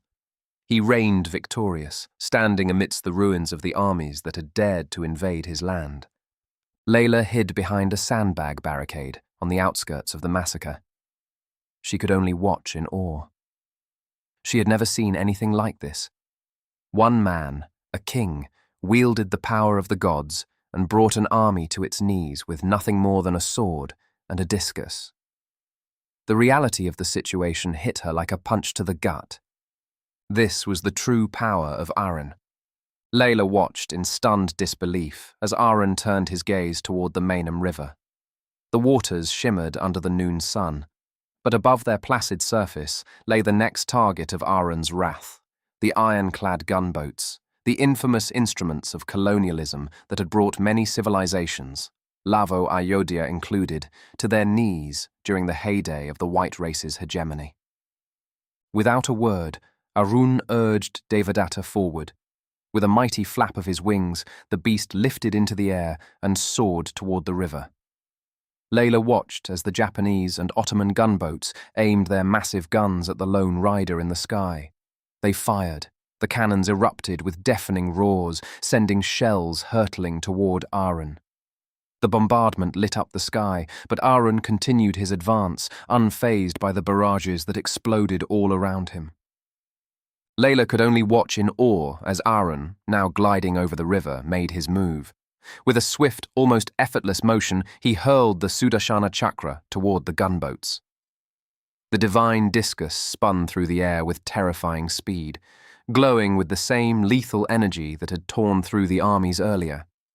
This time, its target was the heart of the naval forces. The chakram struck the first gunboat, Akagi. The metal shrieked, cutting through the iron hull like a hot knife through butter. The massive vessel groaned under the force of the blow as the discus sliced clean through its midsection, severing the ship in half. The gunboat's crew had no time to react as the halves of the ship began to tilt. Water rushed in, dragging the broken vessel beneath the surface in a matter of moments. But Arun was not finished. The chakram flew back to his hand, leaving destruction in its wake. Arun raised his Khanda sword next. He charged with Devadatta at the gunboat Chokai and slashed upward from down low. The blade cut through the hull of the vessel, and the ship was effortlessly cleaved in two. The crew screamed as they were tossed into the churning waters. One after another, the gunboats fell to Arun's fury. The river itself seemed to boil with the sinking wreckage of ironclad ships. Their once proud cannons were silenced forever by the unstoppable might of the avatar of Vishnu. The star fort, standing imposingly on the opposite shore, seemed defenseless now as the king soared ever closer. The Grand Master of the Knights Templar, Sir Godfrey Boleyn, stood on the bloodied rampart of the star fort overlooking the city. After his troops had slaughtered the last remaining marine infantry guarding the naval headquarters, they were now busy preparing for the final steps to load the Brahmashira Astra into the bronze cannon. The city of Krung Lavo lay across the Mainam River, a sprawling, chaotic landscape that was perfect for the purification this mission demanded. The Holy War was nearing its zenith, and the naval headquarters star fort was now their stronghold. It was here that the Brahmashira Astra would be fired on Arun, his celestial army, and the last remaining modern armies of the Japanese and the Ottoman empires. Through fire and brimstone, the world would be reborn under the will of God, guided by the white Christian race. As Godfrey watched the Templars make their final preparations, his lips moved in silent prayer. "May the Lord guide our hand," he muttered. "May the wicked burn in his holy light." The massive Brahmashira Astra shell was lifted into the cannon. It was a moment of triumph for Godfrey, now that Arun was showing up to fight the armies in the royal plaza across the river from him. In minutes, the city, Arun, and the Japanese and the Ottoman armies would be reduced to ashes. "Remember, men," Godfrey commanded. "Aim deep beyond the city center. The blast radius could extend to 5 kilometers. We must ensure that the weapon does not consume us as well." But then the air changed. Godfrey watched in horror as Arun flew the white horse across the river and destroyed all the gunboat fleet in seconds with just a sword and a discus. A strange, eerie silence fell over the fort. The Templars noticed it too, pausing in their duties as an oppressive weight seemed to settle upon them. Before Godfrey could shout orders, Arun descended upon them like a storm. The king, in gleaming armor, landed on the battlement of the fort. His white-winged horse sent gusts of wind through the courtyard. The Templars around Godfrey froze. Godfrey's heart pounded in his chest. "Open fire!" he roared. But before the rifles could be aimed at Arun, he moved. His chakram discus flew through the air like a whirlwind of light. In a single arc, it sliced through the barrel of the bronze cannon.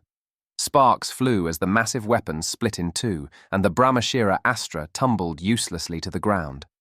The Templars, operating the bronze cannon, scattered in panic. Some of them fell to their knees, others ran for cover. "No!" Godfrey's voice broke in disbelief. The ancient bronze cannon, their sacred tool for deploying the weapon of mass destruction, was destroyed. Arun was upon the Templars before they could react further. His Khanda sword cleaved through the ranks of knights like a scythe through wheat. Godfrey watched in horror as his men were cut down, one after another. Their bodies crumpled under the weight of Arun's attacks. The Khanda sword moved with impossible speed, carving through armor and flesh with the same ease. The once impregnable fort was being torn apart by this lone warrior. Godfrey grabbed a Lee Metford rifle, his hands shaking as he aimed at Arun. His finger hovered over the trigger, but before he could fire, the discus of Vishnu came whirling back toward him. It struck the rifle, shattering it in his hands, and Godfrey was thrown backwards by the force of the blow. He hit the ground hard as chaos erupted all around him. The Knight Templars, who had been confident only moments ago, were now in full retreat. Those who tried to stand and fight were cut down, while others fled in terror, abandoning their posts. Godfrey scrambled to his feet. His body quivered as he looked at Arun once more. The broad Khanda sword flashed in the light, cutting down swathes of soldiers, leaving nothing but devastation in its wake. The white horse's wings spread wide as it trampled through the remains of the fort's defences. "Fall back!" Godfrey screamed, but his voice was drowned out by the screams of the dying. Panic gripped him. His mind raced as he scanned the crumbling fort, desperately searching for a way out. He could not stay here, not against this monster. He was no fool. This battle was already lost. Godfrey turned and ran, sprinting through the narrow corridors of the fort as the sounds of battle echoed behind him. The once proud stronghold was falling apart. Walls crumbled under the onslaught of Arun's attacks. Godfrey ran for his life. His breath came in ragged gasps. Behind him, he could still hear the heavy thud of the white horse's hooves and the clang of steel as Arun cut down anyone who dared stand in his way. Ducking into a side passage, Godfrey stumbled down a flight of stairs, nearly tripping over his own feet in his desperate flight. The walls of the fort seemed to close in around him. The heat of battle pressed on his back. As he reached the lower levels, the sound of his own ragged breathing echoed in the brick corridor. Godfrey stumbled out of the fort, gasping for breath as the destruction behind him continued unabated. His heart pounded in his chest. His thoughts were scrambled and frantic. He found himself on a vast mango plantation. His Templars scattered, their morale destroyed. Some threw down their weapons as they fled, abandoning their white uniforms with crosses patés in a desperate attempt to escape the massacre. Godfrey could barely comprehend the full scale of the rout. He staggered through the rows of mangoes, his mind reeling from the impossibility of it all. He had been so close to unleashing judgment on the city to fulfill his sacred mission. Now, all of it was slipping away, evaporating like smoke. Grand Master! A voice called out from the trees, startling him. Godfrey spun around. His hand instinctively reached for his saber. A Templar emerged from the shadows of the orchard. He was a young blonde man, dirt-streaked and dishevelled. His eyes were wide with fear, but there was a glint of something else too. Determination. He clutched something in his hands. Brahmashira Astra, the young Templar said, holding it up with trembling hands. I managed to retrieve it before Arun destroyed everything. It's still intact, he continued. We still have the airship, Dreadnought. We can still follow your backup plan. I can load this ancient atomic warhead onto it, fly over the city and drop it. It'll end this, sir. Godfrey nodded sharply. You're right, he said, regaining some of his composure. We shall drop the Brahmashira Astra from Dreadnought. Victory is still within our grasp. Go, young Templar. Board Dreadnought and deliver judgment upon the infidel. I shall rally our forces. Deus vult, sir, said the young Templar as he reached out his hand for the forearm handshake. Deus vult, young Templar, said Godfrey, shaking the young man's arm. Layla stumbled through the chaos of the central plaza. The acrid stench of smoke and blood was thick in the air. The armies of the Japanese and Ottomans lay in ruins. Their grand invasion had been reduced to ash by a single unstoppable force. Now the royal plaza was littered with bodies, rubble, and broken weapons. Layla knew she needed to find her men of the Triad and flee the city before they were found and put on trial for treason or slaughtered on the spot. And then she saw him, her trusty steed Bhima, standing amidst the wreckage like a lone survivor in a sea of death. Bhima, you're coming to rescue me? She exclaimed in her mind. Her heart leaped in her chest. She hadn't intended to ride him in the battle and had left him at a stable in her uncle's old house. Layla rushed toward him. Bhima neighed softly as he sensed her approach. The gentle giant tossed his head, pawing the ground anxiously, as if urging her to hurry. Layla pulled herself onto Bhima's back and gripped his reins with one good hand. She squeezed her thighs, signaling him forward, away from the carnage. Bhima responded instantly. His powerful legs propelled them through the chaos. Before they left the royal plaza, Layla risked a glance over her shoulder. Her heart froze. Arun was there again, flying low above the ground. Devadatta moved with eerie grace and speed. The king's armor gleamed under the sun. His Khanda sword still dripped with the blood of the fallen, and in his other hand, the gleaming discus spun slowly in his grip, like the embodiment of death itself. Layla's heart stopped. She had seen what that weapon could do, slicing through gunboats and cannons as though they were made of paper. Now that weapon was aimed at her. Arun's wrist moved, and the legendary Sudarshana chakra spun through the air with a deadly hum. It whistled toward Layla, faster than anything she had ever seen. Her life flashed before her eyes, playing with Manu as a child at her uncle's house by the Mänam River, being sent off to Den Høyere Dannelsesanstalt for Dharma at 16, studying at the University of Copenhagen, becoming a fencing champion with Manu by her side, returning to Lavo as a lawyer and marrying Manu beneath a royal poinciana tree, strolling down Legation Road with Manu, Mina and Rostam, all of them happy. Mina's death from pneumonia, Rostam's death after eating grapes while she was too busy running for office, helping Manu and Andreas fend off a military coup, her time in Lhasa and her return to Lavo, spending her inheritance to run an almshouse after the apocalypse, winning a duel with a deva as their library home burned in the background. And now, here she was, in the middle of the Royal Plaza, squeezing her eyes shut in the final second of her life. And then, with a deafening clang, something impossible happened. A massive axe, glowing with an ancient power, slammed into the chakram mid-flight, sending it spinning off course and crashing onto the concrete plaza, piercing into the earth. The shockwave of the impact nearly threw Layla from her saddle, but she managed to cling to Bhima's reins.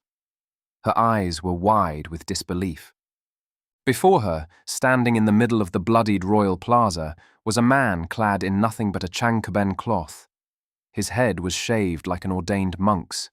His eyes looked as calm as a still lake. In his hands, he wielded an enormous battle axe, the axe of Parashurama, the sixth avatar of Vishnu and bane of the Kshatriyas. Layla was shocked and elated as she realized who this was. Manu, she murmured. Chapter 18. The air in the blood-soaked Royal Plaza was filled with the stench of gore and feces from Japanese and Turkish corpses. Manu could feel the foul air humming with tension as if the gods were watching. He knew they had placed wagers. On the ground, the celestial army led by Indra, which had stayed on the sidelines the whole time of the onslaught, lined up to watch the spectacle. Layla sat on Bhima, her mouth agape. Arun dismounted from Devadatta and tapped on the horse, telling him to fly away. Manu then turned to Layla, signaling her to ride Bhima away from the combat zone. Manu's heart hammered in his chest. He had been in a few fights before, but never like this. This time, in the battle between two bodhisattvas, the fate of all souls in their quests out of the cycle of suffering and rebirth rested on the outcome. Across the world, civilizations would either be rebuilt or they would continue to suffer under a religious fundamentalist rule based on what happened here, at this moment, between him and his brother. Across from him, Arun stood tall. His white armor with the golden crest of the discus of Vishnu and his kettle helmet with the crest of the meditating Buddha shone brightly as they basked in the sunlight. His eyes burned with cold intensity. He wielded a long, heavy khanda, Ratnamaru, the sword of Kalki, the 10th avatar of Vishnu. Its broad blade was stained with blood. Then he picked up the Sudarshana chakra from the ground with his other hand. The discus spun slightly in his palm as if eager to be thrown. There was a divine confidence about Arun, as though he already knew how this would end. The gods favored him. That much was clear. Manu had already seen the force behind that khanda sword. Each swing could cleave an ironclad warship in two. The Sudarshana chakra discus was always threatening to behead him. Even the entirety of the modern Japanese and Ottoman armies and navies could not stand against Arun. There was no room for mistakes. There was no chance of winning by brute force alone, Manu thought. Manu stood still, holding the axe of Parashurama, the 6th avatar of Vishnu, defensively in front of him. His was the axe with the power to eradicate the Kshatriya caste from the earth. It hummed with divine power as Manu stood before a monarch. Arun advanced forward. Manu let his brother come to him. Arun swung a brutal, chopping arc that aimed for Manu's legs. Manu barely managed to bring the shaft of his axe down in time. The impact sent a shockwave up his arms. The force of it nearly knocked the axe from his hands. Manu gritted his teeth and stepped back. Arun pressed the attack. He chopped the Khanda sword again from up high. Manu parried. The axe clanged against the broad blade of Ratna Maru. Again he felt the force of a freight train behind the blow. His arms ached. He knew that one wrong move would spell his end. The chakram discus had not even been thrown yet. He was being toyed with. Then came another swing. This time it was a horizontal slash that was meant to cleave him from shoulder to hip. Manu twisted his axe to catch the strike. He felt the bone-jarring impact as steel met steel. He stepped back again. Arun kept pressing forward, each blow wearing Manu down. He knew he could not afford to meet the force head-on for much longer. Manu fought defensively, letting Arun dictate the pace. His mind raced as he parried strike after strike. He counted the moves and watched the rhythm. 2 heavy strikes, then a pause. The Khanda sword would always come first. The chakram discus held in the back like a coiled snake waiting for the right moment to strike.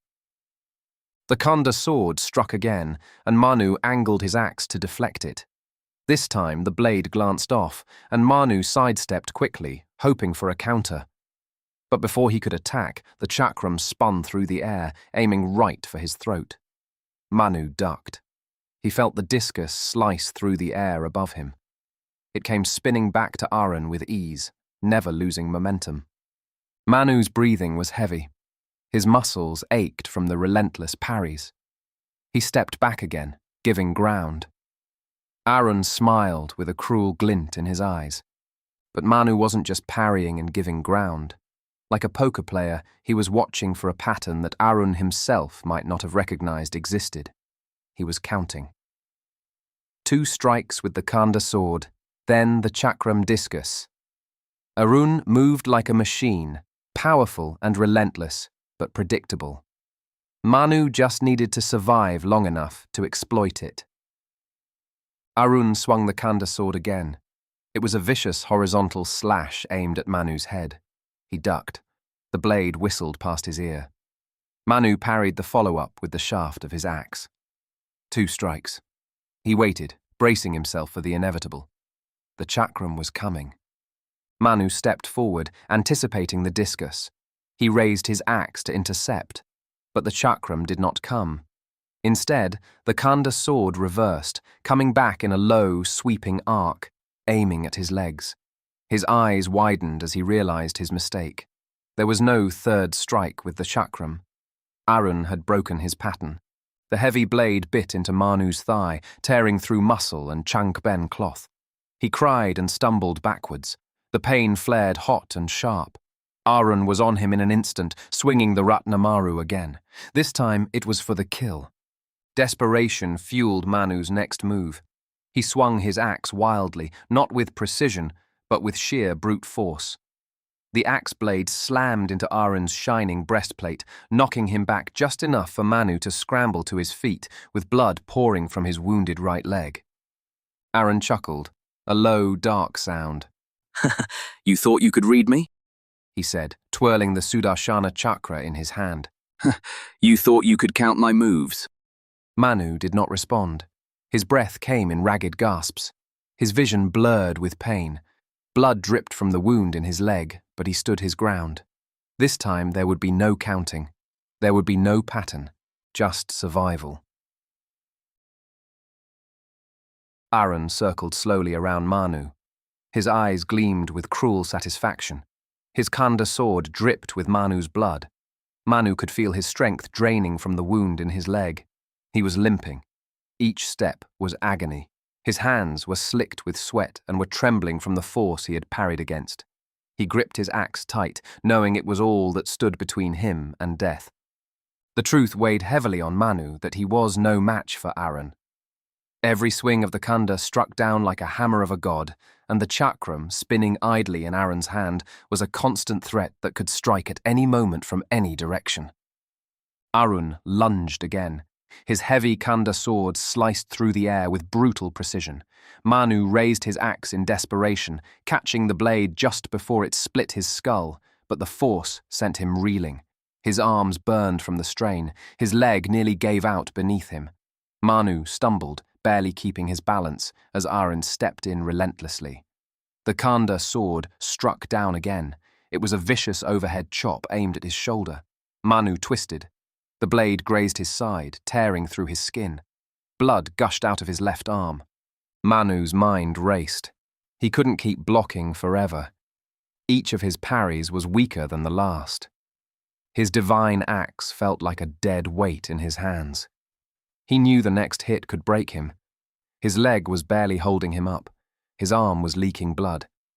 And then there was the chakram discus, still waiting to tear through him with a single throw. Arun swung the Ratnamaru again, low this time, aiming for Manu's ribs. Manu dropped to one knee, bringing his axe across to block. The impact rattled his bones, but he was too slow to see the next move. The chakram spun at him in a blur. Manu raised the parashu axe to block the Sudarshana chakra, which struck with the same force that had cut through an ironclad ship. The axe was knocked away from his grasp, skittering across the concrete ground of the royal plaza. Manu lay dazed on the ground, his mouth filled with a sour and metallic taste of blood. The world was spinning around him. Arun loomed over Manu, casting his long shadow over him. The Khanda sword hung loose in his hand. The smile on his face was pure malice. "You thought you could read me?" he said. His voice was like rumbling thunder. "You thought you could measure me? Count my steps, my strikes, like I was mortal. By being a bodhisattva, you thought you could be equal to me." Arun stepped back. The cruel smirk faded from his face, replaced by something divine. "I'm not only a bodhisattva, brother," he said. His voice filled with something deeper, something primordial.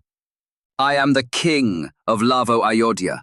I am the last avatar of Vishnu that will cleanse evil from the earth. I am the God!" A strange glow surrounded Arun. His body shimmered with a light that was not of this world.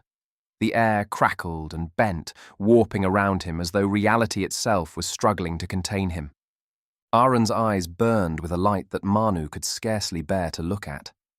Then Arun's limbs began to expand outward, elongating, multiplying, until he was no longer human. His body erupted like a star radiating outward, growing vast and incomprehensible.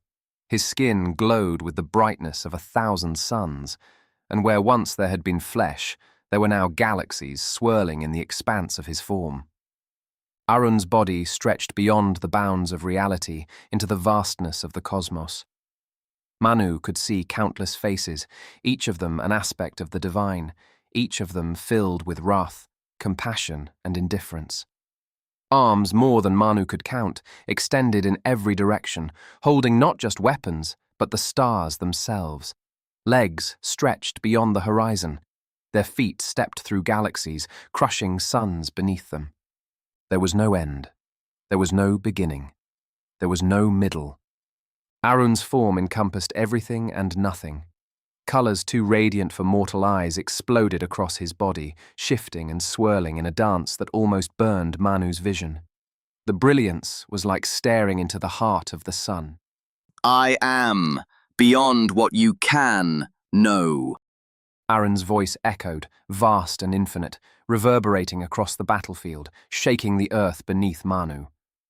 As Manu, wounded and weary, looked up at Arun's cosmic, infinite and radiant form, he felt something stir deep within him. The sight that would have shattered the minds of others brought him calmness. For all the celestial spectacle, for all the grandeur and divine radiance, he saw something else: smallness.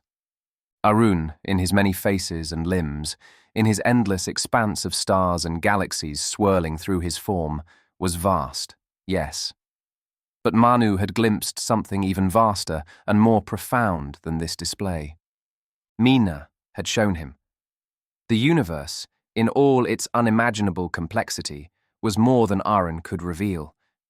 This was not all there was. Manu could feel it in his bones, in his blood. Manu rose slowly to his feet despite the burning pain in his side and his trembling legs. Arun's light shone brighter. The galaxies woven into his form spun faster, as if to impress the mortal who dared stand before him. Manu summoned the last ounce of his strength and dashed forward. His shivering hand reached out to seize Arun's forehead. The feeling of warmth and energy surged from his soul into his fingers. For a moment, everything around him froze still. The radiant colors, the endless arms and faces, and the swirling cosmic dance all faded into the background. He closed his eyes and concentrated on his telepathic connection to his brother. Manu showed Arun the birth of stars. He showed him great, fiery nebulae collapsing under their own gravity, igniting into new suns. Supernovae flared across the void, exploding in brilliant, violent finales, scattering their elements into the universe like seeds that formed into him, Arun, everyone, and everything all the same. He showed Arun the galaxies, spirals, ellipticals, dwarf galaxies, all swirling in the grand cosmic ocean. He pressed onward, farther and farther, through Andromeda and beyond, to galaxies light years away. He guided Arun through clusters, quasars, supermassive black holes, and through the incomprehensible scale of the universe that rendered Arun's divine universal form into an insignificant mote of dust. Manu pushed further beyond the Milky Way, beyond the local group, until the galaxies themselves became nothing more than points of light in the vast cosmic web. He showed the Virgo supercluster, then Laniakea, then the Pisces Cetus supercluster complex. Each one was more massive than the last, yet they were all part of a greater whole. Even the superclusters were nothing more than threads in the tapestry of the universe. Then came time itself. Manu and Arun witnessed the Big Bang, the formation of the first atom, the birth of the first star, and the slow, inexorable march of time. Galaxies collided and merged, stars lived and died, and planets formed from the dust of the cosmos. The cosmic web, a lattice of dark matter and galaxies connected by invisible strands, an intricate structure that spanned the universe itself, stretched before them. Manu pushed further still, showing Arun not only the universe's beginning, but also its end. Stars grew old, galaxies dimmed, and black holes devoured what little light remained. Eventually, entropy claimed all. The universe grew cold, lifeless, and dark, a place where no energy remained. And yet, even then, the universe endured in a way no one understood. It went on, silent and still. But it went on. As the vision of the cosmos receded and the royal plaza returned, the once mighty Arun, who had loomed over Manu with divine arrogance, now crumbled like a heap of discarded shells on the ground. His expression had drained of all emotions. His skin turned ashen grey. His body trembled uncontrollably. Spasms racked his limbs as if he were trying and failing to comprehend what he had just witnessed. Manu watched. His own body was battered and torn from the fight. He had expected retaliation, fury, some final divine strike, but none came. Instead, Arun lay on the ground, convulsing. His eyes stared blankly into nothingness. "I'm sorry, brother," Manu thought. Just as Manu looked up from Arun, the air seemed to charge with a strange stillness. Manu's battle-worn body tightened at the sudden change in atmosphere. An airship approached on the horizon, floating like a dark leviathan. Its massive metallic hull gleamed in the light. Layla rushed to him. "Manu! Manu!" she exclaimed while pointing at the incoming airship. Jorgensen told me the airship might carry the Brahmashira Astra. It could destroy the entire city. Manu felt Arun's telepathic presence trying to communicate with him.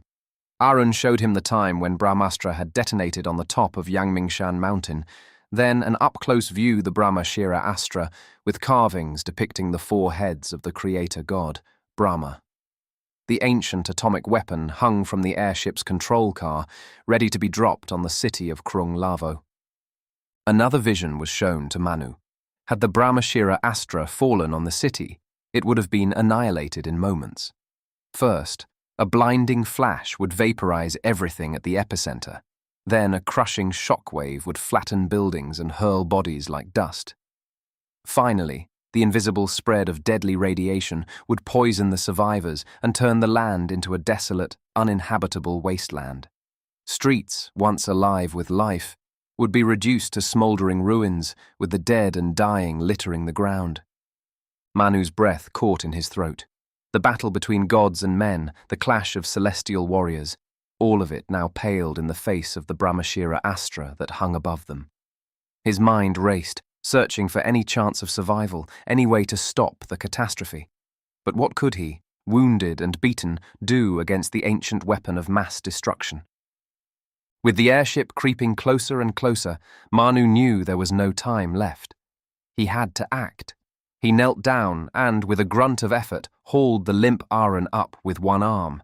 His body was shockingly light in its broken state. Blood from Manu's wounds trickled down his arm as he adjusted his grip. In his other hand, Manu grabbed his parachute axe. It still radiated divine power as Manu was carrying the king of Lavo-Ayodhya. Manu turned toward Layla and nodded. "This is not farewell," he said. "Our daughter is waiting on the other side, along with Rostam, Canute, and Hoytod. We will cross the Rainbow Bridge together." Layla nodded in return. Something in her eyes told Manu she understood exactly what he was talking about. Manu raised the axe high and slammed it into the ground with a force that shook the earth beneath him. The impact was seismic. Energy pulsed from the strike. The ground beneath him cracked open. The parachute axe launched Manu and Arun into the sky like a comet, the royal plaza and the city blurring beneath them as they ascended. The airship grew larger and larger in Manu's sight. His heart danced in his chest. His mind raced as he held Arun close and knocked the kettle helmet from his brother's head, revealing the vertical third eye of Shiva, which closed calmly on his forehead. "I've meditated and upheld the vow of celibacy for 20 years. I ended up killing 500 million people." Arun murmured. "It was all for nothing, wasn't it?" "You're the only one who has the power to save Lavo now," Manu replied. "It wasn't all for nothing." "Do you think I'll get to be in heaven with Apsara, celestial nymphs in the afterlife?" Arun chuckled jokingly. "I don't know, brother," Manu replied. "but I think I know how to maximize your chance of being with Houris, which should be similar to Apsaras, in my opinion," he continued. "When the time comes, just say it after me, okay?" Manu chuckled back at his brother. Manu soared through the sky, clutching Arun in one arm. His muscles screamed with effort. The airship loomed larger with every passing second. The Brahmashira Astra beneath it swayed like a hanging guillotine. Time seemed to slow as he hurtled toward the massive airship. The fate of the kingdom of Lavo-Ayodhya rested on a final desperate act. He could feel the weight of inevitability closing in, but there was no hesitation. The weapon of mass destruction had to be stopped, no matter the cost. With a grunt, Manu grabbed Arun's face and forced open the third eye of Shiva. "Allahu Akbar!" Manu and Arun cried in unison. A burst of blue-hot flame erupted from the third eye. It was brighter than anything Manu had ever witnessed. The beam of incinerating light tore across the sky, the heat so intense that the metal frame of the airship began to melt long before the flames even touched it. The flame engulfed and demolished the Brahmashira Astra before its nuclear chain reaction could be detonated. Instead of the atomic explosion flattening the entire city into ashes, the explosives in the warhead used to trigger the now nullified chain reaction blasted the airship into pieces. The wave of explosion consumed Manu and Arun, obliterating them in an instant. Chapter 19. The sky ignited with an ethereal blaze. The flame of Shiva's third eye tore through the air, lighting up the entire horizon with the blue flame that cast an otherworldly glow over the city.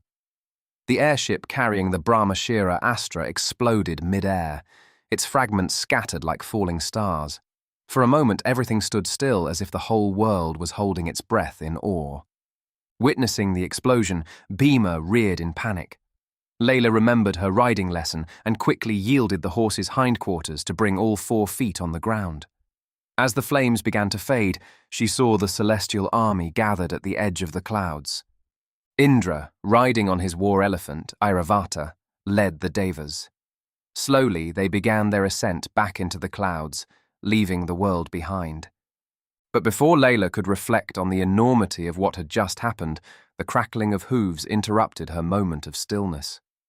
The third brother rode up on a sweating horse, reining it in sharply before speaking. "Fourth sister-in-law!" He gasped, his eyes wide with urgency. "The Templars! They're rallying! They're assembling near the Suryagupta Bridge, preparing to attack the city." How many men do they have? Layla asked. Her mind quickly went through the numbers. She had 500 triad fighters at the beginning of the day. Her force had suffered a heavy loss in the first skirmish to establish a beachhead for the Japanese at dawn, and she now had about 300 men. Her men were also low on ammunition and might have to resort to fighting with bayonets and dadao swords instead of gunfire. She knew the Templars had lost a lot of men to Arun, so she might be able to put up a fight with her depleted men. "Our scout said 3,000 men, fourth sister-in-law," the third brother replied. He shrugged as if believing the odds against these 3,000 Templars were too overwhelming for the 300-strong ragtag group of the Triad. 10 to 1, I see. We've faced worse odds before, said Layla. Her voice was low and measured. Ready the men. We hold the bridge at all costs. The third brother nodded and quickly rode away to assemble the Triad. Layla remained still for a moment longer, watching the otherworldly light in the sky from the lingering blue flame. If I die, I'll reunite with my family on the other side. If I live, I'll be successfully defending the city from these lunatics, she thought. Layla rode on Bhima with grim resolve, leading her 300 men through the military road up north toward the Suryagupta Bridge. The distant clash of steel and the echo of war drums rumbled like an oncoming storm. Her men, hardened by years of gang wars and street brawls, marched forward. Some had rifles slung across their backs, and some carried unsheathed dadao broadswords. The massive third brother carried a Maxim gun and the ammunition he scavenged from the corpses of Japanese soldiers. Their faces were filled with determination. They knew the stakes. If the Templars crossed the river, the city would fall. It would be sacked. It would be looted. Their loved ones would be dead. Their livelihood would be gone. As they neared the bridge, Layla heard a sudden commotion break through the fog of war. Ahead, a mass of disorganized soldiers came stumbling toward them, with weapons cast aside and fear written on their faces. These were the troops under the city pillar, garrisoning the city. They were routed and broken, retreating from the battle with the Templars. Layla's eyes caught a familiar figure in the chaos. Her younger brother, Kivan Komi, an officer under the city pillar, was among them. Sweat and dirt streaked his face. His Zarbaft shirt was torn, and his eyes were wild with panic. His right hand loosely dragged an unsheathed katana. The tip of the blade screeched on the concrete road. Without hesitation, Layla grabbed her brother by the arm, pulling him from the flood of retreating soldiers. What happened? She asked. Kivan blinked and stared blankly with resignation. Priya Yamaraja ordered us to defend the bridge, but we couldn't stand against the artillery bombardment. So we were ordered to charge across the bridge with superior numbers. The result is as you see right now, Kivan muttered. Before Layla could ride off, Kivan grabbed her wrist. I know you're going to ride to block the road and give a big speech rallying us to turn back and fight. Don't, said Kivan firmly. These boys are battered enough. What? Layla raised her voice. But this is your home and your family. You need to stand and fight. Well, maybe the white folks will be more lenient and merciful if we don't put up much of a fight. Kievan mumbled. His face was blank with defeat as he continued to drag his katana, screeching on the road, following his routed comrades. Layla set up her 300 triads on the east side of the Suryagupta Bridge, a reinforced concrete combined bridge designed for both rail and road transport. The force was motley but fierce and determined. They formed lines with rifles and bayonets at the ready. Dadao broadswords were unsheathed. Their faces were grim with defiance. On the opposite side of the bridge, 3,000 Templars stood in disciplined rows. The black and white horizontal bicolour banners with a red cross pate fluttered in the wind, while their horses snorted and pawed at the ground, eager for the fight. Behind them, rows of knights on foot stood ready with sabres drawn, awaiting the command to charge. In the middle of the bridge, Godfrey and Layla rode out to face each other. The Grand Master was clad in a white tabard with a red cross pate over his breastplate. His eyes, cold and unyielding, regarded Layla calmly. "Ah, Lady Comey, it has been quite some time since we last met," said Godfrey. His voice rang with authority. "I extend my heartfelt congratulations to you on your triumph over the most genocidal tyrant the world has ever known," he continued. "Our forces had hoped to march into Krung Lavo to pay you homage, under the assumption that you would assume the mantle of leadership once Arun and the current regime had fallen." What's your true plan, Sir Boleyn? Layla inquired. You launched a weapon that could destroy the whole city. Then you act like nothing happened once you failed? What are you up to now? Sacking and looting the city? What is it? "I had believed we embarked upon this battle as comrades in arms," Godfrey replied. "For you to contend in such a manner, for you to admit the Japanese and Turks into the city while casting doubt upon my intentions, may verge upon xenophobia. Yet, I take no umbrage at this. To your inquiry, it was never my design to sack or plunder the city. But my warriors, having traversed the world to aid you in overthrowing your tyrant, may seek the spoils of victory, whether from you or by divine providence." I'll take that as a yes. You're planning to loot the city, said Layla. "Tell me, Lady Comey, do you truly believe that your kin in the Orient are fit to reconstruct the world in the image envisioned by the thinkers of the Enlightenment?" Godfrey asked.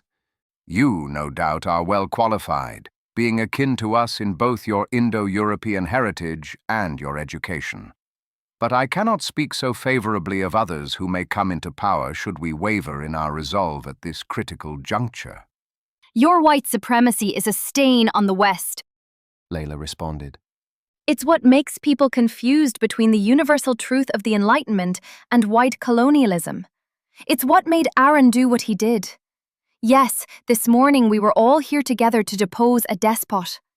But if you aim to exploit the situation and subjugate the people of Lavo, then you're my enemy. And there can be no other options for us but to fight. "Deus vult, Lady Comey," said Godfrey, and they both turned their horses and rode back to their respective lines.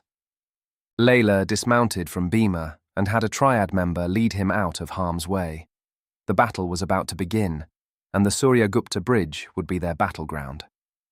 Godfrey gave his hand signal, and the Templars unleashed a relentless barrage of artillery. Explosive shells ripped through the air. Shrapnel flew and smoke billowed as the Templars rained down death on the Triads. The Triad fighters scrambled into the nearby buildings for cover, seeking refuge behind crumbling walls and splintered doors. The cannonballs crashed through structures. Dust and debris filled the air, obscuring the vision of Layla and her men. Suddenly, a cannonball struck a nearby building, sending debris cascading down. Layla instinctively ducked and clenched her jaw. Then Godfrey made a commanding gesture, and the Templar cuirassiers, an elite force of heavily armoured cavalry, spurred their mighty steeds into a thundering charge, poising to crush the scattered Triads. The horsemen raised their sabres up high, and they gleamed menacingly. The sound of hooves echoed like a war drum as they pounded against the concrete bridge. Each cuirassier rode tall. Their faces were obscured by the plumed helmets. They were ready to mop up the disorganized triads that had retreated from the bombardment. As the Templar cuirassiers charged forward, a hidden force lay in wait. Within the shadowy confines of a nearby building, a Maxim gun, operated by the third brother, was ready. With a roar, the Maxim gun sprang to life. Bullets erupted from the gun in a relentless torrent. The storm of death surged forth and swept through the charging knights. The cuirassiers now found themselves caught in a hail of gunfire. Horses whinnied in terror, collapsing under the weight of their riders. Knights were thrown from their saddles. Their bodies fell like rag dolls in the chaos. Layla rallied her men with a roar of triumph. Keep firing! Don't let up! She shouted as the third brother continued to unleash hell upon the Templars' ranks. As the thunderous roar of the Maxim gun faded, the third brother sent a word to Layla that the ammunition was running out. On the opposite side of the bridge, Godfrey dismounted. His presence commanded the attention of his knights. "Forward, brothers!" he bellowed. Deus! Vult! The Templar knights shouted in unison as they rallied behind him. Their resolve steeled by their leader's command, they marched across the bridge with sabres drawn, determined to crush the disorganized triad forces before them. Meanwhile, Layla formed the lines of triad fighters with Dardau broadswords in their hands, blocking the choke point at the bridge's entrance. She unsheathed her divine glowing sabre and raised it up high to help boost morale. Godfrey unsheathed his sabre as well. Then the Templars charged into the fray. Layla fought with fervour, drawing on every ounce of strength and courage she could muster. She struck the Templars through their steel breastplates with her divine sabre. But the Templars were relentless. They fought as a cohesive unit, pushing back against the frantic but disorganized assault of the Triad forces. The air grew thick with the scent of sweat and blood. The cries of the wounded echoed across the bridge. Layla, desperately seeking to rally her remaining men, shouted commands above the clamour of battle. Push back! Hold the line! The Templars pressed forward relentlessly, pushing the Triads off the Suryagupta bridge into the military road and pushing them further south. Their disciplined formation began to overwhelm the scattered and fatigued Triads, who began to falter. In the midst of the turmoil, a Triad fighter was cut down. His cry of pain was drowned out by the thunderous sounds of battle. The Triads fought valiantly, but the tide was turning decisively against them. Panic set in amongst the Triad ranks. The din and the dust of the battle began to fade. Before Layla stood the Templar Grand Master Godfrey Boleyn with a blood-soaked sabre in his hand.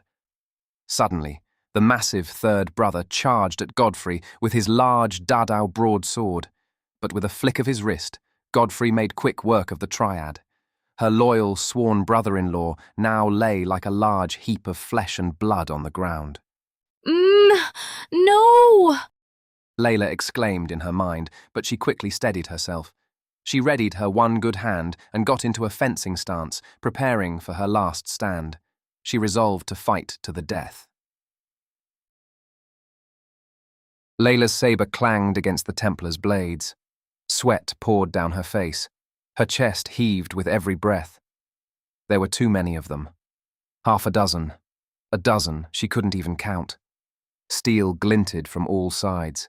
Each knight pressed forward. Her sabre met a strike from the left, deflecting it, but just barely.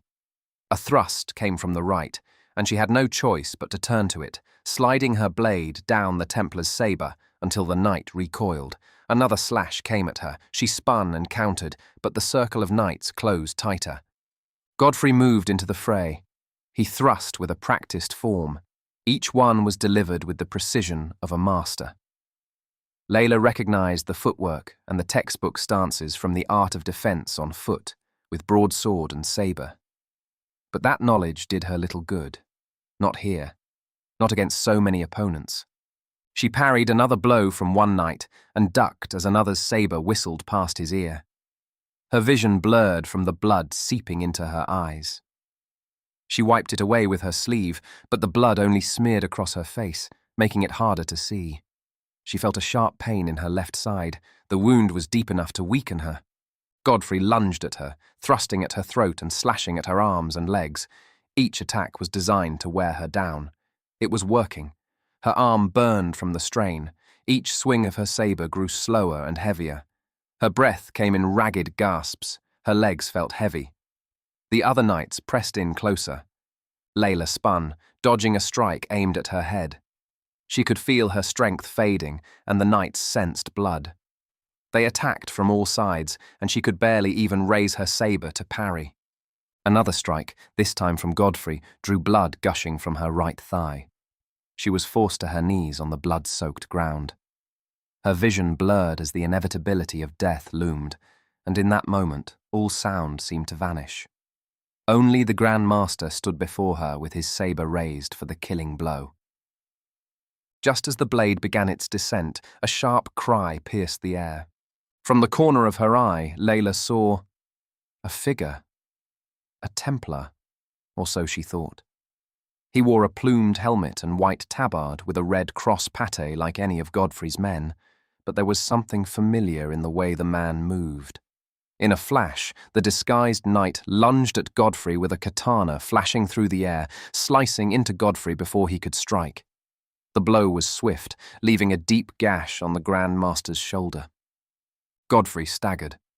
He lowered his saber, and a grunt of pain escaped his lips.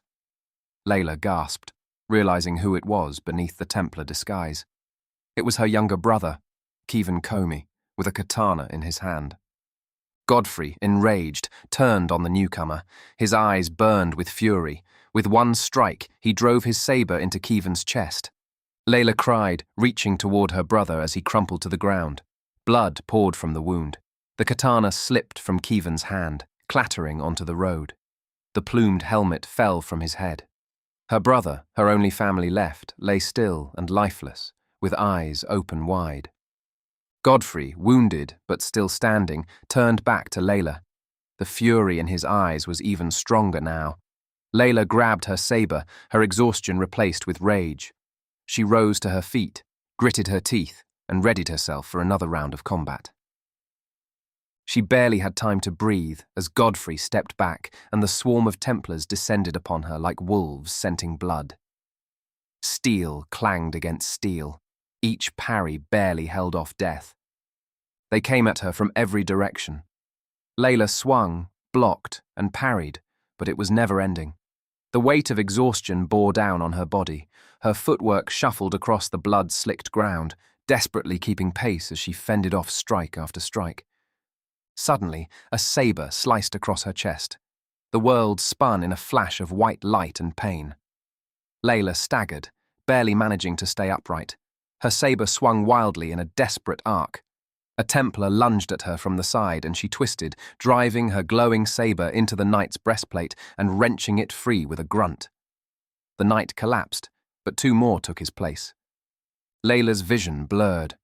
Blood ran down her body from gashes in her torso and her thigh, soaking into her boots. Her grip on the saber faltered. She knew she could not last any longer.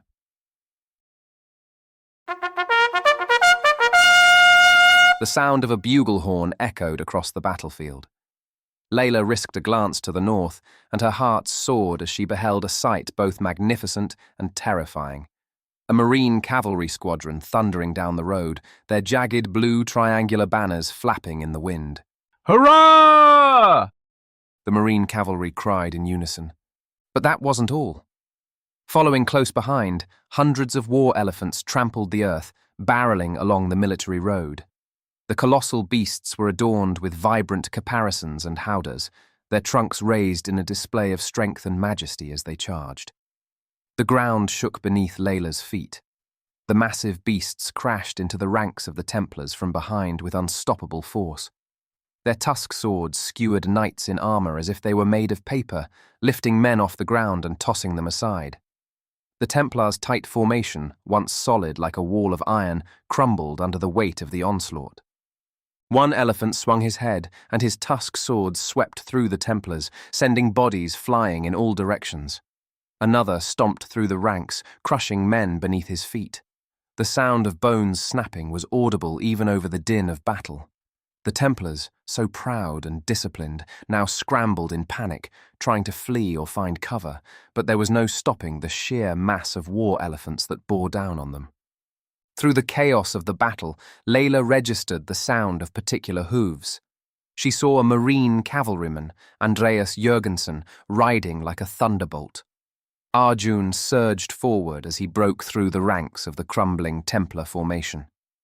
His eyes locked on Godfrey, who stood tall despite the carnage around him. Andreas raised his gleaming pulwar. With the combined force of the charging horse and a brutal cleave, the pulwar cut cleanly through Godfrey's neck. Blood gushed out like a fountain. The Grand Master's body collapsed to the ground. His head flew away and fell on the concrete road with a thud. His eyes were wide, blank, and lifeless. Layla's knees buckled beneath her. Exhaustion, relief, and the weight of everything she had endured finally crashed over her like a tidal wave. She looked around, half-dazed, at the carnage around her. The Templars were shattered and in full retreat. The city was saved. The elephants still lumbered through the battlefield. Their massive forms cast long shadows as they crushed whatever resistance remained, but it no longer mattered to her. The fight was over. With a slow, heavy breath, Layla sank to her knees. The glowing saber slipped from her trembling hands. The relief was overwhelming. Against all odds, they had won, but her body had nothing left to give. Layla's eyelids fluttered as the world dimmed around her. The adrenaline that had kept her going drained away. Her head dropped. The bloodied concrete beneath her seemed comfortable as her body gave in to the exhaustion. Chapter 20. The summer air was thick with humidity. The morning sun hung low, casting long shadows across the paddock but offering little respite from the sweltering heat. Andreas's shirt, damp with sweat from the effort of grooming Arjun, stuck to his back. Arjun was sluggish in the heat. His coat glistened with sweat after being brushed down. Andreas wiped his brow with the back of his hand. The stableyard was quiet, save for the occasional flick of a horse's tail or the distant buzz of insects rising from the field near Ahmed Komi's house, which was now the Japanese Red Cross Society Field Hospital. After the previous Red Cross manager, Layla, had valiantly defended Lavo-Ayodhya from the white supremacist crusaders, she'd been selected by the ad hoc governing council to be an acting provisional prime minister and lead the kingdom during the drafting of the new constitution and the organizing of the general election. Her close relationship with Japan, the only superpower of the post-Western world, helped her secure the position as well. The caretaker role for this Red Cross field hospital, including the stable for Arjun and Pima, fell on Andreas, the acting prime minister's closest military ally. Andreas reached into his pocket and pulled out a piece of paper and some tobacco. He rolled the tobacco into a cigarette, put it between his lips, and lit it. Inhaling deeply, he leaned against the fence, watching Arjun and Bhima nibble at the fresh straw. As the smoke curled lazily into the air, Andreas tugged a folded Lavo Post newspaper from under his arm. The company had only begun publishing the newspaper again in April, a month after Arun and Manu had been obliterated mid-air. Lavo Post, 5th of May, 1895. Waxing moon.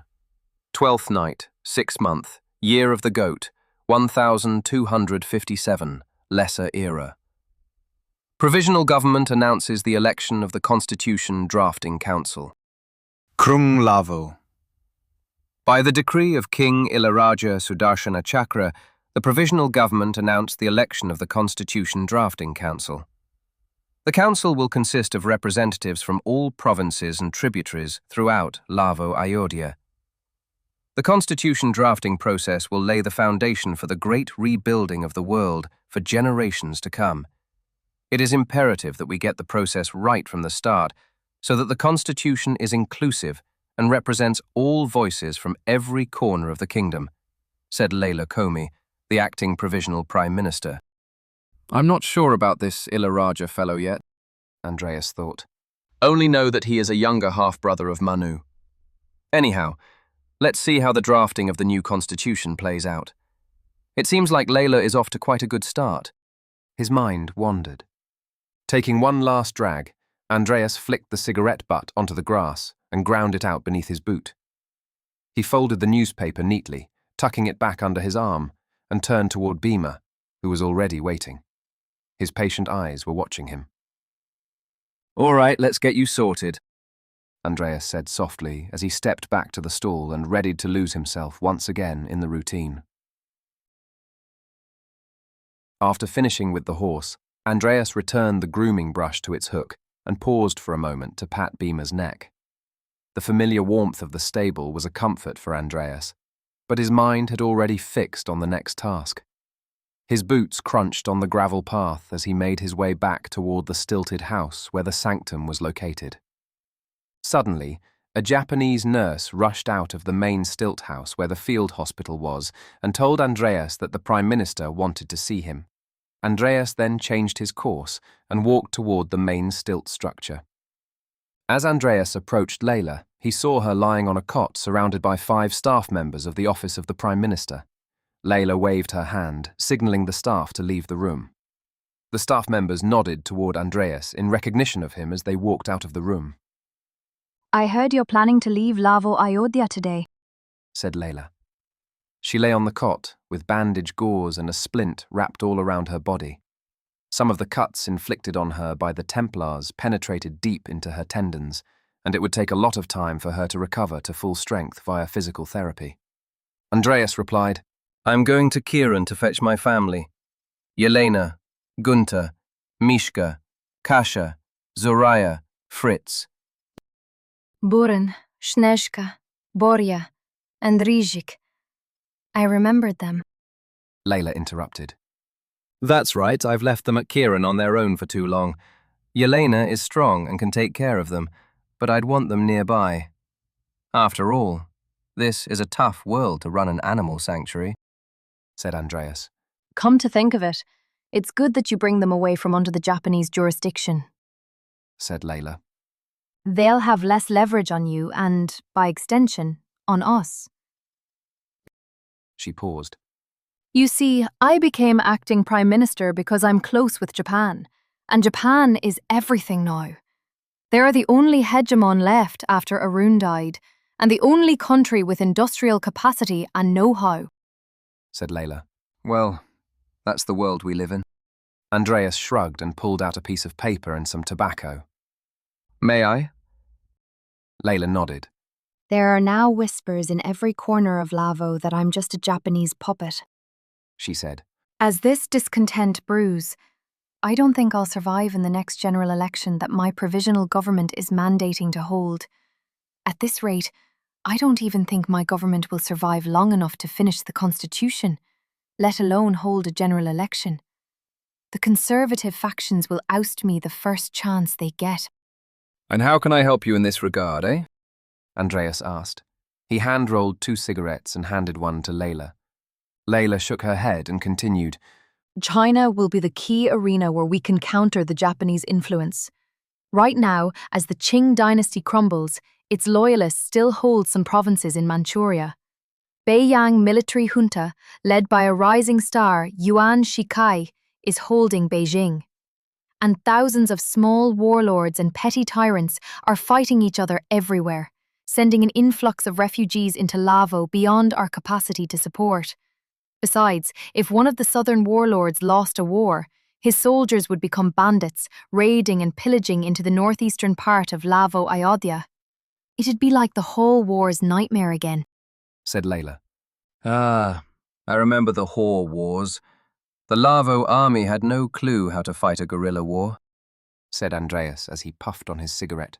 What Japan wants is to use the coal and the abundance of soy in Manchuria to industrialize and feed its growing empire.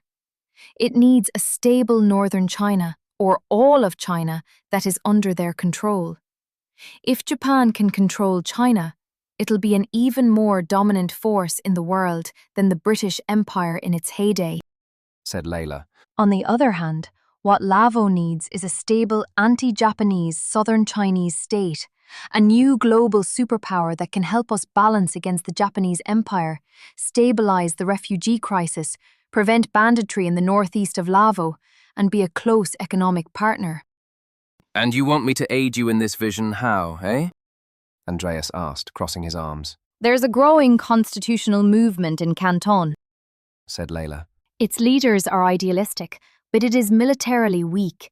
On its own, it will be crushed by the Beiyang regime. And what supplies and provisions do we have for them? Andreas asked skeptically. You'll have to flesh that part out for me, said Layla. You're the military mind. You tell me what you need and I'll figure it out for you. With limited resources, I'm considering asking you to travel to China to serve as a military advisor to the constitutional movement. Fair enough, Andreas replied. Still, what you're asking of me is the hardest thing a person can do. But my ambition right now is just to live comfortably with a family in Lavo with my animal sanctuary. If I go to China, what's in it for me, eh? Andreas, if you were just another soldier of fortune, I'd say that I'm offering you opportunities to loot an infinite amount of wealth from one of the historically wealthiest areas in the world. Layla replied. But I know in my heart of heart, you're not like that. I'm offering you a chance to fight on the most pivotal front of the Great Reconstruction. China has been in the cycle of warlords and emperors for 3,000 years. If, even with the fall of the West, China can break this cycle and create a new government forged from ideals of the Enlightenment, it'll be an undeniable proof that Enlightenment is a universal truth and not just a white or Western notion. I'm white, so, in the almost impossible scenario in which I succeed, I may undermine the argument that you want to make, said Andreas. Anyhow, I'll give it some thought while I travel to Kirun, and I'll have to think some more after I'm back too. You don't have to tell me yes or no right away, said Layla. I just gave you my vision. You only have to tell me what resources are needed. If my vision is too outlandish, I'll come up with another way to counter the Japanese hegemony. Sounds good to me, said Andreas as he exhaled another big cloud of smoke from his cigarette. By the way, I can't wait to play with all your dogs and cats, Layla chuckled. After the meeting with Layla, Andreas made his way back to the stable, where Arjun and Bhima stood patiently. He approached the horses, running his hand gently along their necks, feeling the warmth of the animals under his palm. I'll go to Kirun to bring my family here. There will be more animal friends for you here, okay? Andreas murmured. Arjun and Bhima nickered softly in response, as if they understood what he said. He gave each horse one final pat before turning away. His eyes lingered for just a moment longer. With steady strides and a pulwar on his waist, Andreas moved toward the riverbank, where a small wooden boat waited, bobbing gently against the current. He untied the rope, pushing the boat off the bank before climbing in and taking the oars in hand. The rhythmic motion of rowing calmed his mind. Each stroke propelled him closer to the distant silhouette of the Star Fort. As Andreas drew near, the Marines stationed at the fort stood at attention on the dock. They were still wearing leather armor and kettle helmets, but the new policy indicated that they would soon change back into their blue naval uniforms. The Marines gave Andreas a respectful nod as he stepped out of the boat and onto the wooden pier. "Welcome back, sir," said Tanat, one of the Marines. His voice carried a note of familiarity. Thanks, Andreas replied with a slight nod before making his way past the gatehouse and into the Star Fort. The courtyard was vast. Its white brick walls towered around him. In the middle of it sat the airship Aces. The sight of it always brought a sense of awe, no matter how many times he had seen it. The Marines guided him toward the gangplank and stood at attention as Andreas climbed aboard. The deck of the airship felt like home beneath his boots. He walked across the polished wood.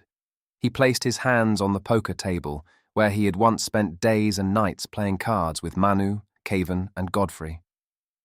Andreas climbed down to the control car of the airship. If Manu could fly the airship here by himself, then I can do it, he mused. Then he thought about Baba and his Turkish crew. They had taken his advice and had not joined the Ottomans in the invasion of Lavo. He'd not heard about them since. Andreas thought if Baba were here, he would be a lot of help flying this airship. Andreas's fingers moved with practiced precision as he approached the mechanics panel. His mind raced through the steps he had drilled into memory long ago. First things first, he located the oil tank electric heater and plugged it in. The heat began to radiate through the metal. A slow warmth spread outward like blood returning to frozen limbs. The airship was waking up. He moved to the engines and crouched to reach the propellers. With a firm grip, he turned them over manually, one by one, until each had completed 4 or 5 revolutions. The engines groaned in protest at first, but Andreas knew this was just part of the ritual of warming them up and bringing them back to life. The quiet courtyard was filled with the mechanical sound of metal shifting. Next, Andreas set the carburetor heat control to cold and adjusted the carburetor mixture to rich. His eyes flicked over the gauges. The fuel supply was turned on, the throttle set to the position that would give him 600 revolutions per minute once the engines caught. He then gripped the primer pump handle, turning it to the left for the port engine. 4 measured strokes later, he repeated the process for the starboard engine, turning it to the right and priming the line. The smell of fuel filled the air as the system primed, ready for ignition. With everything in place, Andreas stood before the ignition switches. He turned the ignition to both on and selected the port and starboard engines. A low whine filled the control car. The starter spun up to full speed as he waited for the crucial moment. 30 seconds ticked by as the anticipation grew. Then he pulled the switch to mesh. The engine sputtered, coughing weakly before falling silent again. Andreas narrowed his eyes. All right, don't panic. Just be patient, he thought as he reset the system, repeating the procedure with the same meticulous care. This time, the engine roared to life, the powerful hum reverberating through the metal framework of the airship. Andreas couldn't help but smile as the engine kicked in. The ship felt alive beneath his feet. He worked the pressure system next, making sure everything was set for the lift. The envelope pressure control system was primed. He checked the forward and aft ballonets, adjusting the manual dampers as needed. Once the auxiliary blower was activated, he confirmed the pressure readings were in the correct range. Andreas felt a small thrill as the airship lifted gently off the ground. The weightlessness that followed was thrilling, as always. The Marines standing in the courtyard grew smaller as the ship ascended, and the star fort shrank beneath him. For a brief moment, Andreas stood at the helm, taking in the sight of the kingdom sprawling below. The excitement of the open sky filled his chest. Alone, with only the hum of the engines as his company, he guided the airship higher, setting the course northeast toward Formosa Island. The airship soared steadily through the night. Its engines hummed in a rhythmic cadence that filled the otherwise silent sky. Andreas stood at the helm. His eyes scanned the horizon. It had been 2 hours since he had taken off, and the world below had long since vanished into the dark. It was the 5th of May, 1895, just after 8 post-meridium, and the night was clear, which was perfect for navigating by the stars. Venus gleamed brightly in the northeast like a distant lantern. His thoughts drifted as he glanced southward. There, near the horizon, the constellation of Canis Major caught his eye. Its brightest star, Sirius, was a brilliant beacon in the southeastern sky, almost competing with Venus for his attention. For a moment, he stared at Sirius, and his mind wandered home. Sirius, the dog star, reminded him of the loyal companions he was about to pick up from Kieran. Mishka, Kasha, Zoraya, Fritz, Buran, and Snezhka. He also missed his wife, Yelena, his adopted son, Gunther, and his 2 European short-hair cats, Boria and Rizhik. Manu must have reunited in the afterlife with Mina, Knut, and Rostam, Andreas thought as he gazed at the dog star. Have a good time, buddy. The end. We hope you enjoy this production of Prince of Lavo, a Southeast Asian epic fantasy written by Pongsatorn Greigarn. Audio narration generated using ElevenLabs. Text, copyright 2025 by Pongsatorn Greigarn. Production, copyright 2026 by Pongsatorn Greigarn. All rights reserved. No part of this publication may be reproduced, distributed, or transmitted in any form or by any means, including photocopying, recording, or other electronic or mechanical methods, without the prior written permission of the publisher, except as permitted by U.S. copyright law. The story, all names, characters, and incidents portrayed in this production are fictitious. No identification with actual persons, living or deceased, places, buildings, and products is intended or should be inferred.